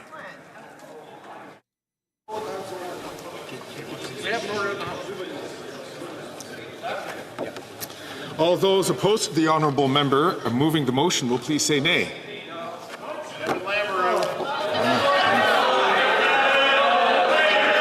The honourable, I regret to say that... Did they not get unanimous consent? I understand that there isn't unanimous consent. I'm going to ask the honourable member from Regina Capel, who is rising on a point of order. The opposition House Leader is on his feet. Mr. Speaker, and I just want to remind you that the order that the House adopted was very, very specific. And notwithstanding any standing order, special order, usual practice of the House, at 4 p.m. on Monday, December 16th, the Speaker shall interrupt the proceedings to permit the Deputy Prime Minister, Minister of Finance, to make a statement followed by a period of up to 10 minutes for questions and comments. After the statement, a member from each recognized opposition party and a member of the Green Party may reply for a period approximately equal to the time taken by the Minister's statement. So a Minister of the Crown just came in and made a statement. Her statement was that she was tabling the fall economic update. That is the statement. At the very least, Mr. Speaker, there should now be a 10-minute period of questions and comments. She chose to have a very short statement. Nothing we can do about that. She came in, tabled, and then ran it out before there could be any accountability or scrutiny. I believe the most logical thing for the chair to do is to accept that as the statement that it was, which I would say is a perfect statement on the state of the Liberal government right now, and at the very least allow opposition parties and opposition members to ask questions of the government as to what was in that statement, as to what was in the fall economic update. Yes. Well said, Mr. Scheer. Thank the honourable member. I see that the honourable government House Leader is rising on a point of order. The honourable government, the Parliamentary Secretary of the government House Leader is rising on a point of order. Government House Leader stood actually on a point of order, tabled documents. It's as simple as that. So I thank the honourable government House. It's as simple as that. They're preventing any debate from it. See that there are a number of members who are rising on a point of order. I have not heard the honourable. I have not heard the honourable leader of the House Leader of the NDP, who is rising on his order, the honourable member from New Westminster Burnaby. Thank you, Mr. Speaker. I mean, this is a fundamental tenet of parliamentary democracy. That's not New Westminster Burnaby. That's supposed to be Jagmeet. Had the tabling of the document. So if you seek it, anyone respecting democracy should support the following motion: that notwithstanding any standing order, special order, or usual practice of the House, immediately following the adoption of this motion, the Speaker shall interrupt the proceedings to permit one member from each recognized opposition party and a member of the Green Party to make a statement of up to 20 minutes, followed by a period of up to 10 minutes for questions and comments related to the fall economic statement. Hear, hear. All those opposed to the honourable member moving the motion will please say nay. I see that the honourable member from... I was going to say the honourable member from Okanagan, Similkameen Nicola, is up on his feet. Mr. Speaker, there's $61.9 billion of extra spending in here. And the fact I came prepared at my seat at the time. You went through in great detail exactly the process for the fall economic statement. And the government has reneged. A drop-off drive-by of a tabling where the minister spun around and walked right out. That is contemptuous of the agreed to motion that we would all be here today to undertake a democratic scrutiny of the government. The government cannot pick and choose its role. It is subservient to this House. I would ask you find them in contempt, Mr. Speaker, because obviously the government is not prepared to allow any other process. This was something, Mr. Speaker, that makes not only myself and this whole House look bad, it looks terribly upon you. I would ask that you would defend our rights as parliamentarians and force the government through a mechanism, perhaps a contempt motion, that they have been found in contempt in their duties to this House. Honestly, they should just do it anyways. They should just take the risk. Pierre should just start talking about it. Not Cumberland Colchester from Dufferin Caledon, forgive me. $61.9 billion deficit. Speaker, the regular proceedings today were interrupted for an order. It is a mandatory order. There are different kinds. The language could have said may. May is permissive language. And if the order said may, you would have discretion as to how to proceed. Right. But the proceedings were interrupted in the face of a specific order. And the order says the Speaker shall interrupt the proceedings to permit the Deputy Prime Minister and Minister of Finance to make a statement, followed by a period up to 10 minutes. If they chose not to use their time to make a statement, that is their problem. You are bound by a mandatory order to now give us the opportunity that is set to respond in this. For 10 minutes each. Permissive, it's not optional. It's mandatory, and we, as opposition members, expect you to follow and enforce your mandatory order. It's fucking criminal if he doesn't allow them to do that. It's mandatory 10 minutes per party representative to debate the economic update. The Speaker and the Chair is placed in a situation where very much has to follow what is listed here, and I thank the honourable member from Dufferin Caledon for quoting this statement. I will just say it, that yes, the Speaker shall interrupt, which the Speaker did. But here's what it is. Shall interrupt the proceedings to permit the Deputy Prime Minister and Minister of Finance to make a statement, followed by a period of up to 10 minutes for questions and comments. After the statement, a member from each recognized opposition party and a member of the Green Party may reply for a period of approximately equivalent of the Wow, they're not going to let him reply. Statement, and each statement will be or shall be followed by a period of 10 minutes for questions and comments. The difficulty that the chair finds itself in is that the motion is a permissive motion. The minister chose not to make a statement, by which the rest of the order doesn't follow. But I'm going to be listening to a number of honourable members to hear about this, and there are a number of members who are on the feet for a point of order. On va commencer avec le député. Let us begin with the member for Berthier-Masquinongé, followed by the member for Louis-Saint-Laurent. Oh my God. Thank you, Mr. Speaker. There you go. With all due respect, Mr. Speaker, starting with the French, that the motion compelled you to stop the proceedings, which you did do, but Mr. Speaker, the government chose not to speak to the fall economic statement, but that should not challenge the rights of other parties to speak to the statement and then have questions and answers. And I don't believe you need unanimous consent to proceed to that order of business. Mr. Speaker, with all due respect that I have for you and your office, you have the authority to decide on this. You can choose how long our statements would be and how long questions and answers would be. But there do need to be speeches, Mr. Speaker. Currently, outside this House, journalists are commenting on the content of the fall economic statement. We, parliamentarians, are not being given the privilege of commenting on the statement. Yeah.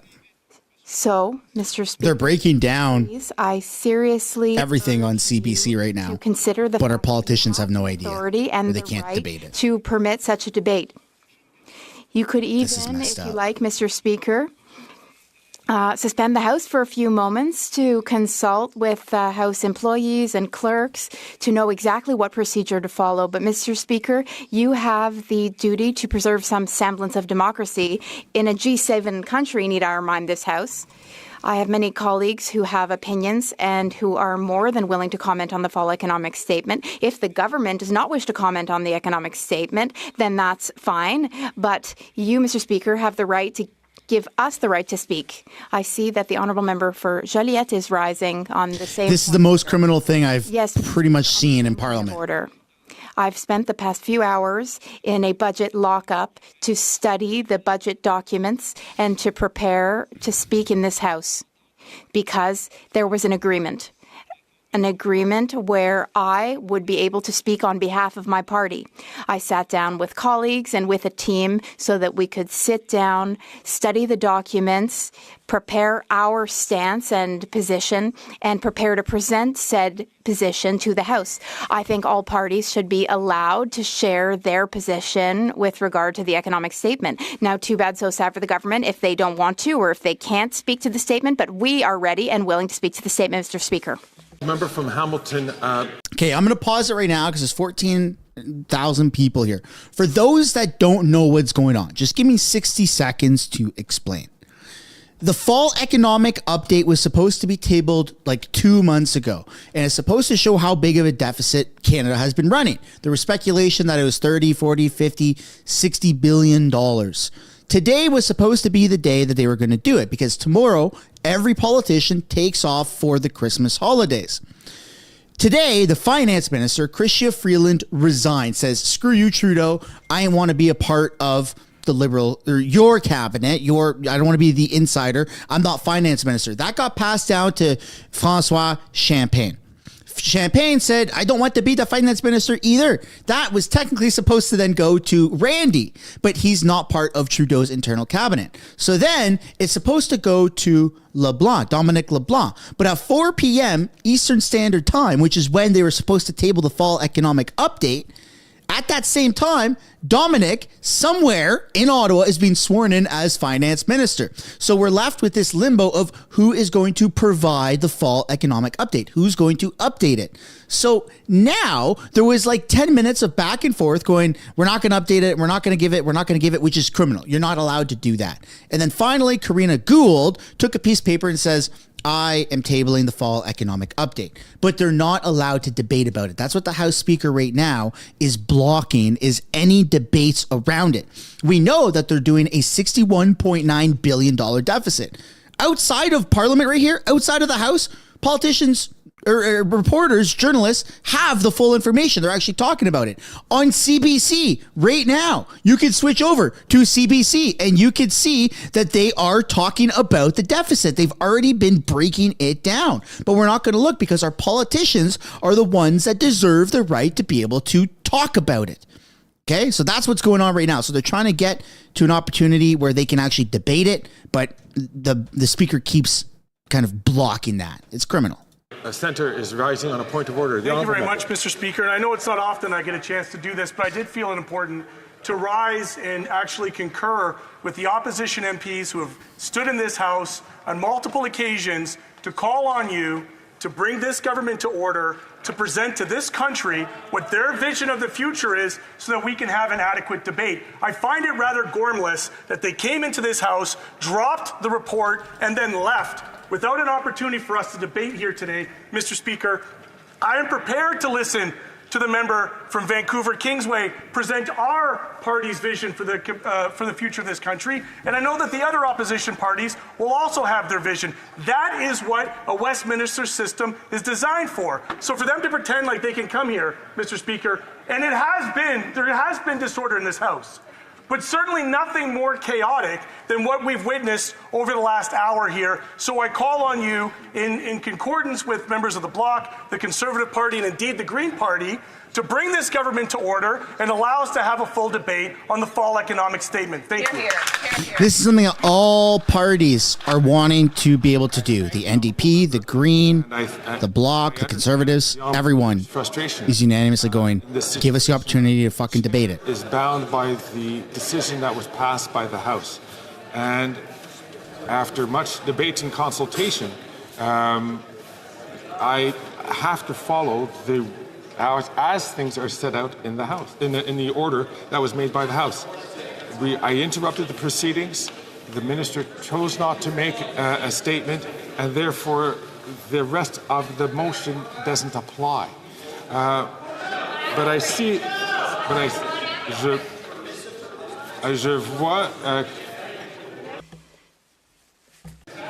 Look at him panic. I see the honourable member for Berthier-Masquinongé rising on a point of order. Monsieur le Président, merci. Mr. Speaker, thank you for giving me the floor once again.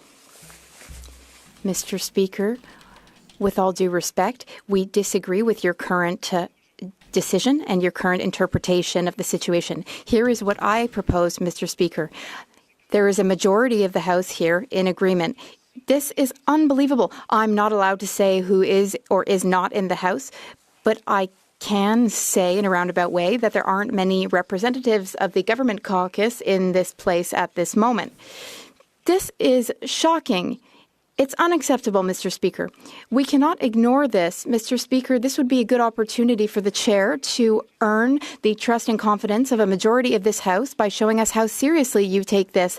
We should have a vote on this matter, on how we wish to proceed, and I think the vote would pass. I think it would pass, because currently the media gets to comment on this, but we don't. Fergus should resign for this. This is so corrupt. He's ethically challenged. Unfortunately, that is outside the bounds of my role as Speaker to deviate from an order adopted by the House of Commons. I have consulted with many Trudeau told him, officers and don't you dare let them debate the fall economic update. On the table, so here he is blocking every attempt to proceed that way that was suggested. The honourable member for New Westminster Burnaby rising. Mr. Speaker, I hope that this time will be the right time.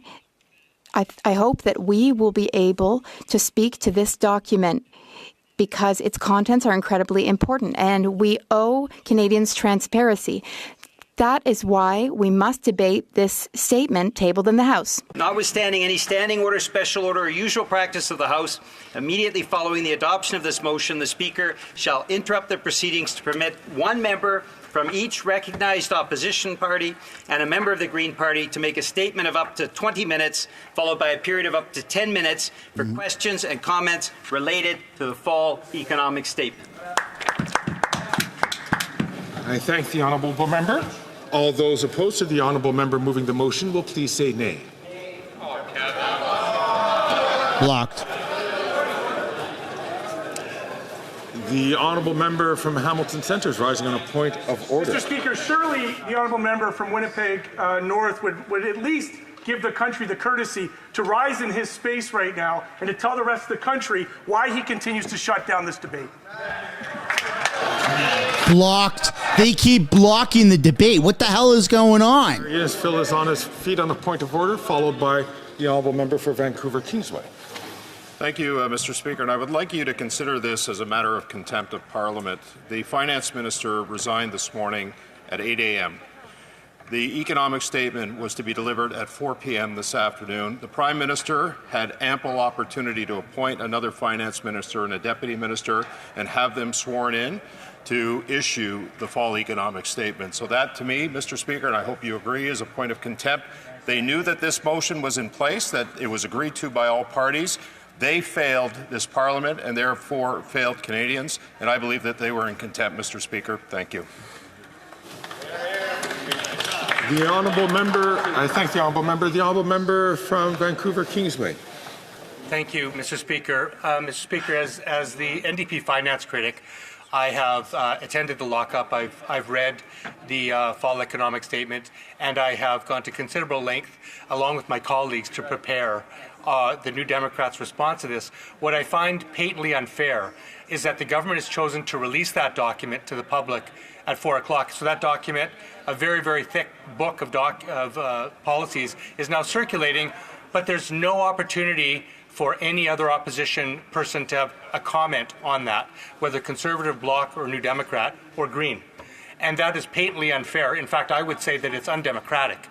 You can't allow the government to present its case and then not allow opposition to present their case in return.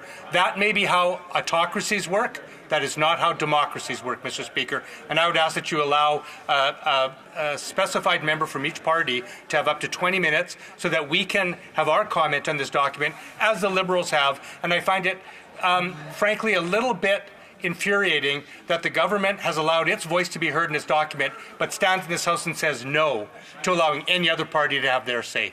That is not democratic. They keep shooting themselves in the foot. Everything that the Liberals have done today is absolutely backwards. They are unprepared. They are unfit to be government. The member for Louis Saint Laurent was rising and doesn't seem to be rising anymore. Resuming debate, the honourable. Sorry, I did say orders of the day earlier, but orders of the day again. Orders of the day, resuming debate on a privileged motion concerning the failure to produce documents pertaining to sustainable Folks, technology in Canada, and on the sub-amendment. I want everyone to hit the like button and subscribe right now. We're about to see Pierre. Here we go, ladies and gentlemen. The boss is here. Mr. Speaker, I must admit that I am totally shocked, flabbergasted that I have to rise in the House of Commons to announce this government's deficit. Normally, they would be the ones announcing their own deficit in their economic statement. But they tabled the fall economic statement without speaking to it. There's no finance minister who will dare to even talk about this fall economic statement. There's a new finance minister who's running off to the Governor General's residence instead of doing his work. We have had 3 different finance ministers today alone. Today, the finance minister and deputy prime minister resigned. Then, through the order of precedent, it went to the Minister of Industry. He became Minister of Finance based on the system that Cabinet uses for precedence. Then he immediately announced that he was resigning because he did not want to take ownership of the financial situation, which he had just found out about. Then the third finance minister today was the public safety minister, who was responsible for keeping our borders safe, who has been threatened by the United States and tariffs. And then the public safety minister switched positions and became the finance minister. And then he disappeared. Where is he? You know what, Mr. Speaker? What's worse about all this is the gargantuan deficit. We were promised a $40 billion deficit. Those were to be the guardrails for the deficit. And what's the deficit? It is $61.9 billion, Mr. Speaker. That's 55% higher than what was promised to us 8 months ago. It's out of control. Mr. Speaker, the finance minister, or should I say former finance minister, noticed, and I give her credit for this, a few months ago she noticed that this government's deficits were dangerous, that they were leading to higher inflation, slowing down interest rate decreases, harming our social programs, and slowing our economic growth. That's why the finance minister said that there would be a hard line, fiscal guardrails, preventing the deficit from going beyond $40 billion. What are guardrails? They prevent buses from driving off the road and tumbling into ravines. Now, though, the Prime Minister has taken control of the wheel in the bus. He's veered off to the left, past the guardrail, and now he's in the ravine. We've all fallen into the ravine, and this is a threat to the future of Canada and Canadians, Mr. Speaker. Mm-hmm. That's why we are against this. We will vote against this plan. We insist that New Democrats do their jobs for once and vote non-confidence in this out-of-control government. This government is out of control, corrupt, and costly, and we demand that elections be called. Look at that. Let's put some W's down. Show some support for Mr. Speaker, our great leader. Let me share with you a truly shocking fact. My grandfather came to Canada from Ireland. Do you know why? Because there was poverty in Ireland. Now, Ireland is 2 times richer than Canada. The GDP per capita in Ireland is $100,000. Ours, what is it? $50,000. The Irish, they don't have natural resources like ours. They don't have any oil. They don't have the massive advantage of living next to the United States, the biggest economy in the world. They, with that situation, are now 2 times wealthier than us because they've made the right decisions. Some say that there are 2 types of people in this world, Mr. Speaker, those who are Irish and those who want to be Irish. They have made good economic decisions, Mr. Speaker. They've cut taxes. They've cut red tape to speed up big projects. They have opened up their economy to free reign for entrepreneurs and for business, fewer state businesses. Half of government costs. So they spend half as much as us on their government, and they have double the wealth for their people. We know what we need to do, Mr. Speaker. We need to cut the red tape, the bureaucracy, consultants, all kinds of corporate nonsense, waste. We need to bring down deficits, taxes. We need to cut the red tape, cut the admin, and allow more open-mindedness, new solutions. Then we will be able to deliver bigger paychecks, powerful paychecks that people will bring home to then be able to reinvest in their communities. So we would have lower inflation and our dollar would keep its value. That's what we would do to fight the threats made by President-elect Trump. We will bring investment home. We will build. We will become the freest economy in the world. We will have the wealthiest citizens of any country in the world. Those are our goals, Mr. Speaker. Enough. It's enough already with the chaos, the poverty, the homelessness. This socialist NDP Liberal government is imposing heavy poverty on people. We need to bring it back to common sense. We need to get back to basics, to give back to Canada what it deserves. The promise that any Canadian who works hard can, in fact, live good lives with good paychecks, with good pensions. Canadians need to be able to afford food and safe, good homes in safe communities. That's common sense, and that's what we will do to put Canada first and foremost. Here we go. Mr. Speaker, I rise today flabbergasted by the news that has just been made public. The government has finally revealed its true deficit number.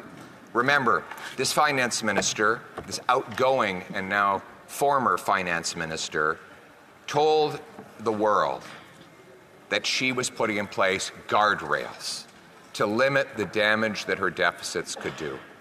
Her deficit plan was $40 billion, a mind-bogglingly large number that was already contributing to rekindling inflation again. This $40 billion was too big. It was out of control as it was. But at least to her credit, she said no more than that.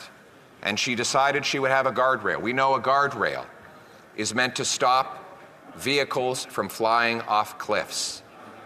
Well, as she was trying throughout the year to avoid going off the cliff, there were two people on the bus who had other ideas. The Prime Minister and carbon tax Carney. And the two of them went to the front of the bus, they grabbed the wheel, they pulled it sharply to the left, smashing into that guardrail, and she tried to resist. So they pulled even further to the left, and they stepped on the gas. The bus flew off the cliff, and now Canadians are at the bottom of the ravine in a big pile of debt.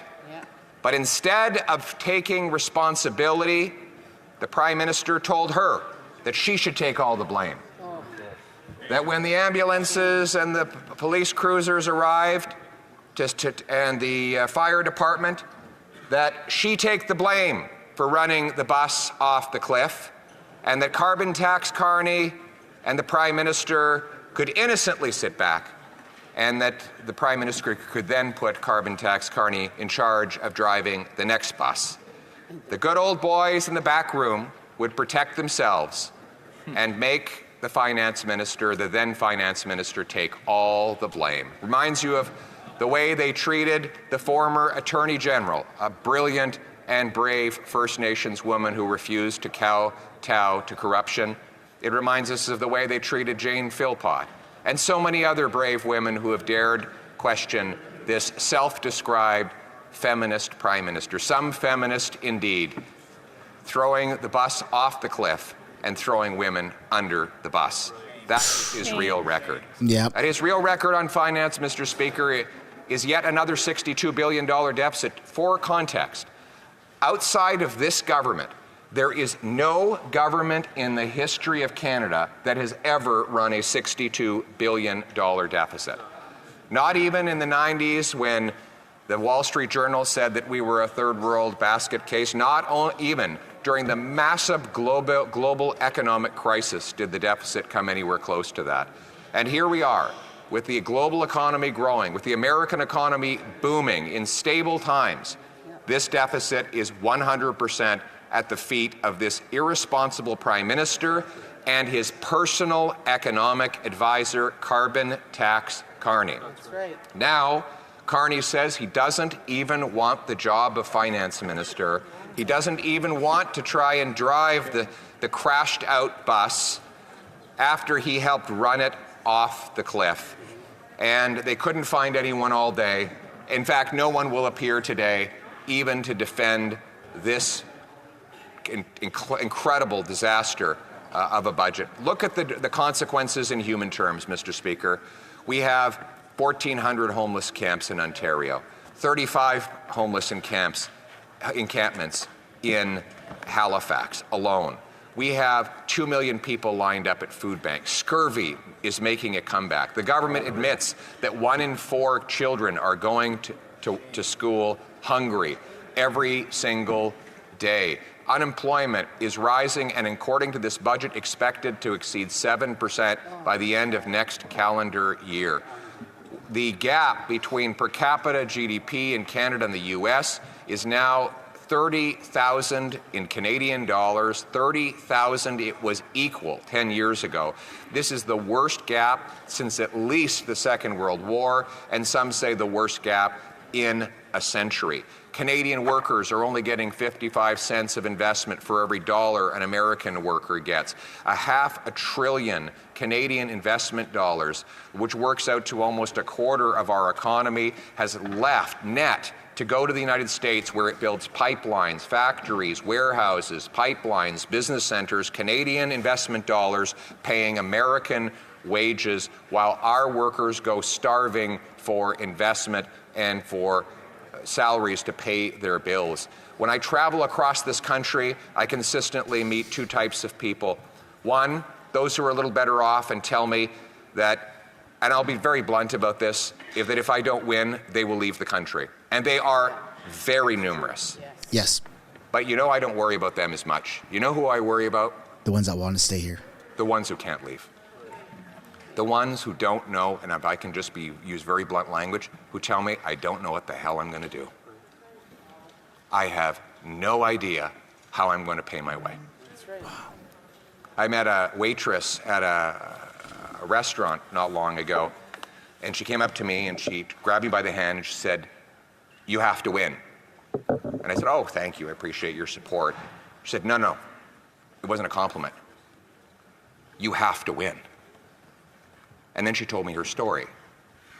She told me that she was working one full-time job and two part-time jobs just to pay her bills. As a single woman in her late 50s.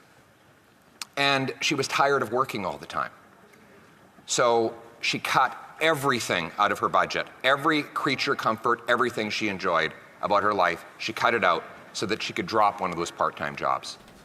And then one morning, she woke up and she walked outside and her car was gone. And she called her insurance and they said they weren't going to cover the replacement value. So she had to take that job back because she simply cannot live her life without a car. Now you can bet your bottom dollar the guy who stole the car, he was probably out on bail. This was not his first job. That's right. Mm-hmm.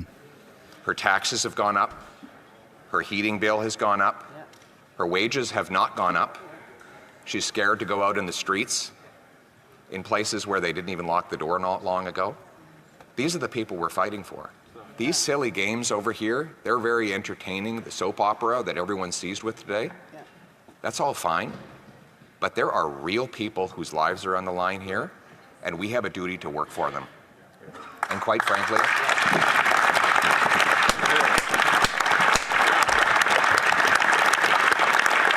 man, this guy is a natural born leader. this woman doesn't see me as any, or any of us as any kind of savior. They see us all as a last hope. In fact, she doesn't want to be saved. She just wants her life back. Exactly. She was taking care of herself just fine before her tax, her heat, her grocery bill went through the roof and her car went missing. She was doing just fine. She was doing everything right. Met another guy at the Labrat Brewery a few days ago, and you can watch the video of me talking with him. He walked up to me and he said, I have 3 jobs and I can't make it. We're renting. We have no hope. We've given up on ever owning a home. We're renting. We can barely make it. And he said to me, I feel ashamed when I talk to my kids because they ask me why I'm never around and why we can never have a house. And I feel like a failure. But he didn't fail. He has been failed. That's right. He has been robbed of the promise of Canada. It was a very simple promise that if you worked hard, you got a good life.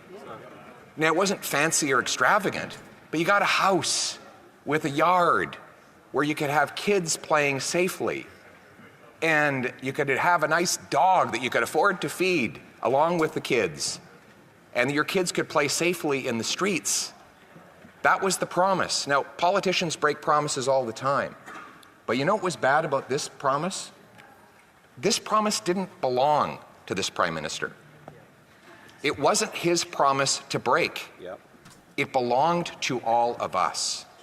And our purpose is to bring home that promise for that young man, that young father, and that older female worker so that they can once again take back control of their lives, live in a safe country where their hard work earns them a good wage, where their rent and their food is affordable, and where when they go to bed at night, they know that they will be safe throughout their sleep and that they will have their car in their driveway in the morning.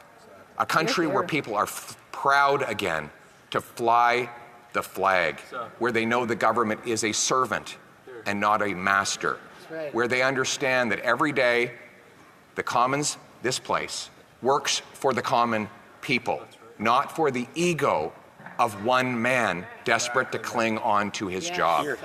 We must remember that we are servants in this place. We have a job to do on behalf of the people who sent us here. Our personal dramas are not important. The dramas that should seize all of our concern and imagination are the daily dramas of the working women and men that build this country. We are in it for them. We're going to give them back control of their lives in the freest country on earth, Canada. Let's bring it home. There it is. There's the fucking leader Canada deserves. Holy shit. Put some W's down in the chat for him, man. Pierre Poilievre shows up when Trudeau goes AWOL. Good job, man.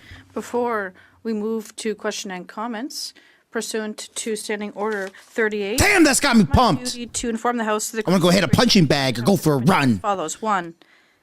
But just a little spurt. I Member don't have that much energy. And 2, the Honourable Member St. Albert Edmonton on democratic institutions. Pursuant to Standing Order 38, to inform the House that questions to be raised tonight at the time of adjournment are as follows.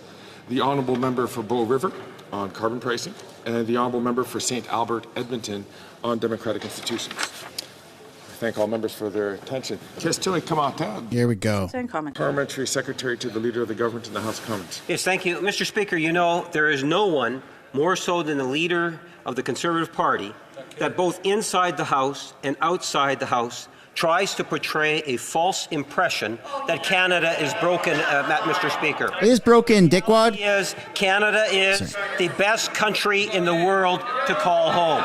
We can do a worldwide tour where you will see that whether it's interest rates, whether it's inflation rates, that Canada is virtually second to no other G7 country. And when you think of things like foreign investment, we are third in the entire world in 2023, Mr. Speaker. To the Leader of the Conservative Party, Canada is not, in fact, broken. And I would remind him that he sat around a cabinet table with Stephen Harper, where Canadians sent a very resounding message back in 2015, where a third party took over as the government of the day because his government back then was such a disaster.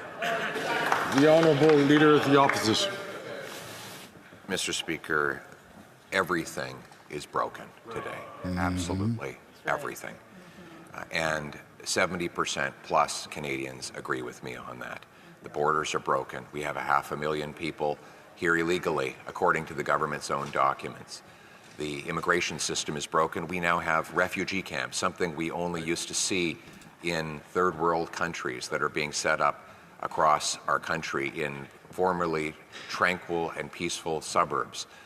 Our drugs and disorder have broken our communities. We've lost more people to drug overdoses in the last 9 years than died fighting for Canada in the Second World War. Absolutely everything is broken after 9 years of this pathetic Prime Minister who's right now hiding under his desk. Hear, hear.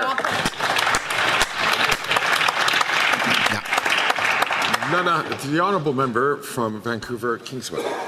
Thank you, Mr. Speaker. Well, I agree with a lot of what my honourable colleague said in terms of his description of how difficult it is for many Canadians. I don't know that I would say everything's broken, but I'll tell you a lot of people are broke. A lot of families are struggling. 50% of Canadians living paycheck to paycheck. 1 out of 4 parents are skipping meals to feed their children. So my question is to my honourable colleague, the NDP proposed giving those people an immediate cut by permanently removing the GST off life's essentials like home heating, on all grocery items, on cellular and internet bills, on diapers, but he voted against that. So if he thinks everything's broken and he truly believes that people are struggling right now, why did he vote against the NDP motion that would have given people an immediate 5% break on life's essentials? That's right. The Honourable Leader of the Opposition. I find it incredible that even when there is no Liberal minister willing to defend the temporary 2-month GST tax, leave it up to the NDP. The NDP is there to defend it for them. Here we have a tax trick that will cost more to administer than it will save anybody, that many vendors are not even implementing, and that will be gone before it starts. And you have the NDP talking, but this is the NDP. That member has Mr. Speaker. The Honourable Member from Vancouver Kingsway, who had the opportunity to ask a question, to please hold the microphone, hold his place until he's recognized by the Speaker again to speak. The Honourable Leader of the Opposition. The member wants me to tell the truth about the permanent tax change. Well, there is a permanent tax change he has supported, which is to jack up the carbon tax on absolutely everything. He's voted to quadruple that tax to a eye-watering 61 cents a litre that would literally grind our economy to a halt. It would take food off grocery shelves. It would take parts out of factories. It would shut down the farm vehicles that bring us our food. It would be a nuclear winter if that tax increase that he has voted to legislate into place ever happens, and that's why we need a carbon tax election so that I can axe the tax. Yeah, I'm on board with that. Questions and comments? Senator Gulf Islands. Thank you, Mr. Speaker. It's so rare that the Speaker's rounds get around to Green Party to put a question to the Leader of the Official Opposition. So I want to have this opportunity. I want to start by saying there was nothing in his statement with which I could disagree, because it vaulted us into a frenzy of patriotism. I love this country. Put a There's W no place in the world I would rather down in the chat for Elizabeth May. But the Honourable Leader of the Official Opposition also maybe gave us a chance to get to know him a bit better. What would he do instead? He mentioned he'd met a waitress. He's known me a long time. I was a waitress. I waitressed for more than a decade, couldn't afford to go to university, but only in Canada was it possible that for me to go to law school as a mature student. I want to ask the Honourable Member, since I didn't join a political party until I was over 50, what jobs has he held in real life outside of politics that make him think he could be Prime Minister? Let's see what he says. Let's see what Pierre says. The Honourable Leader of the Opposition. Let's reserve. I'd be happy to talk about the jobs, Mr. Speaker. My first job in here was to help pass the Federal Accountability Act to crack down on the corruption that we've seen on the Liberal side. Then I helped cut the GST so that Canadians could save when they made every single consumer purchase 7 to 6 to 5%. Then I worked with Prime Minister Harper to help balance the budget and to rebuild the military so that we would have necessary equipment to help destroy Al-Qaeda after the attacks of 9/11. Helped deliver the lowest inflation of any government in 40 years, leaving behind a balanced budget and the best balance sheet of any government in the G7. In fact, it turns out the job experience I have is best aligned with the job that I promised to do. Now let's bring it home. Wow. And there's the answer. How do you like them apples, Elizabeth May? Questions and comments. Question and commentaire. The Honourable Member from Leeds, Grenville, Thousand Islands and Rideau Lakes. Thank you. Well, thank you. And of course, the words of the Leader of the Official Opposition do bring great hope to Canadians at a time when they need it most. This government had committed, this Liberal Prime Minister committed to a $40 billion, a massive $40 billion deficit as the guardrail. Now, of course, that's an irresponsible number at $40 billion, but that's what their promise was.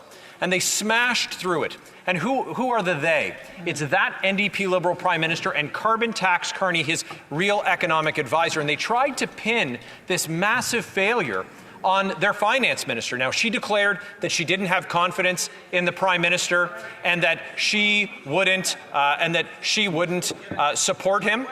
So So my question to the leader of the official opposition, and I know that he'll have some very insightful wisdom for Canadians, is what can Canadians look forward to that a common sense Conservative government would do to restore fiscal sanity and clean up this $62 billion mess that Prime Minister has created?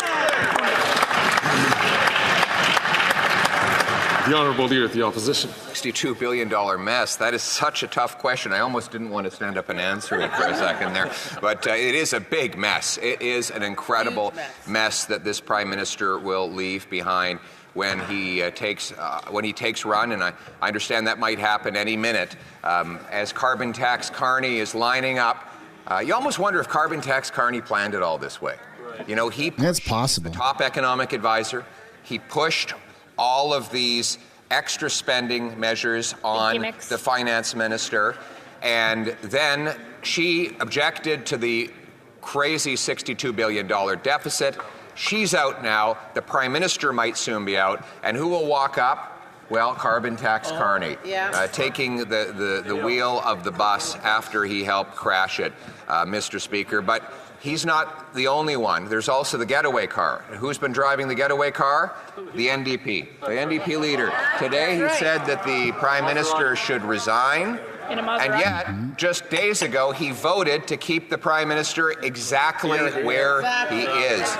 So it is time for the NDP leader to state clearly that he has not only lost confidence in the Prime Minister, but he is prepared to vote non-confidence or take any other legal steps necessary to express non-confidence in this Prime Minister in order to trigger a carbon tax election as soon as possible.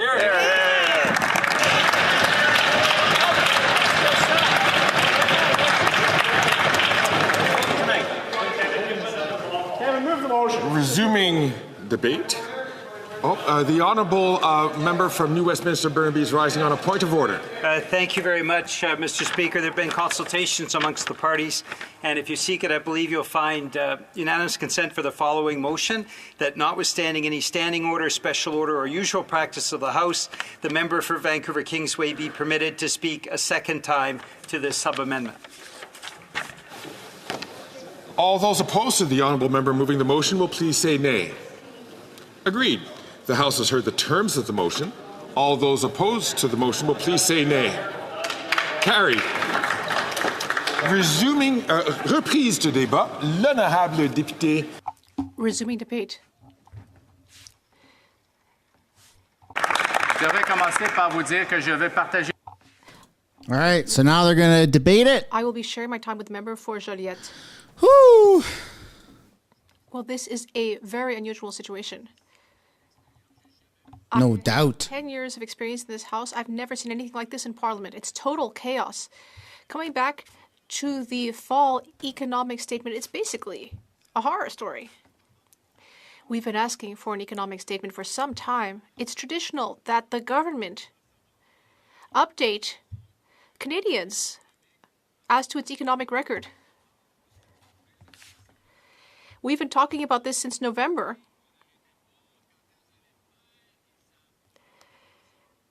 And they kept dithering about it.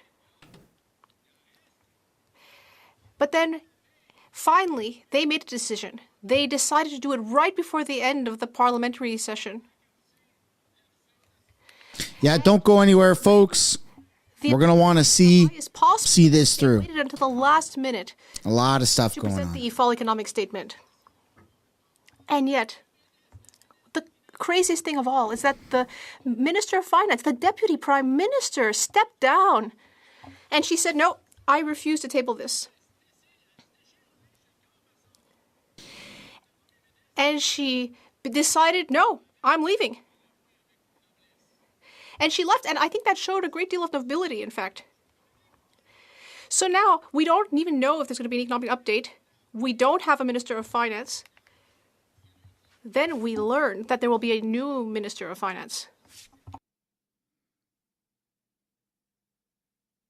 It sounds like the person in question is kind of a jack of all trades. In fact, he's kind of like a fireman. He just pops up to fix things.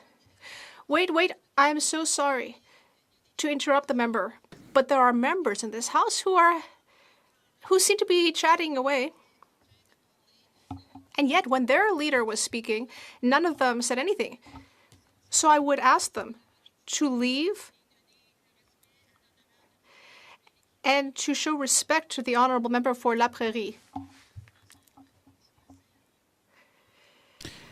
You know what, folks? We're going to take a pause at the French frogs and what they're debating, because other bigger things arguably have happened. We have a new finance minister. He has officially been sworn in. We're going to take a look at that right now. I'm just pulling it up, so don't feel like I'm ignoring you by looking elsewhere.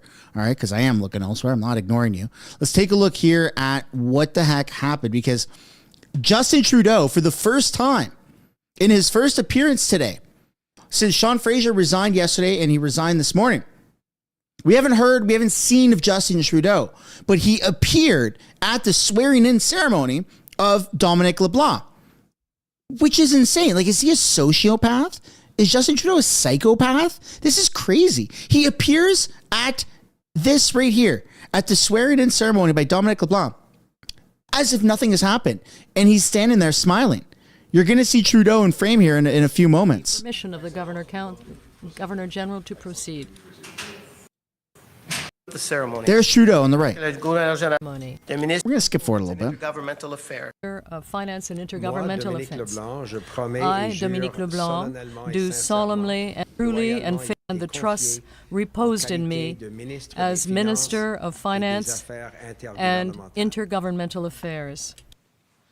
I, Dominic LeBlanc, do solemnly and sincerely promise and swear that I will be truly and faithfully and to the best of my skill and knowledge execute the powers and trusts reposed in me as Minister of Finance and Intergovernmental Affairs. Now, we're going to put a pin in that, okay? We're putting lots of pins and things today, but hey, look, things are happening in real time, and I'm doing my absolute best here, folks, to shuffle everything and to make it work. So, speaking of finance minister, we have a first-time appearance of Chrystia Freeland, who entered a caucus meeting with no comment. Here she is. Pourquoi est-ce que vous avez décidé de démissionner, Madame Freeland? She ain't want to have nothing to do with anybody these days. This is crazy. Like, the timing of this is so interesting because everyone's taking off for the holidays. So can the government collapse in the next couple of days before they officially take a break for the holidays?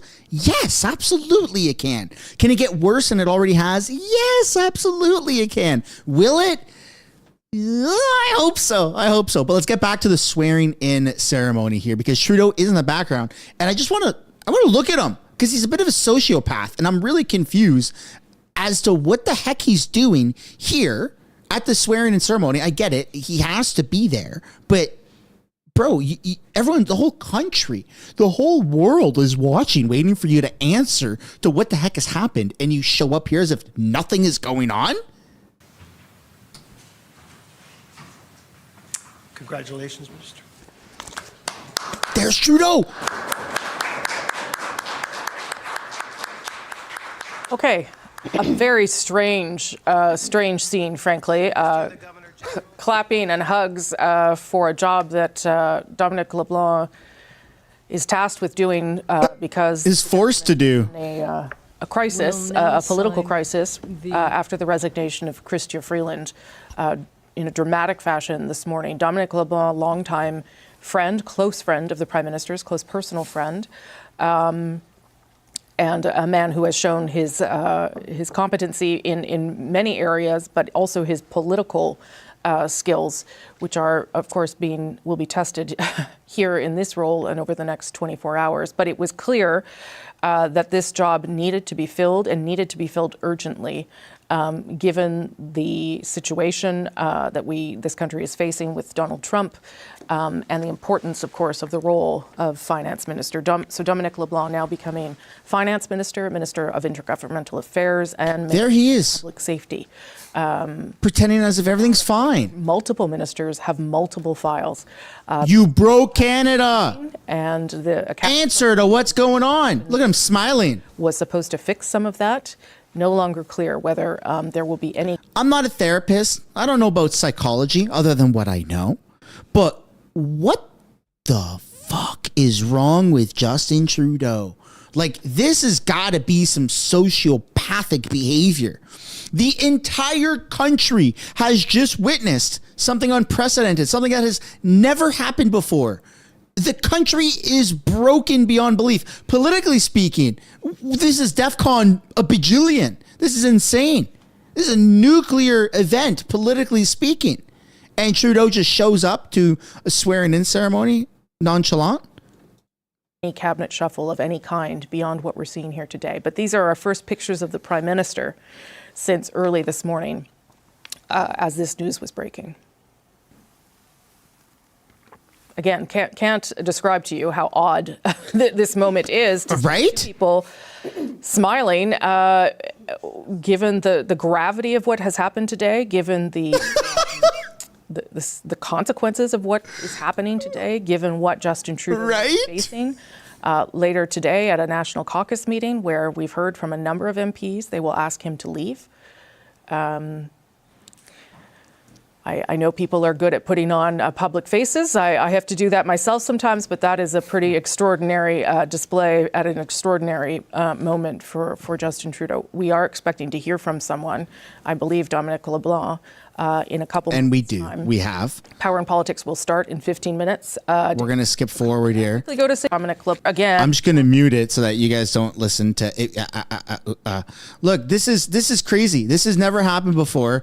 And Justin Trudeau's response is literally nothing. Literally nothing. Whereas Pierre Poilievre showed up and gave a speech off the cuff. I mean, I'm sure he prepared it, but he didn't have a whole lot of time to prepare for it. And he didn't bring a piece of paper. There was no prepared speech. There was no ums and ahs. He just swung it, winged it, whatever past previous tense you want to use. I mean, if you take a look at today and how two different people handled the exact same situation, just today alone, never mind everything else, just today alone, it's very clear that Justin Trudeau is unfit and that Pierre Poilievre is ready to take on the job. Pierre Poilievre is 100% committed to fixing Canada, to serving Canada and Canadians. Justin Trudeau, he's got to go. I mean, that's it. He's done, right? He's done. Everybody thinks that. The media thinks that. Liberals are saying that. Conservatives, the Bloc, the Green Party. For crying out loud, even Jagmeet Singh and the NDP is saying it. It doesn't get better than this. It doesn't get more poetic than this. Now let's take a look from our new finance minister, Dominic LeBlanc. Mr. Speaker is probably how he's going to say things from now on. But here we go. From the political side or the policy side, but what is clear to me is Dominic LeBlanc is walking up to the microphone as the new Minister of Finance to take some questions. Évidemment, je suis très honoré de devenir ministre des Finances, de demeurer ministre des Affaires intergouvernementales. Je pense beaucoup à mes collègues à la sécurité publique. J'ai adoré être ministre de la sécurité publique. I absolutely loved being the Minister of Public Safety, and I was very impressed by the men and women who work there. And of course, I intend to continue to support them. It's an honor for me tonight to become Canada's finance minister and to remain as the Minister of Intergovernmental Affairs. I look forward to working with Canada's premiers as I have for the last number of years on some important challenges facing the country. I'm also thinking tonight of the remarkable women and men who work in the public safety portfolio, in the department and in the agencies. I've been inspired by their work over the last year and a half, and I look forward to hopefully continuing to support them in the work that they do for Canadians. And with that, I'm obviously thrilled and happy to take your questions. Minister. Okay, before we get into questions, I mean, I just have to ask the audience, what the hell is this guy thinking? Seriously. I mean, this seems like a trap. Why would you ever take this position? Why would you inherit this mess? Like, look at him. He's like reindeer, or not reindeer, for crying out loud. Deer in the headlights. I'm in the Christmas spirit. Ho, ho, ho. Hey, freaking deer in the headlights. It's reindeer in the headlights, for crying out loud. And Santa Sleigh's did it about turn is heading right towards Dominic LeBlanc. My apologies, folks. It's been a long stream. We're about 5 hours in. This guy is inheriting a catastrophe. Why would you do this? Freeland stepping out, right? Sean Fraser stepping out. The old cat lady stepping out. The backbenchers are stepping out. Bro, what are you doing? Dominic, what are you doing? I'm not trying to give you advice on how to save your career. I don't give a shit about you. You know, career speaking. I'm sure you're a half decent guy. You can probably flip a burger, whatever. I don't care about that. I don't care about that. I care about our country right now. And it feels like this is weird. Yeah, I see in the comments someone saying it's a weird victory speech. This is bizarre. You're inheriting a mess. Why would you ever want to do this? Like, how desperate must you be in your life to say, okay, the biggest shit show in Canadian history, and I'm going to be the guy to fill those shoes because I think I can solve it. No, you can't. You're going to be the scapegoat. Freeland was the scapegoat. Freeland was Justin Trudeau's go-to person. There was nobody else by his side more than Chrystia Freeland. And she got tossed to the curb. Right on Friday, Trudeau said, that's it, Freeland. I don't want you as finance minister anymore. And Freeland said, okay. She thought about it over the weekend, called friends and family and decided, you know what? Screw you. I'm stepping out. Go fuck yourself. And Dominic LeBlanc's like, I'll happily take that job. Come on, man. Come on. You do better than this. So we'll now go to questions. On passera maintenant aux questions. Comme d'habitude, une question est suivie. So yeah. Over 5 Liberal MPs today alone. Over 5 Liberal MPs today alone have asked for Justin Trudeau to resign. And this guy is proudly being sworn in as a new finance minister. They just announced a $61.9 billion deficit. Like, you're now the scapegoat. This is like a failing company that hires some schmuck down on level 7 out of a 35-story building. Yeah, John. Yeah, no, you've been doing a great job. Come on up and go talk to Bloomberg and you know all those finance guys on TV. And then all of a sudden, boom, the stock market crashes and they're going bankrupt. There's a show about that. Who's the funny guy? He played Bruce Almighty, and he did this exact Marley and Me, or I don't know the name of the show. I forget it. I watched it like a few weeks ago or a month ago with my wife. There's a movie about that. It's exactly what Dominic LeBlanc is facing right now. one question, one follow-up. Mr. LeBlanc, David Baxter with the Canadian Press. If you can respond in French and English for broadcast friends. We have several Liberal MPs calling for the Prime Minister's resignation. Jagmeet Singh also calling for the Prime Minister's resignation. How does the government manage to even push its agenda forward in a minority parliament? The government passed a series of confidence votes last week. The spending estimates were approved. The government continues to focus on the work that Canadians want us to focus on. I had today interesting conversations with officials in the incoming administration in the United States on border security. My conversation with the Prime Minister today was entirely focused on the work that we want to do to support Canadians around affordability, obviously the threat of tariffs coming from an incoming administration and what we need to do to protect the Canadian economy. Alors moi, So I'm very confident that we can continue to do the fun with Dick and Jane. That's it. And last week, our government received the support of the House of Commons on several confidence motions, and we are aware of the work ahead of us. Obviously, affordability issues are a priority for the government, and I, as Minister of Finance, will be certainly focused on that. We also have work to do with the U.S. administration. I remain Minister of Intergovernmental Affairs, and of course I intend to... You can't even properly do your job as one MP, like with one ministerial duty. Now you're telling me you're going to take on being a finance minister? Freeland couldn't do that one singular thing. Not any liberal can actually do that singular job. But now somehow you're going to balance two? Never mind the budgets balance themselves. The liberal jobs balance themselves, right? That's their philosophy. Work with the premiers. They are essential allies for us in terms of the potential threat of a 25% tariff on our goods. So this is work I will continue to do. Trying to work with the Americans going forward, seeing Chrystia Freeland, who stick handled so much of it in the last Trump presidency, no longer being a part of cabinet, and we know Trump, he goes after weakness. Do you think he sees this as a weak moment in the Trudeau government? I certainly don't propose to speak for President Trump or his administration. I was at the dinner at Mar-a-Lago 2.5 weeks ago. That's right, he was. Two leaders focused on a number of priorities, both in the Canada-U.S. Context, but talking about global issues as well. I've continued to have discussions with incoming Secretary Lutnick, for example, the Commerce Secretary, around border security, was involved in meetings with senior officials in the incoming administration today. So the one thing I think the American administration will respect is a government that's focused on our common priorities, on the shared issues around border security, economic prosperity. Those are the issues that I'll work on very happily with our American counterparts once they're sworn in. Okay.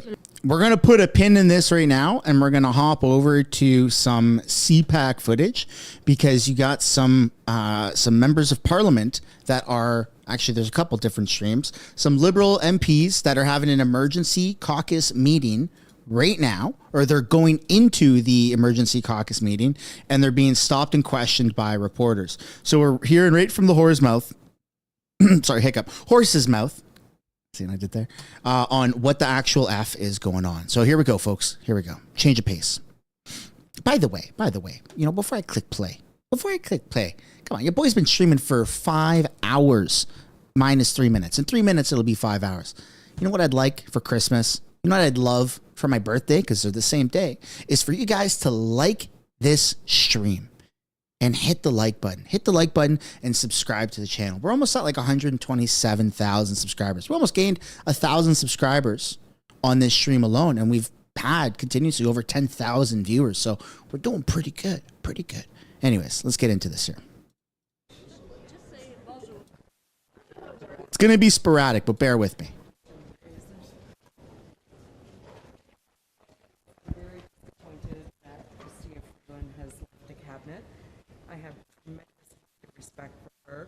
And I have a lot of confidence in her abilities. Oh, what the hell's going on? Huge loss for Canadian time. And I haven't spoken to her personally, so I only know what she's already written and disclosed. But I do believe that she felt very strongly about the job that she was entrusted to do. And I think she felt that she wasn't given the liberty at this stage to do it in a way that she felt was necessary. Do you believe the Prime Minister stay on? It's going to be the Prime Minister's decision, not mine. Do you want him to resign? Excuse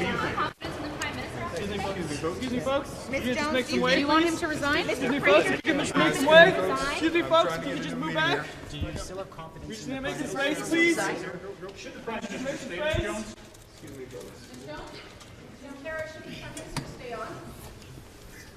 me, They're just pushing through everyone, eh? That's not very nice. Who else we got?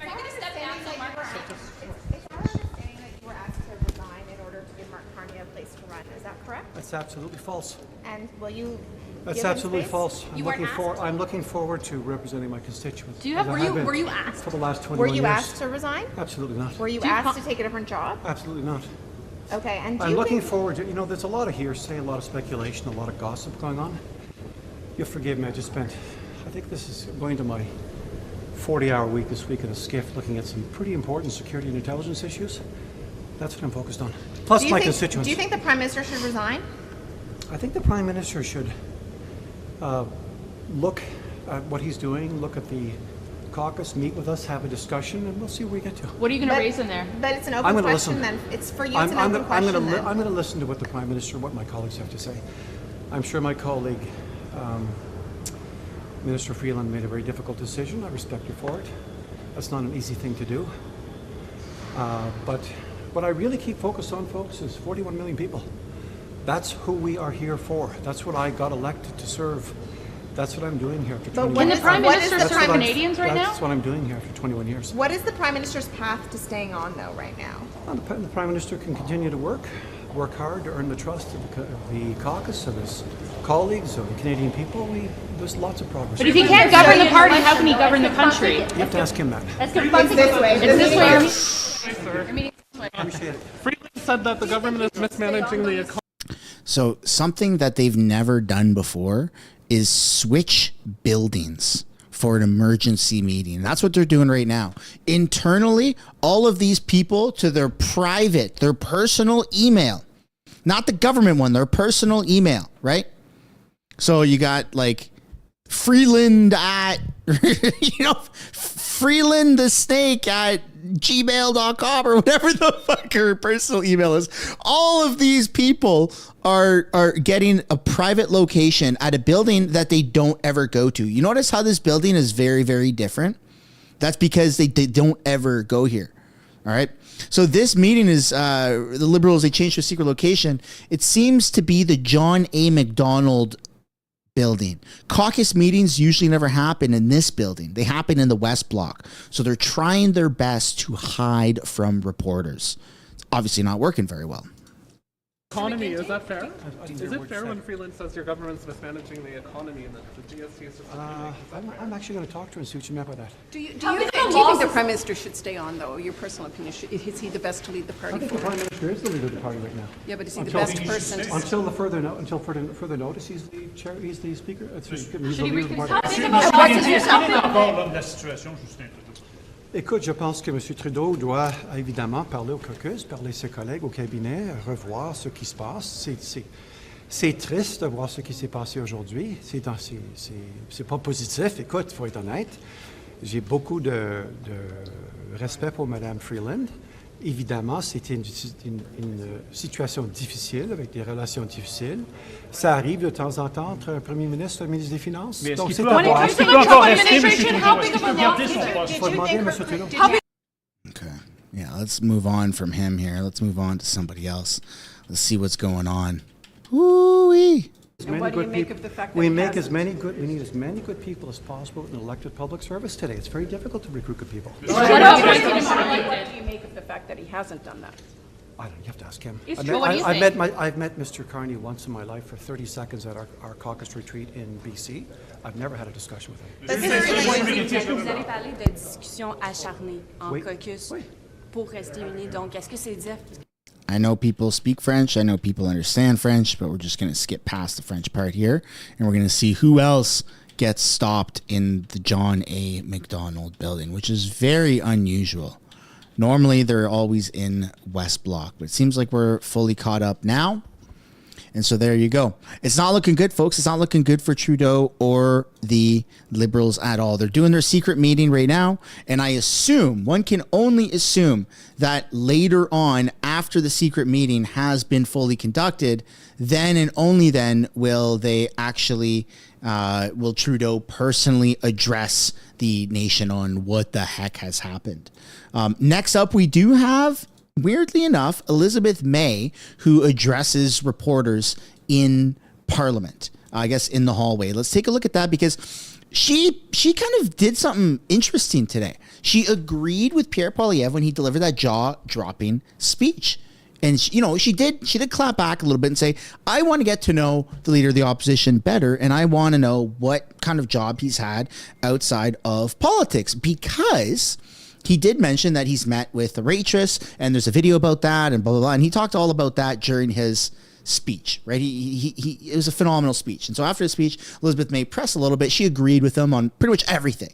Very patriotic speech, very pro-Canada speech. It was phenomenal. If you haven't seen it yet, I recommend you guys go back maybe a little bit. I don't know how long, but go and find that. I've posted it on X. It's on the Clips channel. Okay, it's all the information, everything you need to know is on all the different channels and my X account, or it's in this 5-hour and ongoing stream.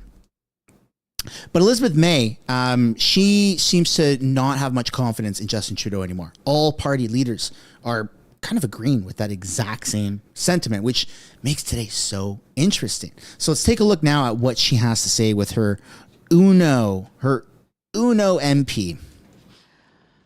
Bonjour, je suis ici comme chef de Parti vert du Canada avec mon collègue, député de Kitchener-Centre, l'honorable Mike Morris. I'm very pleased to have a moment to say anything about the events of today. I had been certain that given the order accepted by unanimous consent for today's proceedings, that at around 5:40, I would take the floor to give a 10-minute speech in response to the fall economic statement. I've been, as I think we all have been, shocked by the events of today. This is an unprecedented day in which a Minister of Finance left the stage, the political stage, as Minister of Finance, and left Cabinet mere hours before the update. La mise à jour pour aujourd'hui, financement, ce n'est pas seulement une tradition, c'est obligatoire. Et aujourd'hui, toutes les traditions, toutes les lois de notre système sont ignorées. It's been a shocking day. I was then further shocked to find that once the minister, and it was the leader of the government in the House, the Honourable Karina Gould, dropped the statement, so at least we're allowed to talk about it, having been in lockup for so long, to try to read it and digest it and have something cogent to say about it. We were then informed that none of us would be able to make speeches about it. No one would be able to debate it. There was an effort at unanimous consent. It was blocked by one Liberal MP. This is, again, quite shocking. I want to start by saying something that someone should have said by now, which is that the Honourable Chrystia Freeland, as Deputy Prime Minister, as someone who, she was Deputy Prime Minister, but initially since 2015 in Cabinet, first as Minister for International Trade.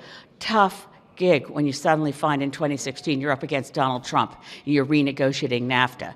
Then we're in a situation where she's Minister of External Affairs, then Finance Minister since 2020, dealing with COVID, dealing with Trump, dealing with the crises that have come to us, and here's someone uniquely qualified to deal with Putin invading Ukraine. Chrystia Freeland was banned from Russia before anyone else because she was a brave journalist who worked in Moscow and called him out. She's a brave human being who is extraordinarily fluent in Russian and Ukrainian, and English and French. Now, I don't agree with her on everything. We've had many debates and arguments about climate action. But it's a damn shame when someone as qualified and brilliant as Chrystia Freeland is fired by the Prime Minister on a Friday, leaves this place without anything like the required round of speeches to say thank you. Merci. Spasiba. Here's somebody who's worked so hard for this country, who is told she's not going to be in Cabinet anymore, given another portfolio, rather. I should be clear. Apparently on Friday she was told she wasn't going to be Minister of Finance anymore, but could stay in a different position. She chose today to resign instead.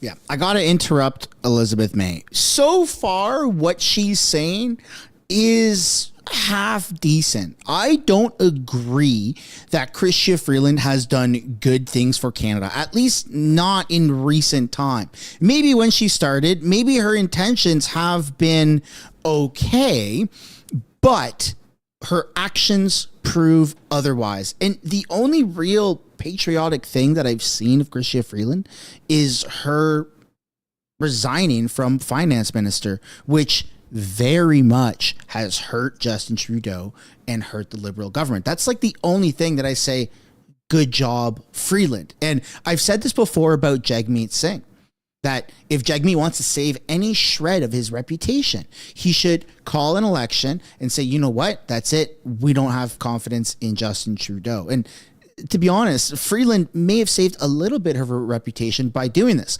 A lot of people that support Liberals might view this as an act of betrayal. I personally view this as awesome internal sabotage That's exactly how I view this. I think that this was a very saboteur opportunity by Chrystia Freeland. It was very strategic. Lots of emotions were likely involved, but she did get screwed over, politically speaking, by Justin Trudeau. She stuck by Trudeau's side through thick and thin. Like, she was there. And Trudeau saying, okay, that's enough. You're the problem here, so you have to leave as finance minister, is insanely narcissistic. I agree that Chrystia Freeland has been part of the problem, but the bigger problem, the bigger piece of that pie belongs solely to Justin Trudeau. In fact, the majority of that problem, the majority of the piece of the pie in which we were to label as the problem is awarded to Justin Trudeau.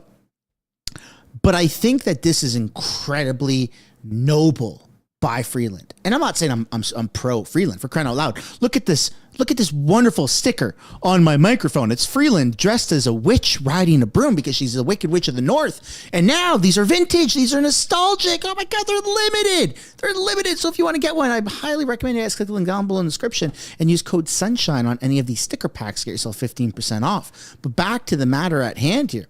I think that Freeland deserves a small W, a lowercase w, not a big W, certainly not more than one, but a lowercase w for doing what she did, because she knew she was going to get screwed over, and she decided to screw over Justin Trudeau even more, which, hey, sticking it to the man, I'm pro that, man. I'm pro that. So down in the comments, drop a lowercase w, which is crazy for me to ever say this, but drop a lowercase w for Chrystia Freeland, because what she did that's pretty cool. It's pretty cool. I'm not going to lie. This has been a tough day for all of us, I think. Especially, I can't imagine what it's like for people in the Liberal caucus. But then we have the chance to read the fall economic statement, but no chance to talk about it. This is thin gruel indeed. Canadians need real action on a range of issues, from affordability, housing, grocery prices. But for us, I'm grounded in what the world's going to look like for my grandbaby who was just born October 30th, and all I can think about is that the climate crisis is galloping towards us, and we're busy with other distractions when we could be focusing on what's necessary to protect our children and having a healthy. This is why I said lowercase w. Selon le Parti Vert, c'est une journée. This is why I said lowercase w. She's not deserving of the capital dub. You know what I'm saying? Still, again, it goes a little bit off the rails and cuckoo-ness, right? Oh my God, we're all going to dry. We're all going to melt. We're all going to drown. We're going to die. We're going to freeze. We're going to drown. We're going to burn and freeze at the same time. Yeah, we're tired of the same old song and dance here. Barely enough time. We can do it together. If we pull together, we have barely enough time to save ourselves. And I can't begin to imagine how I will ever face those grandchildren with what's coming unless we fight like hell in the time we have left. Et maintenant, je donne la parole à mon... I'll tell you what. All you environmental activists, you want to save the earth? Let's get the economy back on track and let's make affordability great. Let's make affordability actually affordable again. And then and only then will everybody come to the table and actually have a reasonable discussion around solving any sort of environmental issues. But right now, when people are literally can't afford to go to the grocery store, so they go to the food bank. People that have never gone to the food bank, never planned to go to the food bank. People that make good money but just can't afford to keep up with bills because it's so crazy expensive. They have no other choice but having to go to the food bank, or else they would have to file for a form of bankruptcy, move out of their rent and go into somewhere that's overly inflated above what they're, paying, or have to sell their house because they can't keep up with their mortgage in a time of an actual borderline recession. The main focus is not fighting climate change. I'm sorry, but nobody cares about even entertaining that as a discussion right now while our economy is in the absolute gutter. Now, if we were thriving, if house prices were affordable, if mortgage rates were affordable, if everything was half decent, I think then people might be like, okay, let's look at extra spending. Let's look at social programs. Let's look at how we can make the world, future-proofed, blah, blah, blah. That might be a different topic for a different day. But right now, people don't care. You're not going to win anybody over by doing that. Anyways, let's continue here and see what else she has to say. Mon collègue, Mike Morris. Center, as Elizabeth, deeply troubled by the events. Okay. First of all, if you want me to put it on CBC, all you have to do is say please. That's all you got to do. That's all you got to say. You just have to say please, Mr. Sunshine. Please, House of Canada, switch it to CBC. Could you do us that? And then my answer would be a lot more, yeah, okay, I'll consider that. We could do that. That's all right. See, all you got to do is say, hey, please, CBC, please, please. That's it. That's all you got to do is use the magic word. Stand there with the microphone in front of a group of people who are some angry, many very, very disappointed at how this day has unfolded. And that's for him better. To stand there and take it, that's a really hard thing for him to do. And if he walks out of there and still feels like I gotta teach my 2-year-old daughter how to say please. I gotta teach the chat how to say please. Remarkable twist in what has been an extraordinary day. Okay. CB, please. That's a good one. And on what we just saw, and then Peter Julian, the NDP House Leader, standing by. Lisa Raitt, we saw that glimpse of what was happening through the window, and Chrystia Freeland was in that room. She was in the audience. The Prime Minister was addressing on the day she quit cabinet. What do you make of what we just saw there? I was hoping the cameraman would stay there a little bit longer. So what else is going to happen? Yeah. I was yelling, no, don't go away. I want to see this. They may have been moved in defense of them. These things happen. But anyway, go ahead. Sorry. That's okay. I'm not. There's no ill intention meant there. It was just my own inner wanting to see what was going on in there. Curiosity. Listen, I think he had the right look on his face, certainly. But now comes the questions. And if people have made up their minds that they don't want to go into an election with him, that really is what it comes down to. I agree with Rosemary. I looked at the fall economic statement and I thought, what's in here that is worthy of what? So they're going to be breaking down the fall economic statement. They have been. And it must be about all of the gaslighting that's been happening, the leaks that's been happening, wondering whether or not Mark Carney is going to have the job or not have the job.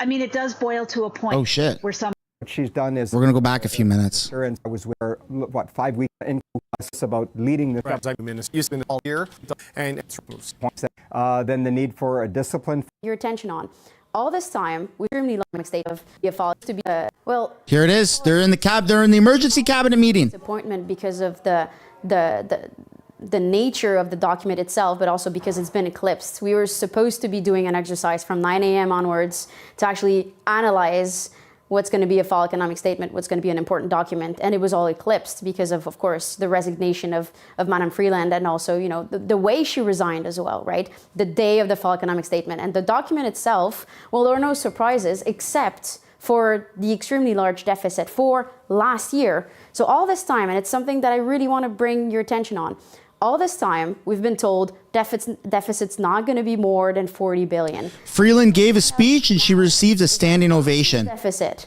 not even this year. Last year's deficit is 50% larger. So, the government has at least twice a year to actually tell us what's going on with public finances. And have been saying, and of course we can think about different reasons why they would actually not tell us what the public finances actually are, but they all shoveled the big expenses that the government has made to last year's expenses, and that's to me it's a dishonest exercise.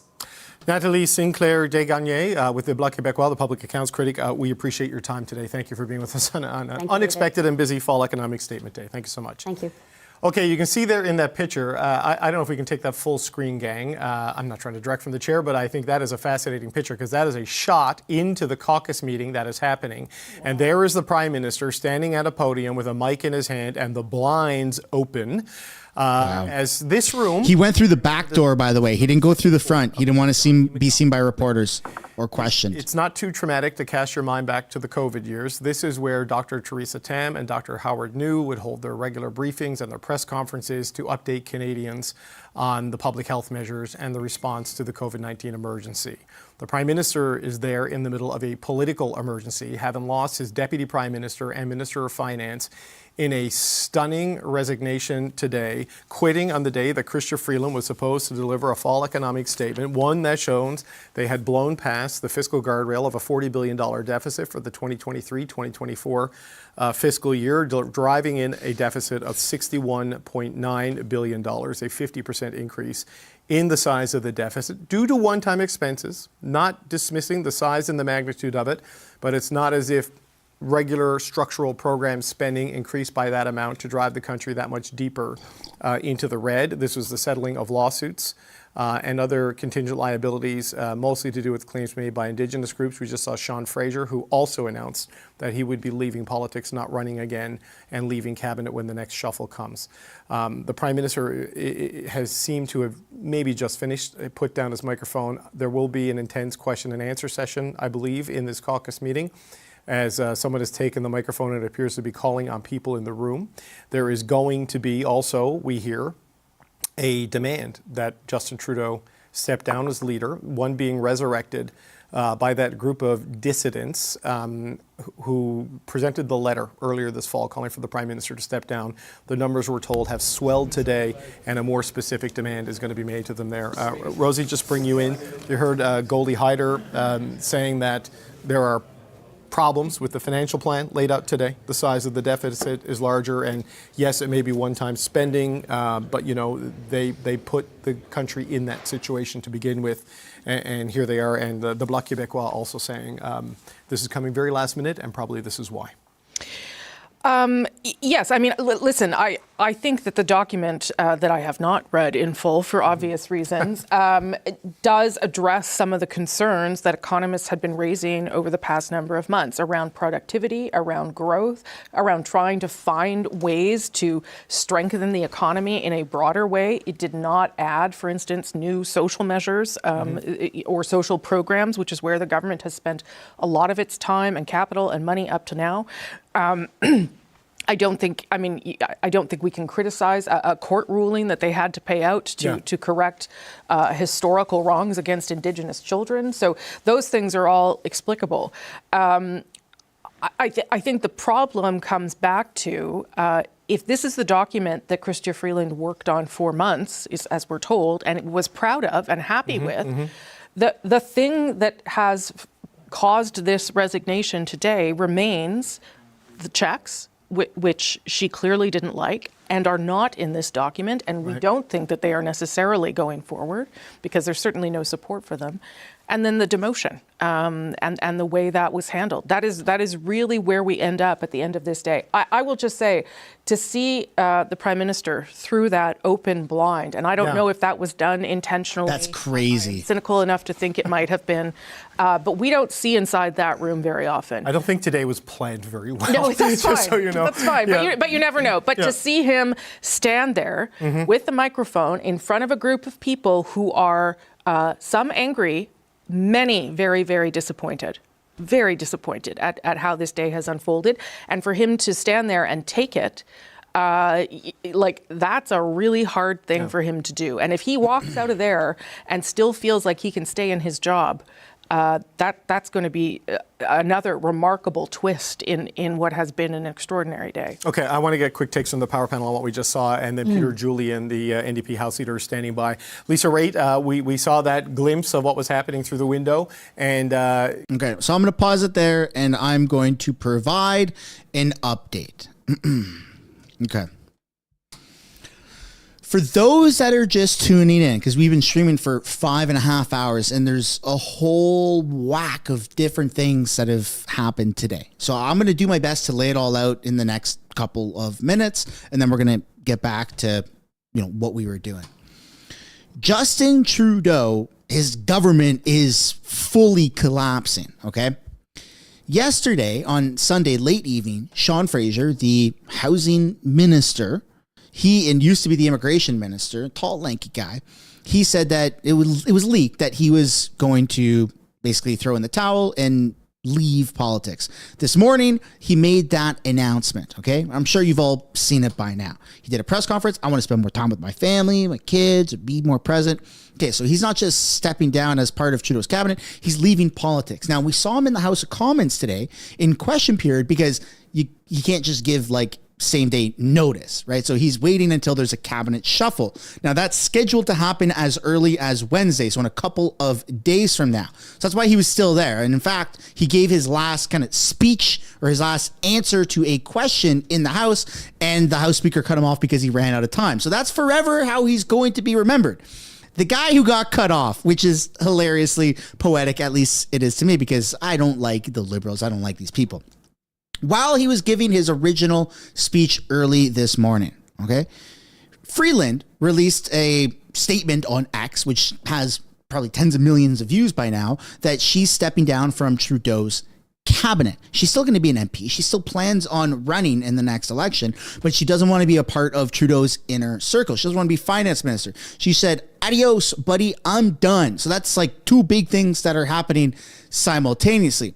So Trudeau was looking for a finance minister, and that was supposed to go to Champagne, and he said, I don't want that. No, so he was finance minister for 5 minutes. Then it was supposed to go to Randy, the guy who pretended to be Indigenous to get government grants for his private business, but he's no longer part of Trudeau's cabinet. He's a Liberal, but he's not part of the cabinet, that inner circle, so he's not eligible. So today, for the majority of the day, they went without a finance minister. And then it came time to table the fall economic update. And they didn't do it right away. There was a lot of back and forth of, are you going to do it? Or are you not going to do it? We're supposed to debate it. What the hell's going on? This is unprecedented. This has never happened before. Very highly illegal, by the way. It breaks like all procedures within Parliament. That was not supposed to happen. And then after a lot of bitching back and forth, finally you had the fall economic update be tabled, but it was just a formality. Karina Gould stood up, read a piece of paper. I tabled the fall economic update. Boom, laid it down. While all of that was happening, outside of Parliament, in the hallways, reporters had access to it. CBC had access to it. Everyone was breaking down what the fall economic update actually is and was, except for politicians that were supposed to be able to debate it there in Parliament for us to see. So Pierre Poilievre is scheduled later on today, maybe tomorrow, but at some point to actually do a press conference and address what the heck is happening. While all this is happening, Liberal Minister Dominic LeBlanc got sworn in as the new finance minister, but he's also the public safety minister. And Trudeau's first appearance of the day, after everything that happened, was at the swearing-in ceremony where he stood there and smiled and applauded his new finance minister being sworn in. Very sociopathic behavior. And then after that, he called an emergency meeting, internal Liberals. All Liberals are to attend. And that's what we're kind of seeing through the doors, through the window. We're seeing glimpses. We don't hear anything, but we're just seeing little glimpses of what the heck is happening. So we're all still waiting for Justin Trudeau to break the sociopathic trend and actually address the nation on what the heck he's doing, because this has been insane. It's absolutely insane behavior for all of this to happen and not have made any sort of, formal address to the nation. So that's kind of where we are right now. Yeah. Okay, let's get back to it. Sorry. That was a big intro. Or a big update, rather. Chrystia Freeland was in that room. She was in the audience the Prime Minister was addressing on the day she quit cabinet. What do you make of what we just saw there? I was hoping the cameraman would stay there a little bit longer. So what else is going to happen? Yeah. I was yelling, no, don't go away. I want to see this. They may have been moved in defense of them. These things happen. But so a former... Go ahead, sorry. A former Liberal, I think former Trudeau, this person right here. She was a former advisor to Prime Minister Trudeau. We're going to listen to what she has to say. I think with Minister Freeland, in regards to the fall economic statement, I think the issue is more like, having worked with her, I was with her on the 2013 by-election. She's a very dedicated mother. At some point as working moms, you decide, is this worth my time? And I think the pressure of all of it, plus the gaslighting, plus the just feeling that being told that you're getting moved on when you feel like I put together a really good document, I stood by you. I understand how she feels. I understand where she's like, you know what, I don't know if this works for me. So I understand and respect that. For Ms. LeBlanc, you need to show strength. You need to show a caucus member. Like, someone asked me today, like, will they focus on cabinet and leave the finance minister? I'm like, no, the most important cabinet decision, now every cabinet decision is important, but some more than others, is the finance minister. You need someone who's going to work with Donald Trump. You need someone that they're already familiar with, someone who can know how to handle a ministry and department. So I feel that that's why they chose Minister LeBlanc and someone that they can work with. Will he obviously try? No prime minister ever wants to leave. And I think the other question too is an MP, I think what's going to happen this time versus last time, what I'm curious about is a lot of members of parliament, maybe they feel that way. Are they going to tell him that? Are they going to say, I want you to leave now? And I always find when it comes to that point, they may not want to do that. Yeah, that was Brenda Shanahan, the caucus chair, who took the microphone away from the Prime Minister. I've asked to get the shot back up, by the way. That's what I was seriously taping away, because this is must-see TV as far as I'm concerned. A look inside the caucus at a time of crisis like this. Jordan and Rob, just very quickly, because I do want to get to Peter Julian, who is standing by. Jordan, just your quick thoughts. Yeah, this is remarkable. We're seeing somebody literally fighting for their political life live here. And I think, to the point of what Vandana was saying, there has been sort of a lack of courage on the part of Liberal caucus members in expressing their concerns about the Prime Minister, but if ever you were going to do it, today is the day. So I think that the real danger for the Prime Minister here is that you get that critical mass that pushes it over the top in caucus of people who want him to go. And there's certainly, there's not going to be a better opportunity. For those who believe that there needs to be change ahead of the next election, this is their moment. I just point out, there's Marco Mendicino. I just saw the Prime Minister's photographer walk by. So we are seeing, you can actually decipher some people through this open blind. Mona Fortier as well. Yeah, Mona Fortier, you're right. The photographer's there. This is going to be an interesting memento. Rob, quick, and then we're going to go to Peter Julian. Sure. And we'll come back. Listen, Chrystia Freeland was recruited by the Prime Minister. She was his deputy Prime Minister. She was his finance minister. Many of the people around Justin Trudeau thought that she incarnated the very essence of neoliberalism under Justin Trudeau. To see her, in effect, shoved to what would have been dizzying heights of humiliation, that when he asked her to stand up and deliver something she didn't believe in, everybody in that room has to wonder, would he do that to me? If he did that to her, would he do that to me? And we didn't see him with a whip and an overturned chair. The answer is yes.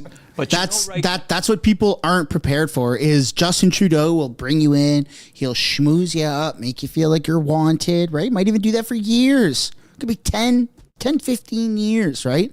And he's not going to be prime minister for that long. He doubt he'll even still be prime minister by next October. It feels like we're really heading towards that election season, right? Soon. Maybe not before Christmas, because there's 9 days, but early 2025, maybe, right?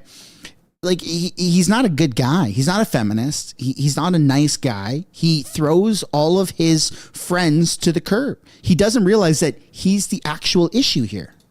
Now, there are lots of people wondering that as they line up to the microphones. But can I just say that is not, he was not asking her to deliver something she didn't want to deliver. That is not what was happening. This document is something that her people say she's proud of. But to deliver it while he said that he no longer had faith in her as finance minister, and after 6 months of steady undermining, would have been a dizzying humiliation. Well, for her to have been, for the rug to have been pulled out from under her 2 days after she was going to deliver something that she was proud of, that would have been. Yeah, it looks like a vote of no confidence, whether it's intended to be that or not. And you can understand how after months of leaks, that would be the impression and the foundation that she would be operating from.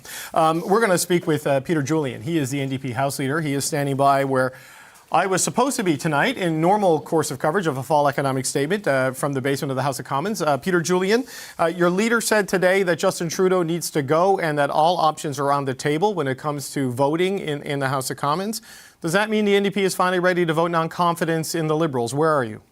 Well, it's very clear. I mean, Jagmeet said it's time for the Prime Minister to step down. We certainly saw this from this debacle today. I mean, we're not talking about an amateur dysfunctional community organization. We're talking about a G7 nation. And this fall economic update was a complete travesty, a debacle. It's unbelievable to me. that the Prime Minister does not recognize his part in putting together this debacle today. And our broader concern, we've got the Trump tariffs that are coming that may threaten hundreds of thousands of jobs in Canada. We have Canadians that are struggling to make ends meet and put food on the table. And the Liberals are just consumed with this internal drama and the Prime Minister's drama. And it is time for him to go so that we can actually get back to putting in place things that will actually make a benefit to people and to take on the Trump.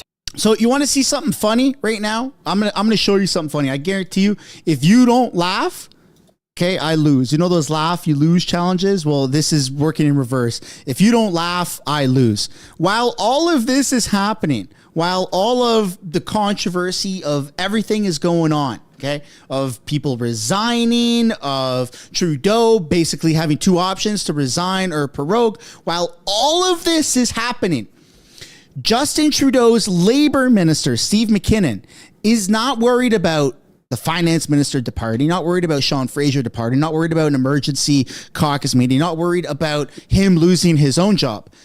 He's worried about a bridge. You can't make this up. All right. Steve McKinnon, while all of the controversy is happening right now, Steve McKinnon, the Labour minister's main priority, is posting on X. Statement from MP Steve McKinnon. After decades of waiting, I am proud to welcome the confirmation of the first interprovincial bridge in Eastern Gatineau.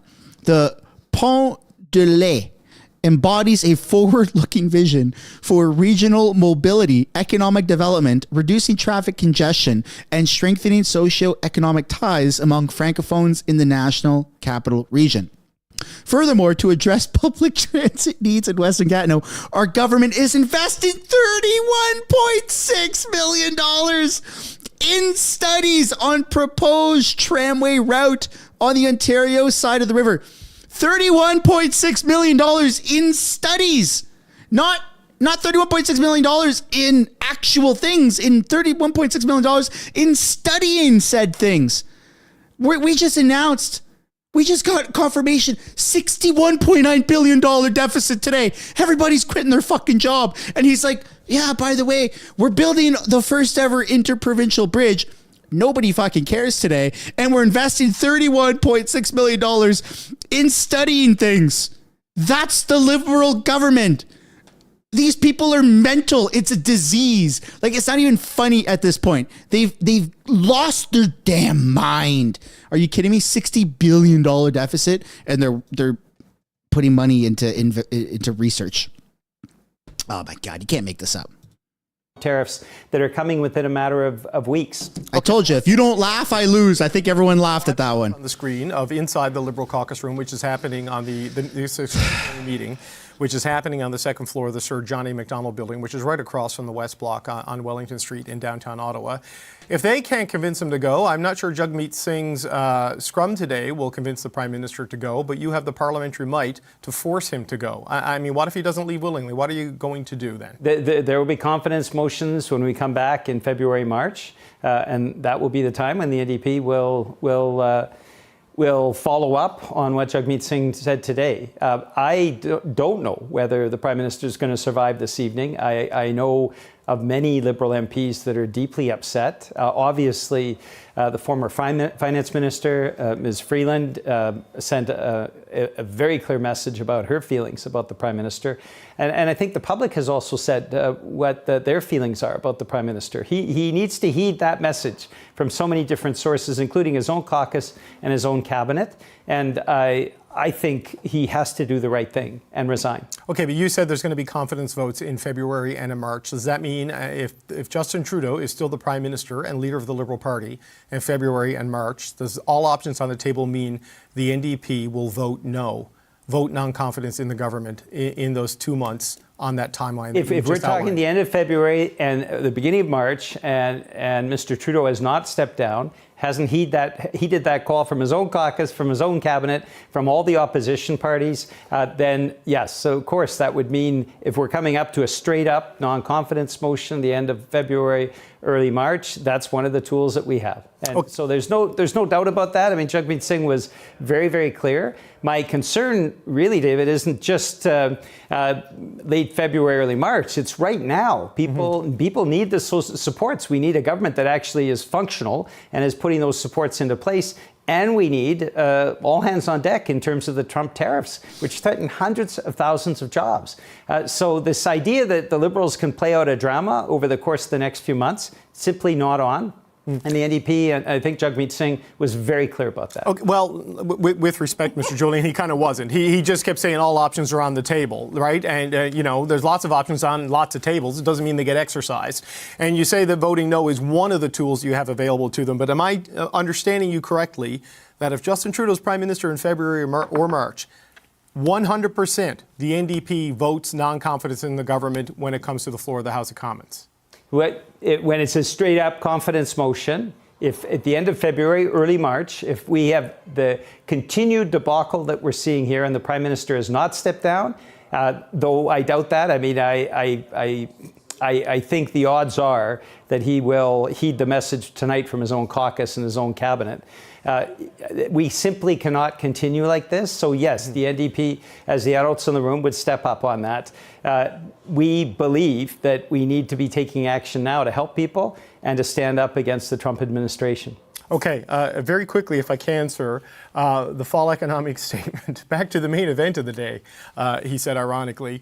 What do you make of what was a worsening financial situation in 2023-24, $60 billion deficit, and the absence of any kind of a booking or recognition of the $250 checks that you've been trying to expand the eligibility for anywhere in the fiscal document table today? We saw the fall economic statement as something that continues on both what Conservative governments and Liberal governments have done. The Parliamentary Budgetary Officer tells us about the $30 billion that goes offshore every year because of overseas tax havens. We've seen no action from either the Liberals nor did we see it from the Conservatives on that. That's a major issue in terms of finding the resources to make investments in people. The NDP would take a different approach. Don Davies has spoken to that as our finance critic and Jagmeet Singh as our leader. We believe in having healthy finances. NDP governments have the best track record on that. But you do it by making sure that very profitable corporations and wealthy people pay their fair share of taxes. Peter Julian, NDP House Leader, appreciate your time and thank you for the clarity on February and March. Just another thing to put on our calendars. Thank you for being here today, sir. Appreciate your time. My pleasure. Thanks. Okay, as we continue to peek through the wide open blinds of the Liberal caucus. Why didn't they close the blinds? That's insane. His leadership on a day where his deputy prime minister and finance minister resigned. We're going to discuss some of the implications of what we just heard there. So, Rosie, just very quickly, Peter Julian, after saying it was very clear that if Justin Trudeau is still prime minister February or March and there's a non-confidence vote, that's a straight up non-confidence, as we see Mark Miller, one of the prime minister's dearest friends in cabinet, listening to what's going on. The NDP have given their timeline for when they will vote non-confidence. What do you make of that? Yeah, well, I hope Mr. Singh agrees. I hope. I mean, I hope Peter Julian wasn't freelancing there, because Mr. Singh was not anywhere near that clear earlier when he spoke, saying only that all options were on the table. Well, according to Peter Julian, the option is you've got a couple months, and if you're not gone, we pull the plug. I mean, that would be a natural moment anyway. If this government survives, if this prime minister survives, there will be a budget that will be tabled. That had been, my thought on when the next possibility for an election might be, regardless. So I'm not sure how far out on a limb he's going there, really.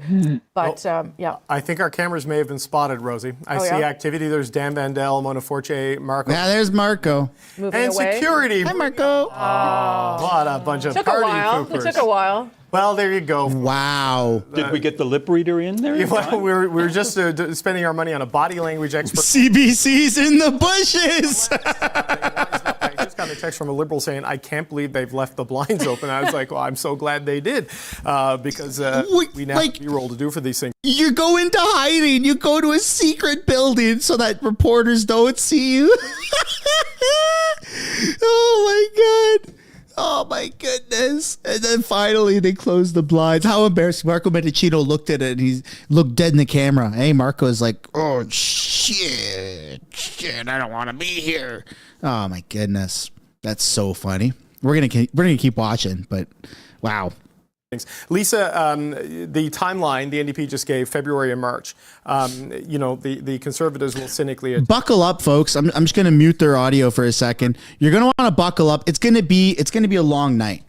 I don't know exactly how much longer this is going to be. I don't know if it's going to be another hour. I don't know if it's going to be another couple hours. Justin Trudeau will be addressing Canada tonight. Pierre Poilievre has said that he will also be addressing Canadians tonight. So you're going to want to stick around for the full thing. Have it running in the background. And when you hear me scream, pay attention, right? How about we leave it at that? This is the same party that said about 4 weeks ago that if Justin Trudeau dared to order the Canadian Union of Postal Workers back to work, that they would have something to do about it and they would take him down. And that clearly didn't work either. So I don't have a lot of faith in what their ultimatums are because they are very fluid. They move. Jordan, what do you make of this one, though?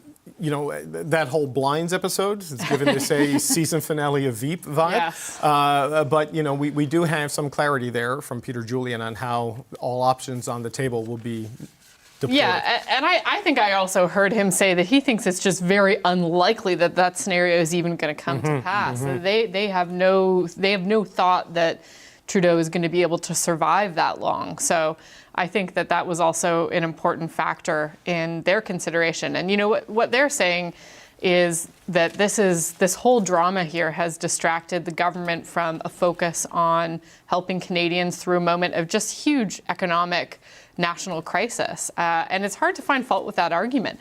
On the day that the government's supposed to be resetting the agenda with a new economic statement, instead we're debating the very political life of the Prime Minister, all due to their own internal mismanagement of that. And so it's really tough to see this government continuing to limp on past the spring, one way or the other. Vandana, Rosie has helpfully handed me a note saying that Chrystia Freeland is still in that caucus meeting. So whatever the Prime Minister had to say about the events she put in motion today, that he kind of put in motion with his conversation with her on Friday, she heard it all, and she's there to hear the conversation. What do you think of Mr. Julian's analysis that he is highly skeptical that Justin Trudeau is still the Prime Minister when Parliament returns? I mean, it's possible. And again, I go back to, as much as some people may feel this way, I still have yet to find the caucus members who actually say it. There's still like a very small majority who actually say it to his face, like, please leave. There's also no leavers to do so either, right? So I think it goes back down to, can they survive tonight and then break for the holidays? So I think it is very much possible. I mean, I would be surprised if he does resign tonight, if something happens like that. Yeah. I just don't see in the caucus, and I think a lot of them they don't want to be that person. So I think you might see more people leaving. More likely that's going to happen rather than take a stand and say that he needs to go. That's a decision that I think for the most part will be left up to him. I will just say on the levers, I take what you're saying. There's no formal process. There's no Reform Act. Right? But these are the levers. Yeah. Chrystia Freeland's letter, that's the lever. Whatever they're saying to him, to his face, that's the lever. He has time and again been threatened in his leadership over the past 6 months and has managed to just kind of put on some blinders and ride it out until it settled back down. Yeah. Is that the play again this time, that they, the House rises tomorrow, they go on holidays, and then they sort of pretend everything's okay until he comes back? I don't know. But to me, that would be another mistake, to ignore what is a serious problem right now. Well, Vandana, on that point, my sense has been, going back to the Toronto St. Paul's, the demand for a caucus meeting, the post-LaSalle, they're out of the country, let's sign the letter. They move to solve the problem for them, the centre does, from an internal issues management, operations management thing. They don't actually solve the problem at its source, right? Which is assuage the concerns and the anxiety and the anger and the disillusionment that exists in their caucus. And, this is where it has kind of brought things. That's exactly what it is. I mean, there's been asks for changes to be had. We haven't seen those changes. They're just hoping to just show that they can be credible and serve Canadians and do things like the GST vacation and show that, we can still deliver this. I think they were hoping for a good day with the Fez, and I think they were hoping that maybe a great shuffle that will help change things up. Some of the names are being passed around are names that will be very different for this cabinet. So I think they were hoping for that, but we'll have to see. But to Rosemary's point, these are the levers, but at the end of the day, there's no procedural leader to force him out. At the end of the day, he has to decide to leave. Rob? Contested without, contested within, contested by the premiers, contested now south of the border by the U.S. president. And a wise owl just texted me to say that if we were to stick to the NDP's timeline of late February, March, before they vote no confidence, that would be 6 weeks after tariffs could be applied. So I don't think people are going to wait that long, and I don't think that the Prime Minister is probably going to wait. But I also think the NDP don't want to face a Pierre Poilievre majority government. And I think that's what also takes this time. No, look, absolutely. But Rob, just to come back to the tariff point, this is like, I get the demands coming from the other side of have an election, get a government with a mandate, bring some legitimacy to the Prime Minister's office and Parliament. That seems to be in dispute right now. But that, if you look at the time frame that's available to January 20th, like you're not going to have an election, change government, bring them in, have a response, and avoid the tariffs by the deadline that Trump has.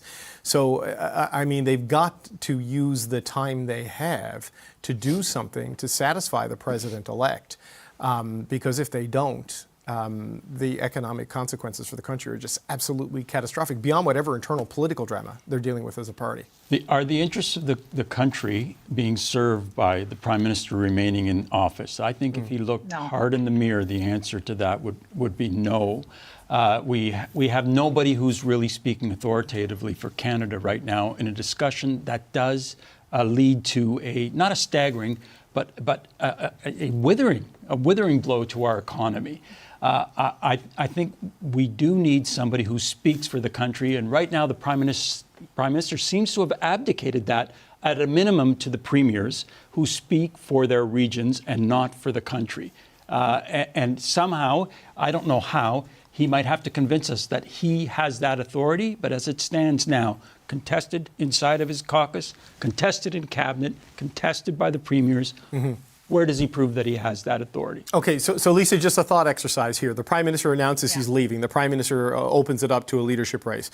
That solves the Trudeau problem that is on display today. It does not solve the Trump problem that persists. So in that period between departure and succession, who steps up to deal with Donald Trump? Because January 20th is coming, whether we like it or not. I mean, I hope that it's Pierre. Is the deadline. I don't think that any of the Liberals right now, any of the sitting Liberals, whether they're part of Trudeau's cabinet or just Liberal MPs, I don't think any of them are cut out to actually be, a good contestant to go up against Donald Trump. I don't think so. I don't think it's going to happen. I think that we're either we have an election and we have a real leader that can, fight on behalf of Canada, put Canada first, or we're stuck with this idiot. We're stuck with this idiot. Who steps in out of the options that are available inside the Liberal caucus? I don't think anybody. I think they announced it today already. It's Dominic LeBlanc. He's going to be the placeholder, not necessarily as the interim prime minister, but certainly as the one that's going to lead that. I do think the more elegant way, though, is for an election. I think that one is. So I kind of agree. Just a little bit on the sense that Dominic LeBlanc might actually be better than Justin Trudeau for maybe almost everything, other than how much notoriety or how much weight both of the names carry. Trudeau is recognized around the world. Like him or not, chances are you're watching this, you don't like him. At least Justin Trudeau's name is recognized around the world. Dominic LeBlanc, people think you're talking about Joey from Friends. All right. So vastly different in terms of their reputations. Now, can Dominic LeBlanc replace Justin Trudeau and do better in the polling? Maybe that is a possibility. I mean, he doesn't have any of the negativity that Trudeau carries, but he's not he's not that good either. So I don't know. I'm really stuck scratching my head. I don't think anyone can really bring the Liberals out of their current scandals. Is a little bit easier because you can possibly see a scenario where Donald Trump looks north and says, well, they seem to be undergoing a change up there. Maybe we'll wait till the new person's in and see if we can deal with them a little bit better. That would be what I'd be pitching if I were sitting in the conservative seats. Do you think Donald Trump has demonstrated that kind of flexibility and reasonableness on things that he wants and is willing to do a tariff on? At least it's an unknown, right? Yeah. You don't know what he's going to do in that case, but you do know that he's not going to be helpful to Trudeau. And many of his own people have wanted him gone, and he could claim credit for this. And he would probably like a trophy like Trudeau. That's an interesting point. Okay, got to take a quick break because we have the Premier of Manitoba, Wab Kinew, standing by. He, of course, is you're still in Mississauga, I believe, Premier, where you had your meeting with the other premiers today. What was your reaction when Doug Ford put Chrystia Freeland on speakerphone in your meeting, and she thanked you all for your work on a day when she is leaving as Deputy Prime Minister and Finance Minister? Well, it was nice to hear from Chrystia Freeland. Certainly, we've had the ability to do some good things together for Manitobans and Canadians. And I'd been texting with her earlier in the day, and it was just nice to have that chance as a group to thank her for the job that she did. But I want to make clear that while there is this whole drama unfolding in Ottawa, the conversation in the room really did focus on Trump and how do we present this unified response as the premiers. The leadership, is for us to present this Team Canada approach, and we are united when it comes to the need for investments in the military, border security, to crack down on drug trafficking. And the reason why we as premiers were able to come together on those points is because what's the downside? These are things that benefit Canadians, they benefit Manitobans. And so certainly, even though you have an interesting day in Ottawa to perhaps put it charitably, we as premiers are still focused on job one, which is protecting jobs, protecting your jobs and our economy, and just making sure that we're ready for January 20th. Well, look, interesting is one word for it. I'll give you that, Premier. But I'm wondering, as someone who has been asked to be part of Team Canada since that first Ministers meeting you had a couple of weeks ago, where you made the very salient point that you're not going to argue your way out of this with Donald Trump. I wonder where you think this leaves Team Canada if the chair of the Canada-U.S. Committee at the federal level, the person who led the NAFTA renegotiations last time, is gone, and the Prime Minister is even further diminished by this move. Well, I think it shows that it is the premiers who are going to be doing a lot of heavy lifting this time. And I think that was already the plan. We communicated that to the Prime Minister and to the ministers who were on those previous calls. But we've also been reaching out to our counterparts in the United States of America. We're talking about people in Congress. We're talking about people at the state level. And it really is, I think, that kind of all hands on deck approach that we as the leaders of the provinces and territories can bring forward right now, adding those perspectives when it comes to boosting the military spending so that it reaches 2%, that NATO target. Again, adding resources on the border, helping to crack down on the scourge that's driving the addictions crisis, drug trafficking.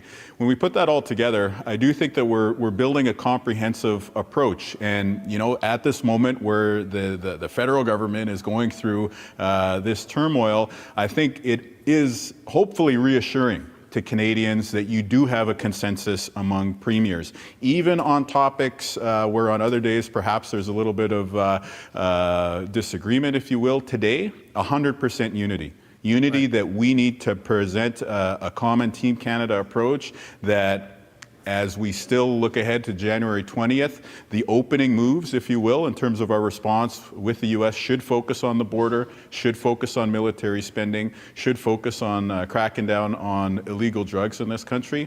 I think that given the timing of where we're at, it's a good opening step in terms of Team Canada's relationship with an incoming Trump 2.0 administration. Look, I appreciate the alignment that exists at the Premier's table on the need to work together on this and have some alignment on this. There is misalignment on retaliatory issues and tariffs and exports being cut off. And I do appreciate that you can reach across the border to your counterparts.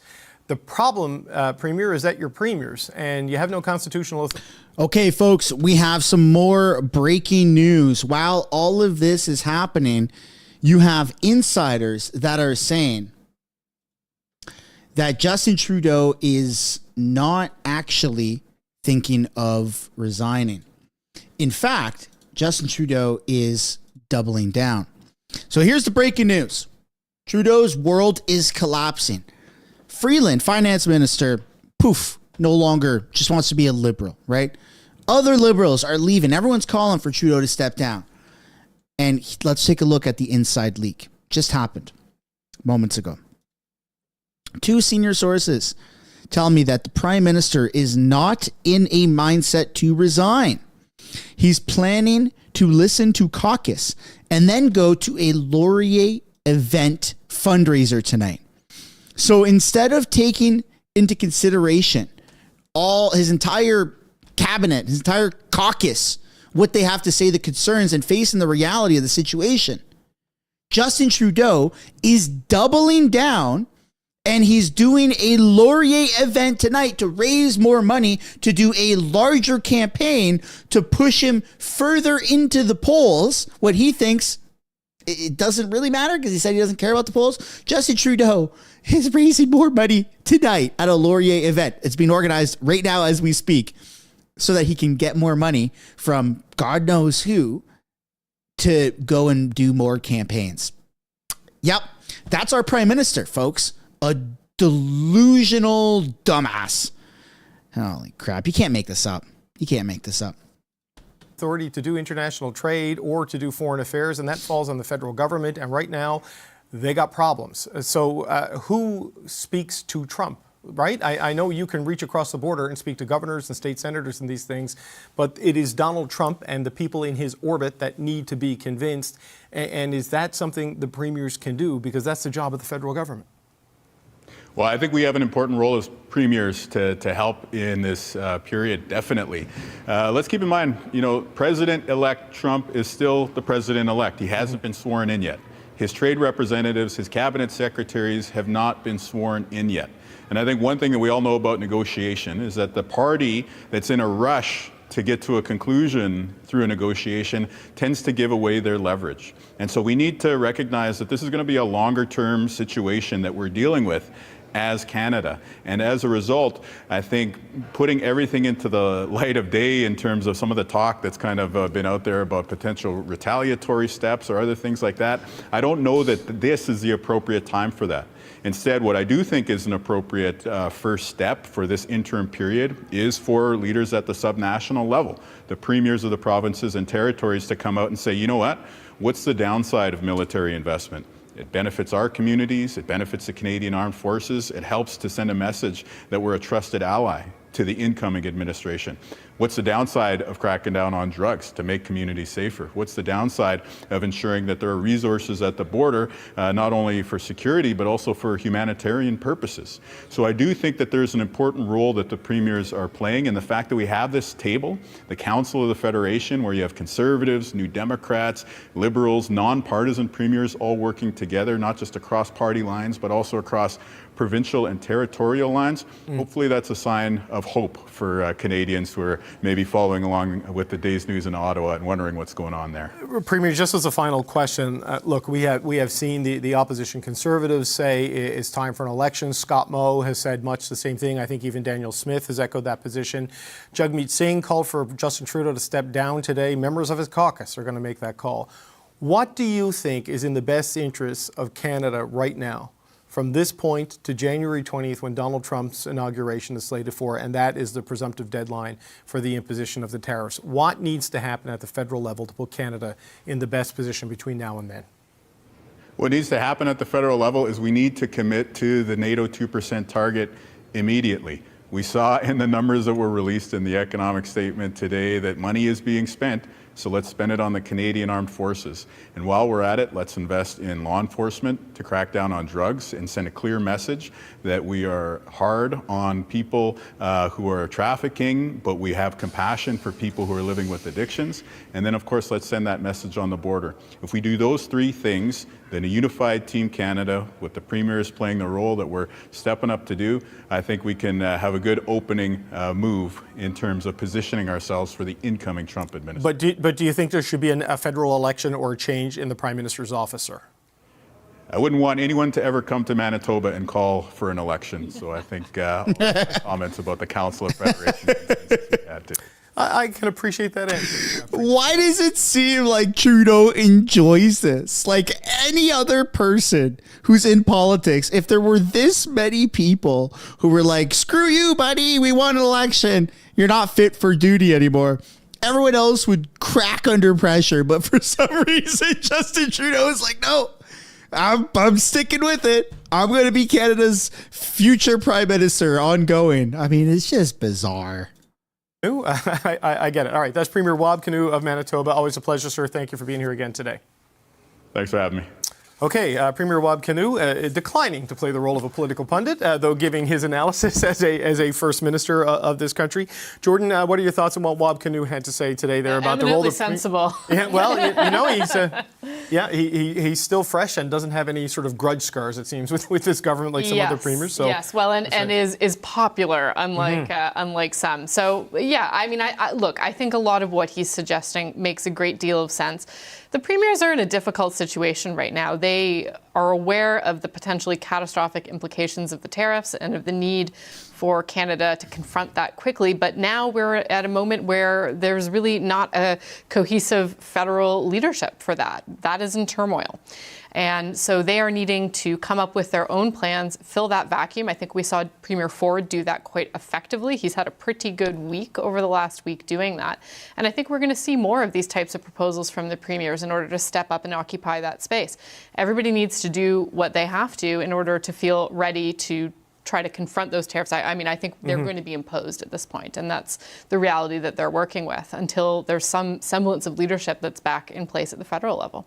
You know, Rob, I'm in no way diminishing the role of a united front from the premiers and clear priorities and engagement across the border, but they can't cut deals, right? Like they just do not have the legal authority to commit to permanent border measures, to commit to trade changes. They just can't do it. It's not within the Constitution. It's not within their powers. And what deal are they going to cut? Are they going to cut a deal to save the auto industry because it's heavily integrated, which is what Premier... I got to take a leak, and then we got new developments. We got some breaking news, but I got to take a leak first. Oil and gas exports, which is what Danielle Smith would like them to do. Are they going to cut a deal to preserve our market access in terms of agriculture, which is what Premier Moe would like to do? Look, if you read Robert Lighthizer book, Donald Trump's USTR, in the last negotiations that led to a renewed NAFTA, he said he got on quite well with Ms. Freeland. What he didn't like was Canada going to governors and going to senators. And you know why he didn't like that? Because it was effective. Yeah, because it put pressure on the administration. And so what are the premiers doing? They are opening up fault lines, wide fault lines that will allow the Trump administration to put pressure on the federal government.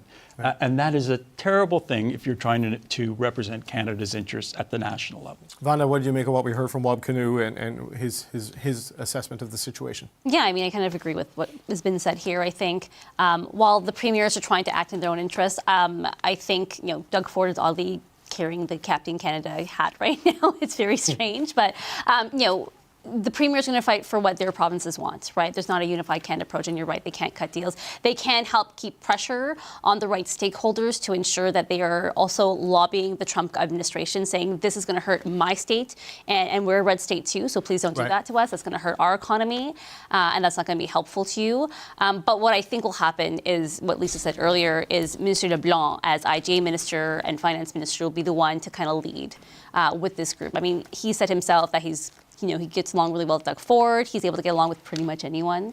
So I think he will take it on from here, which is why I think it was important to appoint Minister LeBlanc to this. I think there's a lot of ministers that could have taken this role, but he's the one who's already the co-chair. He's already dealt with the team. Shut up. What we're going to take a look at now is the Liberal MPs. They are coming out. They are leaving the emergency caucus, and they are actually talking to reporters. So we're going to take a little look-see-poo at what the heck is going on, because it is getting pretty crazy here. Let's see. What did I do? All right.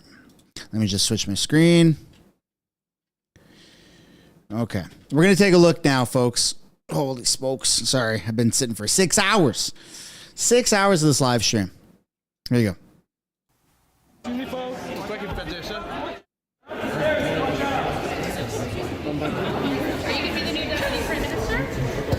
Are you going to be the new deputy prime minister? Someone says. What did the prime minister ask you last week? Mr. Miller, is the prime minister staying? Oh my gosh. Oh, so sorry. Are you guys good? Okay, they are not a very chatty bunch. No doubt. Heard from the Prime Minister on the day when the Deputy Prime Minister and the Finance Minister have resigned from Cabinet. sparking a political crisis and questions about Justin Trudeau's leadership going forward. Let's listen to François-Philippe Champagne. You know, one thing that's not going to change, we know that President Trump is coming in office on the 20th of January.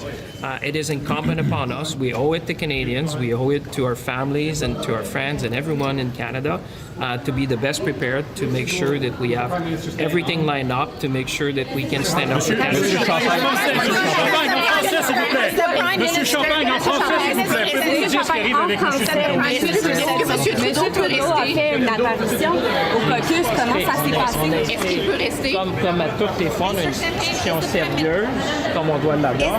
Mais là, je vous dirais, dans une situation comme celle-là, ce qui compte, c'est ce qui ne changera pas, c'est que le Est-ce qu'il demeure, Monsieur Champagne? Est-ce qu'il demeure? Le président américain qui viendra en poste. Alors, pour nous, ce qu'on doit faire maintenant, c'est de se préparer de la meilleure façon pour défendre l'intérêt des Canadiens, l'intérêt des travailleurs et l'intérêt du pays. Alors, c'est ça qu'on va focaliser dans les Est-ce qu'il va rester, Monsieur Champagne? Okay, that was Industry Minister François-Philippe Champagne, who was the number 2 finance minister according to the cabinet orders when the day began. Dominic LeBlanc is now in that job. There's Stephen McKinnon, the Labour Minister. Let's see what he has to say. Pas de rencontre de caucus.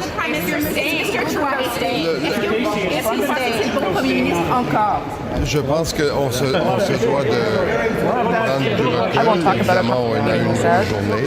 On a eu une belle discussion franche. We had a good conversation, but I'm not going to talk about what we discussed. TBD? Do you think he should stay? Look, the caucus meeting, we don't talk about caucus. No, but I'm asking your opinion. Is he staying on as Prime Minister? Trudeau stay? What is the status of your government? Okay, Stephen McKinnon saying, there's David McGuinty again. Let's see what he has to say. Ça s'est très bien passé. Now that you've heard, is he going to stay? Should he stay? You have to ask him. I think he did very well. It was a very good meeting.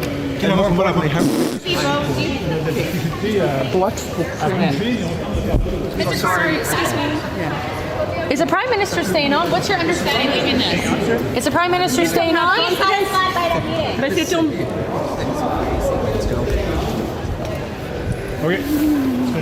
Is the Prime Minister staying?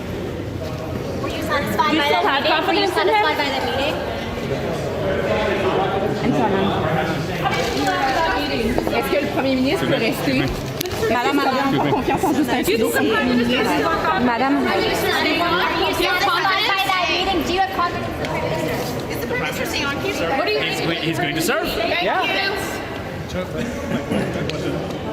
Monsieur Boissonneau, qu'en est-il de Justin Trudeau? Est-ce que Monsieur Trudeau doit rester? Thank you. So, Chief Political Correspondent Rosemary Barton is here with me as we watch this. This is chaos. Frantic scene, Rosie, how would you describe this? But this is life for the Liberal caucus until there's a resolution, right? This is what it's going to be. There's going to be cameras and microphones in your face demanding answers to uncomfortable questions. Except you're going home tomorrow to your ridings and you're going to have to hear from your constituents about where things are at. Just to be clear, I have no information that the Prime Minister left his job inside that meeting. I guess we want to hear from people about where they are, what they're thinking. Who's that now? Is that Ruby Sahota, the whip? Yeah. Let's listen to Ruby Sahota. We didn't take a poll, but should you maybe take a poll? We're having those discussions. It's up to our caucus. Do you still trust him? Do you think he should stay as Prime Minister? I absolutely trust him. And what do you think should happen now? Then can you explain? You said there's still discussions happening. Does that mean this is still an open conversation? Open in our caucus, yes. Was the Prime Minister asked to leave? No. Nobody said it's time for him to go? Really? All I'm going to say is he has my full support. I'm not going to talk about what happened in caucus. No. And that's it. No. He can vote after what happened today. That's all I'm going to say. But there is an open conversation about his future. It just isn't finalized yet. Is that correct? Canadians are trying to understand what has the Prime Minister indicated about his future? So I would say that is correct, that we understand that there will be a time of reflection now after what he has heard from in caucus. I would just point out to Canadians watching, though, that we are now at 6:35 Eastern, and we have not heard one word from the Prime Minister. All day. Statement. Yeah. Nothing. To Canadians about what is going on, about how he is feeling, about whether they should have confidence in his government, in his new finance minister. We have not heard anything from the Prime Minister. Is he going to stay on? Did he say with the Prime Minister? What do you think Ooh, they're not chatty. That was Marco Mendicino walking out there. I mean, this is the co-chair of the Liberal election campaign, Soraya Fernandez-Martinez and Francisco Sobera. They're all streaming by, right? They do not want to stop. They do not want to talk. Presumably, it would have been given some direction there as to what they can and cannot say, as Randeep Sarai, one of the British Columbia MPs, walks past the cameras. They have been given an explanation that has not yet been shared publicly. They have been given a version of events that has not yet been shared publicly. We saw Chrystia Freeland go into that room. We have not seen her come out. And boy, that is a scrum. We would very much like to have a camera in. That's James Maloney, who is, I believe, the chair of the Ontario caucus. Toronto MP. Let's listen to him. Freeland made a decision, and I respect her. And let me just say very clearly, I have the utmost respect for Chrystia Freeland. She's been my friend, is my friend, and I think she did a great job as finance minister. Did she speak there tonight? I'm not talking about. What do you make of her? What do you make of her showing up to caucus? Good for her. I think that's fantastic that she showed up. She's a member of caucus. She's proud to be a member of caucus, and that's why she was there. Sorry, what was the purpose of the meetings today then? Well, we're going to be leaving for 6 weeks. We adjourn tomorrow. We're not having a caucus meeting on Wednesday. Come on. Can you clarify I do lots of things that aren't on my agenda. Clarify though, was it a misplay of the Prime Minister to tell his finance minister 3 days before she's to table his I don't know what he told the finance. She said what he said in the letter she gave, right? She told you all why. She said he told her Friday he wanted her out of the job. Talking to her, not me. But why would was that good enough for you? Is that explanation? Does that show good judgment from the Prime Minister? Does what show good judgment? The fact that he decided to tell his finance minister he was going to fire her before expecting her to deliver the fall update. We all serve at the pleasure of the Prime Minister. That's nothing. But is there a point? Did she speak in there, Mr. Freeland? As I said, I'm not telling you what happened in the car. What did the Prime Minister say about his future? There's too many crises that the Prime Minister needs to go. The Prime Minister said in his future that he's going to meet with some people tonight, and he's looking forward to the Christmas party tomorrow night. Do you understand he's staying on as leader? What's your understanding? The Christmas party? You're kidding. What the heck is going on? So if it's not, it wasn't clear until now, it is.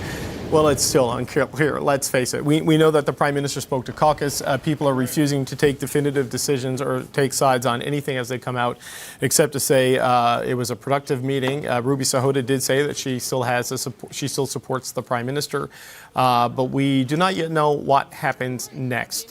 We know from Rosie Barton's earlier reporting that there was some pushback against the version of events that emerged over what happened in terms of that conversation between the Prime Minister and the Deputy Prime Minister, now former Deputy Prime Minister, on Friday morning. She was in that room as he said this to his caucus. That was Gudrid Hutchings, the minister from the west coast of the island of Newfoundland, walking by without saying anything.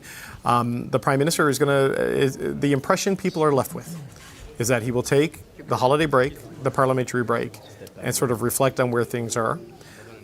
He has to move forward now, facing the threat of economy-crushing tariffs from President-elect Donald Trump. He has to do it with a brand new finance minister in a rapidly deployed shuffle that was not of his intention or planning, caused by her resignation this morning on the day she was supposed to deliver the fall economic statement. And now it is Dominic LeBlanc's job to manage that going forward. We're going to keep an eye on this. There's back doors everywhere in Ottawa where people can escape cameras, and I'm assuming that's probably what the Prime Minister has done here. And I suspect that is also likely what the former Deputy Prime Minister has done. This fucking guy's not going to give an address to the nation. Let's see how he is today. Are you staying in cabinet? I'm of course in cabinet. No, of course I'm in cabinet. I'm just not at this time. Look, there's a lot to take in today. And so at this moment, I'm not prepared to say anything. But you're waiting No, I'm here for the long run. What about the Prime Minister? Should he? I'm here for the long run, says bow tie boy. Okay, Mark Holland is here for the long run as he makes the long run away from the media. All right, we'll keep an eye on that. We'll have that down in the corner. We do, while we are waiting for... This is nuts, folks. This is craziness. Like, at no point should we ever get to this type of impasse where a government, a sitting government, is literally imploding in real time, and we are left twiddling our thumbs without any actual answers or confirmation on what the heck is going on. This is very mismanaged by the Liberals. If they can't manage this, then obviously they can't manage the government. For crying out loud, a month ago, you had a bunch of rebels that were signing a letter to oust Justin Trudeau. And now this, like, he doesn't have a grasp on his cabinet. He doesn't have confidence within his own MPs. Come on. Zero answers, zero confidence. Put the vote of non-confidence forward. For this, I'm going to start some conversations that I'm going to apologize in advance, and I'm probably going to interrupt them because we did get the fall economic statement today. And while me and Rosie have been here, well, all day, for those of you watching us all day, my colleague Peter Armstrong, he has been in the lockup all day, not the prison lockup, but the fall economic statement lockup, going over the numbers. And Peter, you've had a little over 2 hours to read through this. Normally, we get about 6 hours to look at the fall economic statement. Take us through the highlights of what Chrystia Freeland's final act as a minister involved. Well, it's an interesting document, right? That for all of the political overshadowing of the economics of it, the economics are interesting. The $61.9 billion deficit for last year.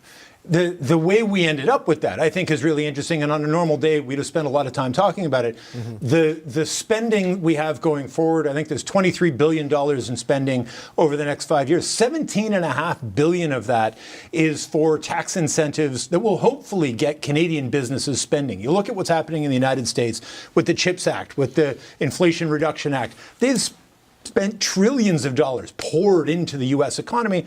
And it's worked. We've seen a lot of growth in the U.S. that we haven't seen here. There's questions as to whether that growth might be flagging now, but that's a story for another day. What we're seeing here is new sums of money that will hopefully encourage Canadian businesses to spend. You know, we talked about sort of these three main pillars. There's the GST rebates, the tax holiday people are going to get between now and the middle of February. There are these tax incentives. And then, you know, it's hard not to just sort of stroll past this $62 billion deficit from last year. Yeah, David Dodge talking about borrowing capacity. Yes, it's a one-time cost. And yes, it's mostly an accounting thing that they've had to account for these things on last year's books rather than spread them out over the next year's books. But that will affect borrowing capacity. There are important things in this, but they have been, rightly, I think, completely overshadowed by the political drama. Yeah, well, that is definitely, it has definitely been overshadowed by I don't need to tell you that. No, we've been talking about it just a little bit. So interesting, the return to productivity boosting sort of investments, right? Which is with the changes in the immigration policy and the slowdown of population growth, you're going to need that sort of thing to offset the drop that comes there. But what's also interesting here, Peter, is what this document doesn't say, and that I think is about the 250 checks. It doesn't say that. And it was interesting because, you know, we all went in with a certain amount of expectations as to how the day was going to unroll. And none of those expectations were met. The deficit was higher, the checks weren't there, and Chrystia Freeland didn't deliver it. Are we? We said one of the MPs has stopped. Just have a listen in. In caucus, but I can say we're not united. There's still a number of our members who feel we need a change in leadership. I'm one of those. We fear what a Make Canada Great Again agenda from Mr. Poilievre means to our constituents. And I think the only path forward for us is to choose a new leader and to present a new plan to Canadians with a different vision. Can you give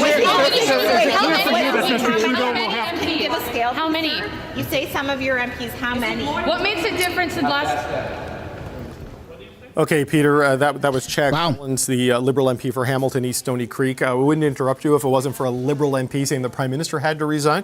But go ahead and finish He's got an interesting point to be made. But I mean, the issue we were talking about wasn't just the $250 checks that aren't there, but we had a lot of talks in the budget lockup today. We had a little bit of time about what this government would do and talk about in terms of how to address the looming threat of tariffs from the United States. Donald Trump has talked about a 25% tariff on all Canadian goods going into the United States that would decimate the Canadian economy. It would more than decimate. It would be a disaster for the Canadian economy.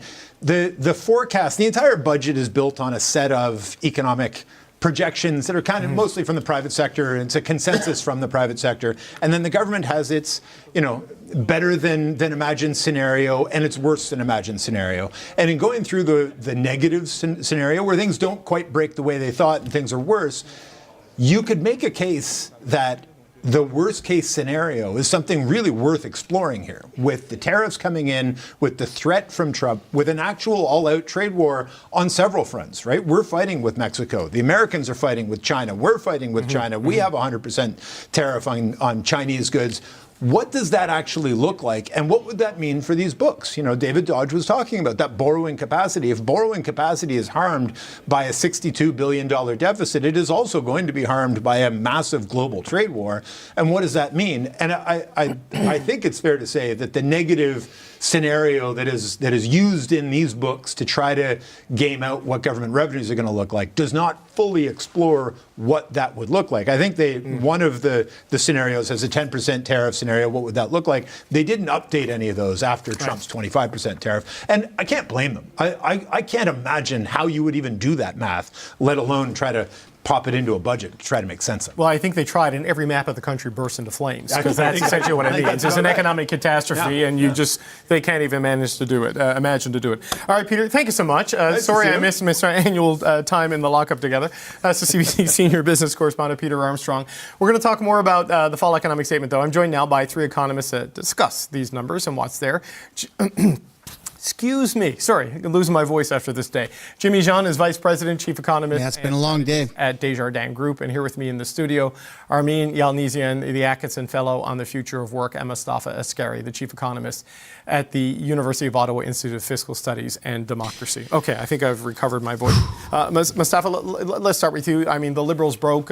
So what we're going to do now is we're going to shift away, just for a bit of a breath of fresh air. We're going to shift away from what these guys are talking about, and we're going to take a look at something that you may or may not have actually seen. So on CTV Power Play, you had Anthony Housefather sit down with the old Liberal cat lady and basically tell Vashi that they need an election and that Justin Trudeau has to resign. So we're going to take a look at that, because this kind of ties everything in together. It's been a crazy day, and so let's definitely take a look at this one. I just got to find it here, folks. A lot of craziness has been going on today. I'll tell you that for free. All right, I think I found it. Here we go.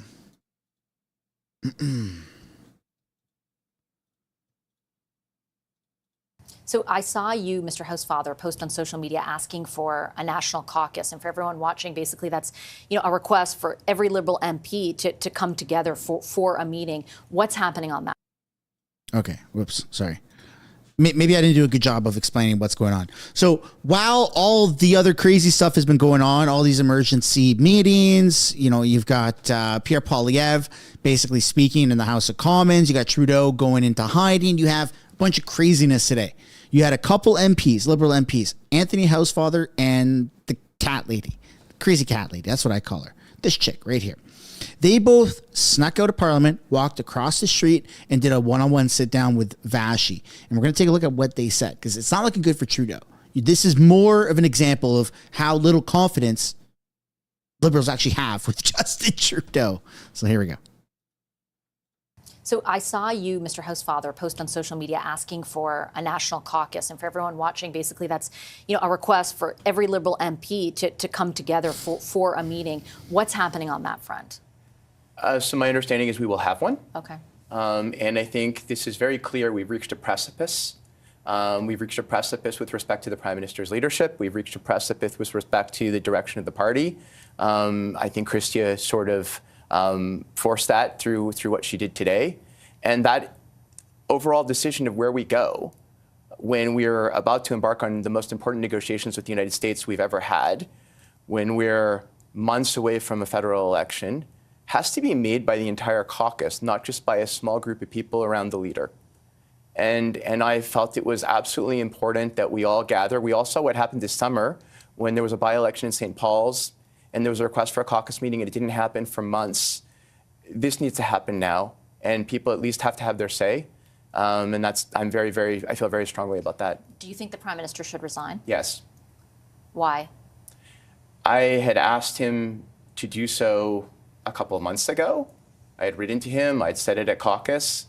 I think at this point, most Canadians are fiscally prudent and socially liberal. They see the Conservative Party as strayed far to the right. They feel the Liberal Party is strayed far to the left. And if the Prime Minister remains, I believe he is the ballot question.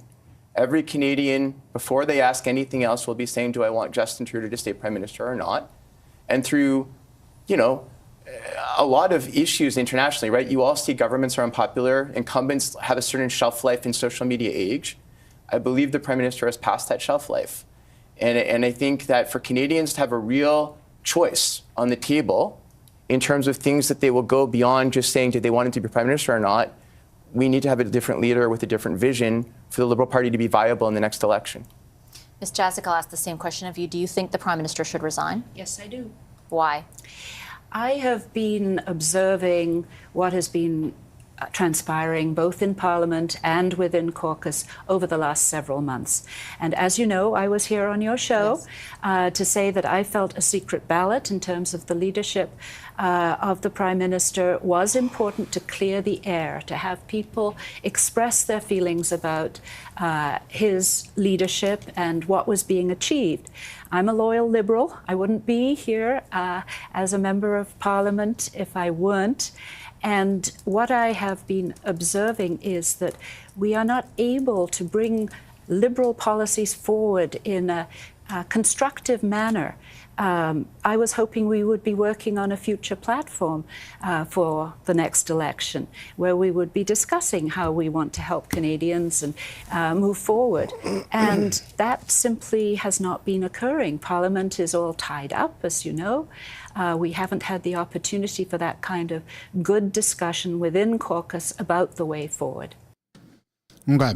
So as you can see, it's really not looking good for Justin Trudeau. People outside the Liberal Party, people within his caucus, people within the Liberal Party, everybody is calling for Justin Trudeau to pretty much resign. That reminds me, even earlier today during question period, Jagmeet Singh threw that philosophy or that theory a bone and said, I think that Justin Trudeau should resign. Which is crazy because now you have unanimous consent or agreement between all party leaders, except for the Liberals, to basically call an election and for having Justin Trudeau resigning. So today's been one heck of a day. Holy smokes, folks. We're going to jump back into the CBC stuff here and see what they're talking about, and just kind of anticipation that maybe something else is going to develop. Not structural. I mean, essentially, they had this liability on their books that they were going to have to pay at some point, and it just got paid in that year, right? And one of the things you see is that doesn't really show up in the following years because it is a one-time and it is an accounting. So it's not a spending in a normal sense. So in that sense, it doesn't really have much impact on anything, except for over time, once they borrow that money, they have to pay interest on it. That's the thing. Right. So, Armin, what's your thoughts? I mean, Chrystia Freeland has been a champion of supply-side economics, certainly in the past, something she talked about. But with the challenges from the U.S., she talked about the need to keep the powder dry and focus on growth and investment. Certainly in her resignation letter, that's what she said. What do you make of what her final act as minister was in this document today? It's unclear who wrote the document. It's unclear if it's her document. People around her are taking some credit for this one, saying that the measures in there are what she wanted, not necessarily what the Prime Minister wanted. It's really unclear what it was that caused her to run, not walk from the file.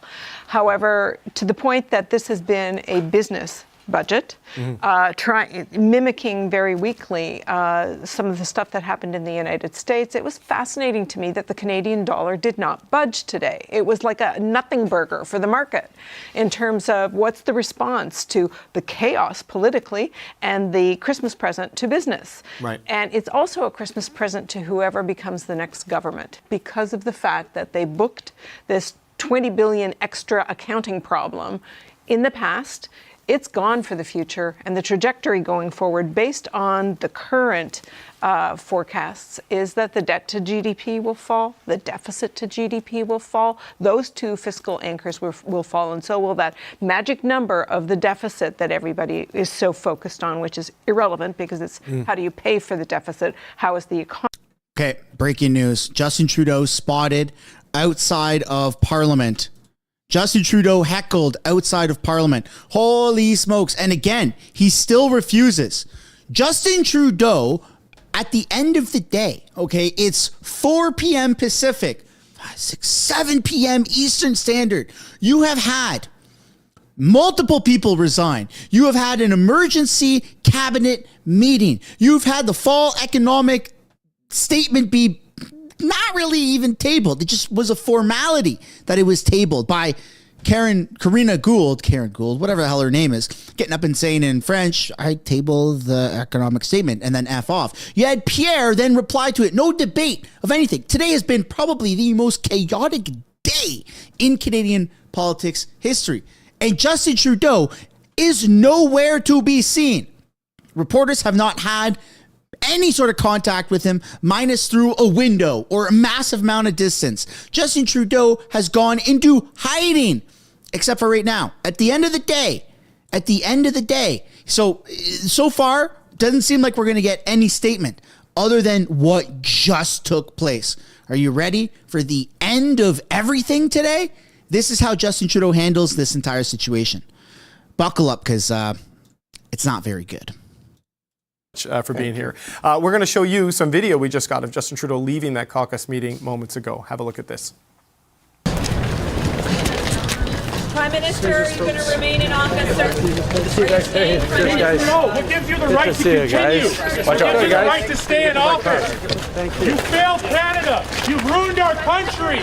You're done. Walk away. You don't have an ounce of your father's integrity. At least he walked in the snow. You've ruined this country. Everyone around you is running from you. You're abandoning you. Christian Freeland, Sean Fraser, they've all left you. It's time for you to go. It's time for Canada to have an election. You're not the king.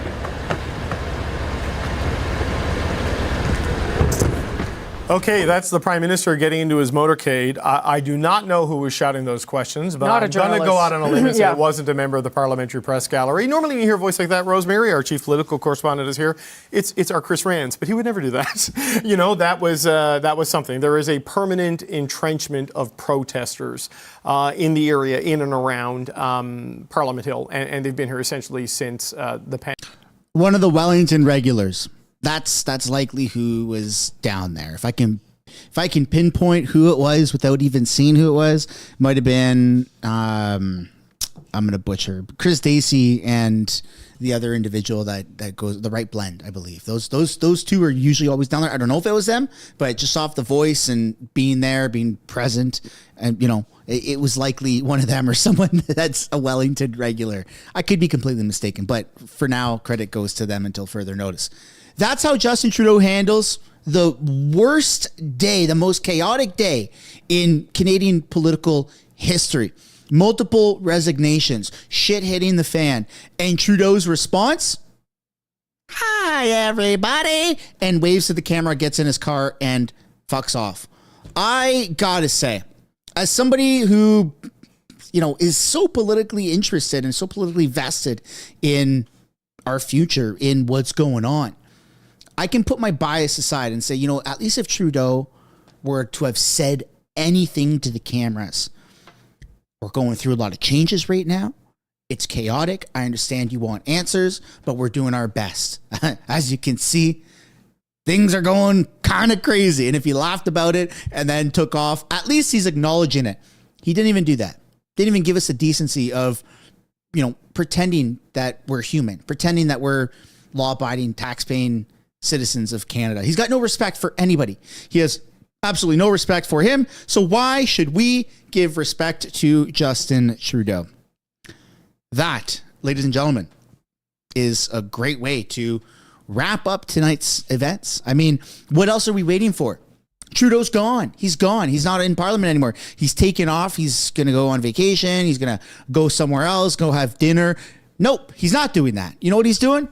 Justin Trudeau is going to a Laurier or Laurentian fundraiser tonight to raise more money. That's where Trudeau is heading right now. In case you were wondering, because he's so narcissistic, he actually thinks that he can still win, that he can still be reelected as prime minister. So in case you're wondering where he's going to try and pander more money from elites in Canada. You can't make this up. You can't make this up. So ladies and gentlemen, after 6 hours and 38 minutes or 40 minutes of streaming, after 184,000 views on this live stream, I gotta say, I think we're throwing in the towel. I think this is it. There's nothing else to really cover. I mean, CBC's still going. We're still waiting for more information, but Trudeau's gone, right? Unless somebody in the live chat can convince me to keep streaming. I think that's it. There has been a shit ton of super chats, and I can't sit here for 2 more hours and read them off. So I apologize for everybody who has issued super chats. There's been a tremendous amount of them. Like, I don't even know. I think over 100 different super chats, guys. I can't do it. My ass is going numb. I've eaten 3 meals now while sitting here. Well, this is the 3rd meal. I've got a nice sandwich with veggies and everything and ranch dip. I gotta go and drink water and move because I've been sitting here for almost 7 hours. Folks, I want to thank everybody from the bottom of my heart for being here, for liking and engaging in the live stream. I think this is officially our longest live stream. Thank you everybody for the super chats. It's been super phenomenal. And from the bottom of my heart, I sincerely appreciate it. Don't ever think that you need to super chat. If you want to spend money, buy yourself a sticker, buy one of these stickers. Super chatting is above and beyond. It's phenomenal. And I know a lot of people super chat to get their messages read, but folks, I haven't read a single super chat in 7 hours, 6.5 hours. And I can't, there's too big of a backlog. And so I'm very, very, very sorry. But in the future, I will try and do better. And I will try to read off the super chats as we're going. This has just been a crazy, crazy day and been lots of developments. I see lots of W's in the chat. Thank you guys. I appreciate it, man. I really appreciate it. It's been a phenomenal day. This is one for the books. We're almost done for the year. We are almost done. We've got tomorrow and that's it, right? In theory, tomorrow is the last day. And so one hell of a way to pretty much start the week and end the season. Hey, what the heck? Holy crap, man. Lots of hearts, lots of thumbs up. I appreciate that, guys. 8,300 likes, almost 200,000 views on this live stream. Thanks, guys. I appreciate that. This was one hell of an impromptu stream. We went 2 hours earlier than question period, 1 hour earlier than normal, and 5 hours later than we normally do. So thank you guys. Whoo, lots of screaming, lots of emotions. If you go back to the beginning of the stream, man, oh man, was I screaming. That's just who I am. I'm invested in politics. I love this stuff. I very much love it. And more importantly than just politics, I love the community. I love you guys to chat. And this was one heck of a day. So get some rest. I see people telling me to get some rest. Thank you. I probably should. I probably should be going to bed pretty soon. Wake up, stream, go to bed. I got to go be a dad. I got to go be a husband. And so I'm very lucky and blessed to be able to turn the cameras off and then go and live that life. But thank you everybody for tuning in. Peace and love. I'll see you guys later on. I've got a video, by the way. I've got a video that's going to come out in the next like 30 minutes on Mistersunshinebaby that encapsulates everything. It's like almost ready to go. Okay, my guys put it together. It's almost ready to go. So stay tuned if you are trying to get a full summary of the day. It's going to be like a 25, 30-minute long video. So I highly recommend you guys go over to Mistersunshinebaby in about 30 minutes and check that out. Peace and love, everybody. Thank you so much for the support, and we'll see you guys not same time tomorrow, but our regular time tomorrow.